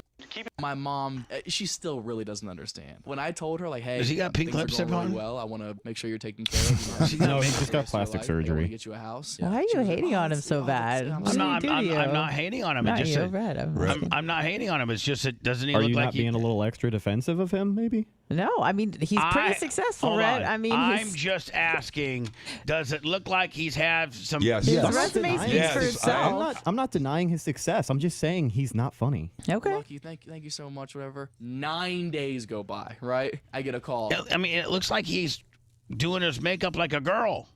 Does it not? On that clip, it's not. He looks like he's got some thick lip. Oh, you've been looking for houses. Okay, fantastic. Let me take a look at it. Tom, my mom lives in an apartment that she smokes in the bathroom of. And she sends me a link for a 9-bedroom, $3.5 million house with horse stables. What? I go, you don't even know 9 people. Who's gonna live in this house? Yeah, this is crazy. She goes, well, in case any of you guys want to come home for the holidays Come or something. home for the holidays? I haven't come home for the holidays in 6 years. You think I'm gonna go when I have to fly into Atlanta airport? The horse stables? She goes, well, that's why it's so expensive. I go, whose horses? She goes, well, I've always wanted horses. I go, yeah. Whoa, I've always wanted my real dad back. My mom. Not funny clips. My mom. Keep in mind, this was real. Take a look at it. And remember, I had no idea what was about to happen. Bro. I'll be right back. Oh, yeah, this is funny. Yeah. The first thing you need to know about This amateur is wrestling. scary. No, I don't here's like the watching thing. this. Hogan tells this story is him and Mr. T they were going to wrestle. This is WrestleMania 1. It's WrestleMania 1, Lummy. Yeah. And they were doing all these talk shows promoting it. And finally, Belzer was like the last one of the week, and they've been through the whole media junket. And the same question asks, is wrestling professional or fake? And stuff like that. When him and Mr. T were just like over it. They were just so over it. So when this Belzer guy made it a little bit more disrespectful as to whether it's Hogan said I shot on him. Like, this is a shoot. Yeah. Like, I completely shot on him. When you're doing this in the professional world, you let the guy. You don't let the guy pass out. You act him fake like he's passed out, and then you follow him down. You just don't let him go. Yeah. And this is a shoot. This cost Hogan $5 million. What? This cost Hogan $5 million, and Richard Belzer's mansion that he built from the money was called Casa de Bolea. For real, look it up. Look it up. He used the money that he got from Hogan in this incident. Now, I don't know if Hogan paid or if WWF paid. Well, the short we have of it, as Hogan said, I believe he paid. Oh, we have a short of that too, don't we? Yeah, you told most of the story, and then Hogan just kind of agreed to it. Here we go. Give me that for short too. No idea what was about to happen. And I'll be right back. Now, the first thing you need to know about amateur wrestling or professional wrestling or submission holds, you just tell me, brother, when you want him to quit squealing, okay? All right. It's called a front chin lock. How about it, T? Keep like that for a little while. Now Hogan's laid it in. He's done. And then at this point, Belzer's done. He's out of breath, and he's done for real. Oh my God. He's all right. He's just sleeping. He's sleeping. Really, I was a sleeper hole. He'll be all right. He's waking And up. Anna, there's the infamous snort that It's not that he passed out. It was that he hit his head. No, I know, but you can tell he was out because the first thing when a person that's been put in a I know. I've seen the Lummy video. Is the snort? Yeah. You get the I'm waking back up snort. Here's the waking back up snort. Up now. That was a serious. A lot of people. See, it works. All right, brother. And now, we'll be right back after this word from you-know-who. See the blood on the back of the suit. Yeah, and he had blood on the back. Jeez. He had blood on the back of his. I wonder how much of your memory it knocks out prior to the Let me pass just. I sent a Richard Belzer one. And I'm going to ask him if he wants to fill this Richard Belzer front chin lock. Well, that Richard Belzer front chin lock. Jay, we got all kinds of stuff, don't we? It's incredible. Here we go. Cost you $5 million last time. I'm sure he's all about getting 5 on the backside. Easy on the 5. See how tight he locked that in? We can talk about it. Statute of limitations. It cost you 2.5 and Vince 2.5. Did it not? I know nothing. All I know is it wasn't fun. doing that. Listen, no, it was not fun. No, it wasn't fun at all. And I'm going to ask him if he wants to fill this Richard Belzer front chin lock. Well, that Richard Belzer front chin lock. So he went on to say, not in the short clip here that we have, but he went on to say, I think explain that Belzer's new home that he built from the money that he got was Casa de Bolea. Yeah. Did he not say that? Yes, he But did. you have to admit that was a bitch move on Hogan's part. I'm like, he's 4 times the size of that guy. It was That's a bitch move to pick on someone that's like that small. It really was, and it cost him $2.5 million. Good. He deserved it. While Bubba is eating whatever the merch chick brought him for lunch, go check out all our great Bubba Army merch at BubbaArmyStore.com. The Bubba the Love Sponge Show. We'll be back after this.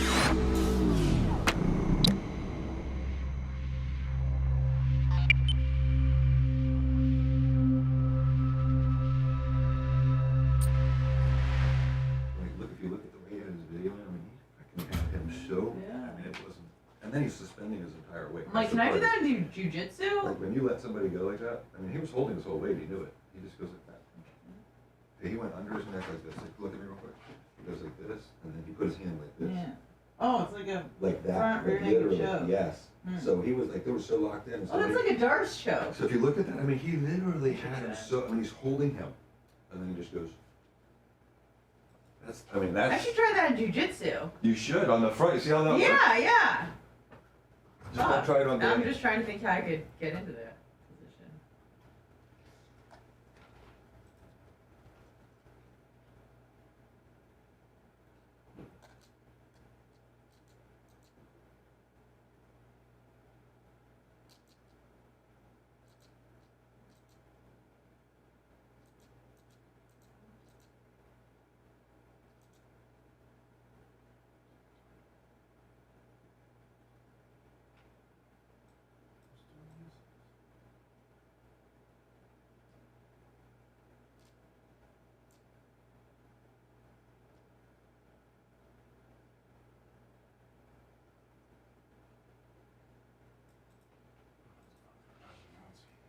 Morning, Neil Mount Plaisir.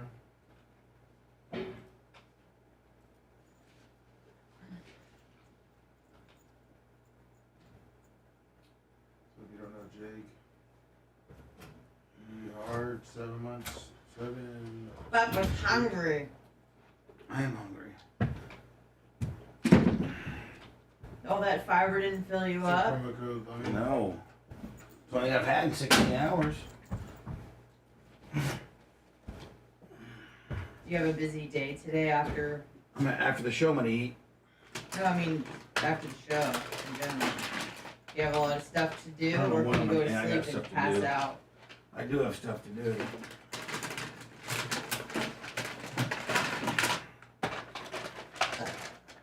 Oh, excuse me. I feel like Dr. Dan. Okay. Burpy and gassy. Burpy and gassy. I'm gonna try that move. I think Yeah, that's the just way- a Darce choke. The way Yeah. he locked in under there. Yeah. Good, good move. Yeah. No. What's the Candace Owens shit? Her and Chris Cuomo go at it a little bit because she calls Putin intelligent, and Chris Cuomo didn't like that very much. He usually calls her a Putin mark. She rejects that. Went over and interviewed Vladimir Putin, and this is significant because then you saw what it looks like when somebody not It's only 7 minutes has long, by the way, so I mean, irrespective of what you thought about the interview, you cannot. You are forced to acknowledge that he's an incredibly smart person. I mean, he started in the 18th century. Probably. Yeah. I mean, I don't even think Tucker thought he was No, I in think control, right? 771. All Well, in the 8th century, and he's going through the entire history of Russia, starting from the 8th century, right? And truly, 71. Biden couldn't have started from yesterday to 71? One of those guys. and recounted what he had done. So there's Okay. also this contrast that's playing out. It's a very good Oh, you don't One in 5 years. As a leader of a nation, you want somebody who People that lie about their age. themselves. They change it to make themselves look younger. Clinic Isn't that what the North Korean guy? If you really think They about don't really it, know how and old he is. this is what we're all about. I know I give you 2 hours. Yeah. I'm going to teach the world why I'm doing what Huh? Sadly, and to unpack You Russian don't know when they're history really born. You really know how old they are. What do you I thought we did know that. I to didn't know say that that was the the entire original. world can now see this contrast I know he's in his he's like maybe 40. If you look it up, they say that his age is not really what his age is. Do they have like a time frame, like a few years? It's hard to I know, but I'm just saying what they said because they could be 12, they could be 60. But then once they turn 60, then they look 100. they just say there's like times that You know I'm right. he was like 18. Okay, well I don't know. You know he was actually educated in the West. That's the most fucked up part. There's no reason to do this. You're doing so great. I'm not going to lay to this to yourself. Like, no, seriously. There's no reason to do this. There's no reason to do this. Obviously. No, he did do like 2 weeks in Idaho or some shit. I swear to God. He like came back to visit. Make you anything to acknowledge the fact that any person that can for an hour straight. I don't even know what Idaho is right state, but he did do like a 2-week like what do you call it? Student. See right here, according to your biography, a lot of that contract is not playing out in the American people's minds of, however, there's wow, no reports okay, that he's I a don't lot care what older I than think his about official Vladimir Putin or Russia, right? But Well, I guess you can never know anything in this That's world. what I'm saying. I mean, in he could be this manner, 78, right? but And he was doesn't able want to to see that. remember these things and to communicate in this manner makes us. Biden could be 104 for all we know. He's looking like he's What does that 104 do? Does that too. make the He's not looking good. God, I love Candace Owens. Yeah, She's awesome. she fucking dominated. She don't take no shit.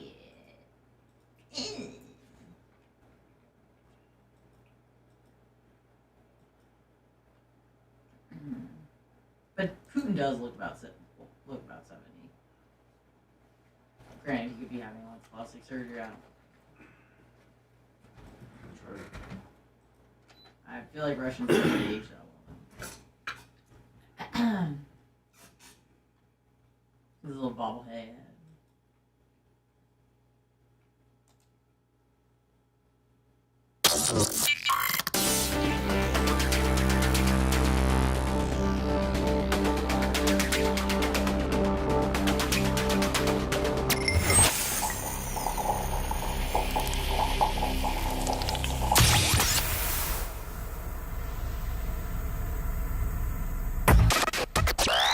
You got Bubba live now. If you go through withdrawals later, get your fix at BubbaArmyHQ.com. You're listening to the Bubba the Love Sponge Show. Now back to the BRN. Lummy, I know that the sexy statewide free agent sign up was the Baker Mayfield for the Bucks. Yeah. 3 years, $100 million, 50, which is guaranteed. Has the Dolphins or the Jaguars, have they had any sexy re-ups? Well, the Jaguars are supposedly getting Mac Jones from the Patriots, and I believe Russell Wilson is going to Pittsburgh. Hold on. What about Trevor Lawrence? Mac Jones is going to be a backup. Yeah, this from is Jacksonville. This is the beginning of the rest of his career as a backup NFL quarterback. He's from Jacksonville, so he kind of... Yeah, so at least he gets to go to his hometown, but and it looks he like sucks. Russell Wilson is going to play 1 year, $1.21 million in Pittsburgh. Now, That's a deal. I did see where Russell Wilson has his $25 million house in Washington still up for sale, and his $36 million house in Denver, which at the time was the largest real estate transaction or the most expensive house at the time that the Wilsons bought it. So they got, $60 million of home that they no longer live at either city. And I don't understand why a player comes in and builds such a huge place with so much uncertainty. I mean, you can build like a $2, $3, $4 million place and have everything you need. What do you need a $36 million crib for? Exactly. I agree. But I mean, he did win 2 Super Bowls, was about to do a 3-peat before the whole beast mode thing happened, which was insane. And he's just had a terrible fall from grace. I think Pittsburgh got a hell of a deal for $1 million. Maybe he'll turn into, get a resurgence, and maybe he'll play well. Tomlin's a hell of a coach. He's still making $39 million. So Russell Wilson just from the other contract. Yeah, from he'll be fine. Denver. Russ only got one Super Bowl, but it wasn't 2. I thought no, it was 1. No, it's only 1. He went to 2. Now they should have won that second one. Excuse me, you're right. They should have won that second one, and then the team all went away after they lost it because they didn't hand off to Marshawn Lynch. I got to tell you, Pittsburgh getting him for $1 million, $1.5 million or whatever. he has everything to gain and nothing to lose. Yep. I mean, everything to gain. Now, does he play for the 1 year, Lummy? Prove that he is. Now, let's say he goes to Pittsburgh, does better or well, takes him to the playoffs. Doesn't necessarily. I don't think that they're even close to being the strongest team in the AFC. No, but they're competitive. They're competitive. They make the playoffs. Now, does that turn him into a Baker Mayfield kind of guy, like a $30 million a year guy? Yes. Yeah. Yes. Potentially more, depending on how long he decides he wants to play. He'll be 36 at that point. But he still gets to keep all that Denver money too, though, right? Yeah, absolutely. That's guaranteed. Next year he's getting $39 million. Total. But it's broke out over 2 years. No. Next year he will make $39 million. The 1 year from the $1 million from the Steelers and $38 million from the Broncos. But how about right? But the Broncos already paid him cash. The Broncos owe him money for 2 years. Let me. Yeah. Right. That's what I'm saying. So they're going saying. to be paying him 2 off seasons in a row. So he could get a baby deal now and still got big Denver money. And then the next year, he has the big Denver money for 2 years. He has the big Denver money for 2 years, but he's only on a 1 year deal. So, let's say he goes and does lights out or Baker Mayfield type deal. And now all of a sudden he's a $30 million a year guy again. And he's still getting that Denver big money, right? Yes. Yeah. That would be the way to do it. I bet he does it. I bet this, if he does have a big year, the Steelers will probably give him a 2 year deal. Well, Pittsburgh's one of those places where it would be good to be a coach or a quarterback. Roethlisberger had some problems. They never the rapist, right? Yeah, they never do anything to hurt their football team like the Eagles or someone. As soon as a quarterback fails for 1 or 2 games in Philly, they're done. The media roasts them, but in Pittsburgh, you got a long career. You got a good coach. You got a long career. There have been 3 coaches in the history of the team. The Kenny Pickett, Mason Rudolph saga played out way longer than it should have. So I guess that bodes well with kind of the argument you were saying. They're very patient with their QBs up there. But in my humble opinion, I honestly feel like the Steelers last year were an 8-win team. I think with Russ, they might be a 9-win team at best. I don't think he's got that much juice. You don't think they'll do better in the offseason? So much for Candace Owens. No, I don't think they'll be that much better. They were plus 7,500 odds to win the Super Bowl before they signed Russ.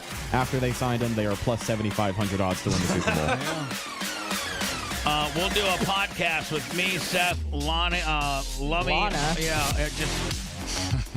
we're going to be doing a podcast here soon, and it'll be up in our podcasting world by 1 or 2 o'clock. iHeart, Spotify, Apple, iTunes, you name it, we got it. Or you can just go to BubbaArmyHQ.com and get it as well. One of my new favorite radio guys, Don Miller, and his cast of characters, one of which is a very attractive woman. They're coming up next on Florida Man Radio. We'll see you later. Thanks for letting me finish. You've been listening to the Bubba the Love Sponge Show, starring me, Bubba the Love Sponge, co-host and show historian Lummox, co-host Anna Hummel, co-host Dr. Dan Diaco Esquire of Council, co-host J. Diaco Esquire, the Spitting Cobra of Council, Rhett, the Filthy Ginger video editor. Yeah, back here wiring up. It's Mini Macho. The BRN agent, Thomas Buttoned Up B. And for everything else, go to thebubbaarmy.com. Now, time for the legal disclaimer. Exactly. The Bubba the Love Sponge Show is intended solely for the enjoyment of our listening audience. Any rebroadcast, retransmission, or other use of this show without express written consent of the Bubba Radio Network is prohibited. We must dissuade him of this delusion. Until next time, always remember. I'll repent.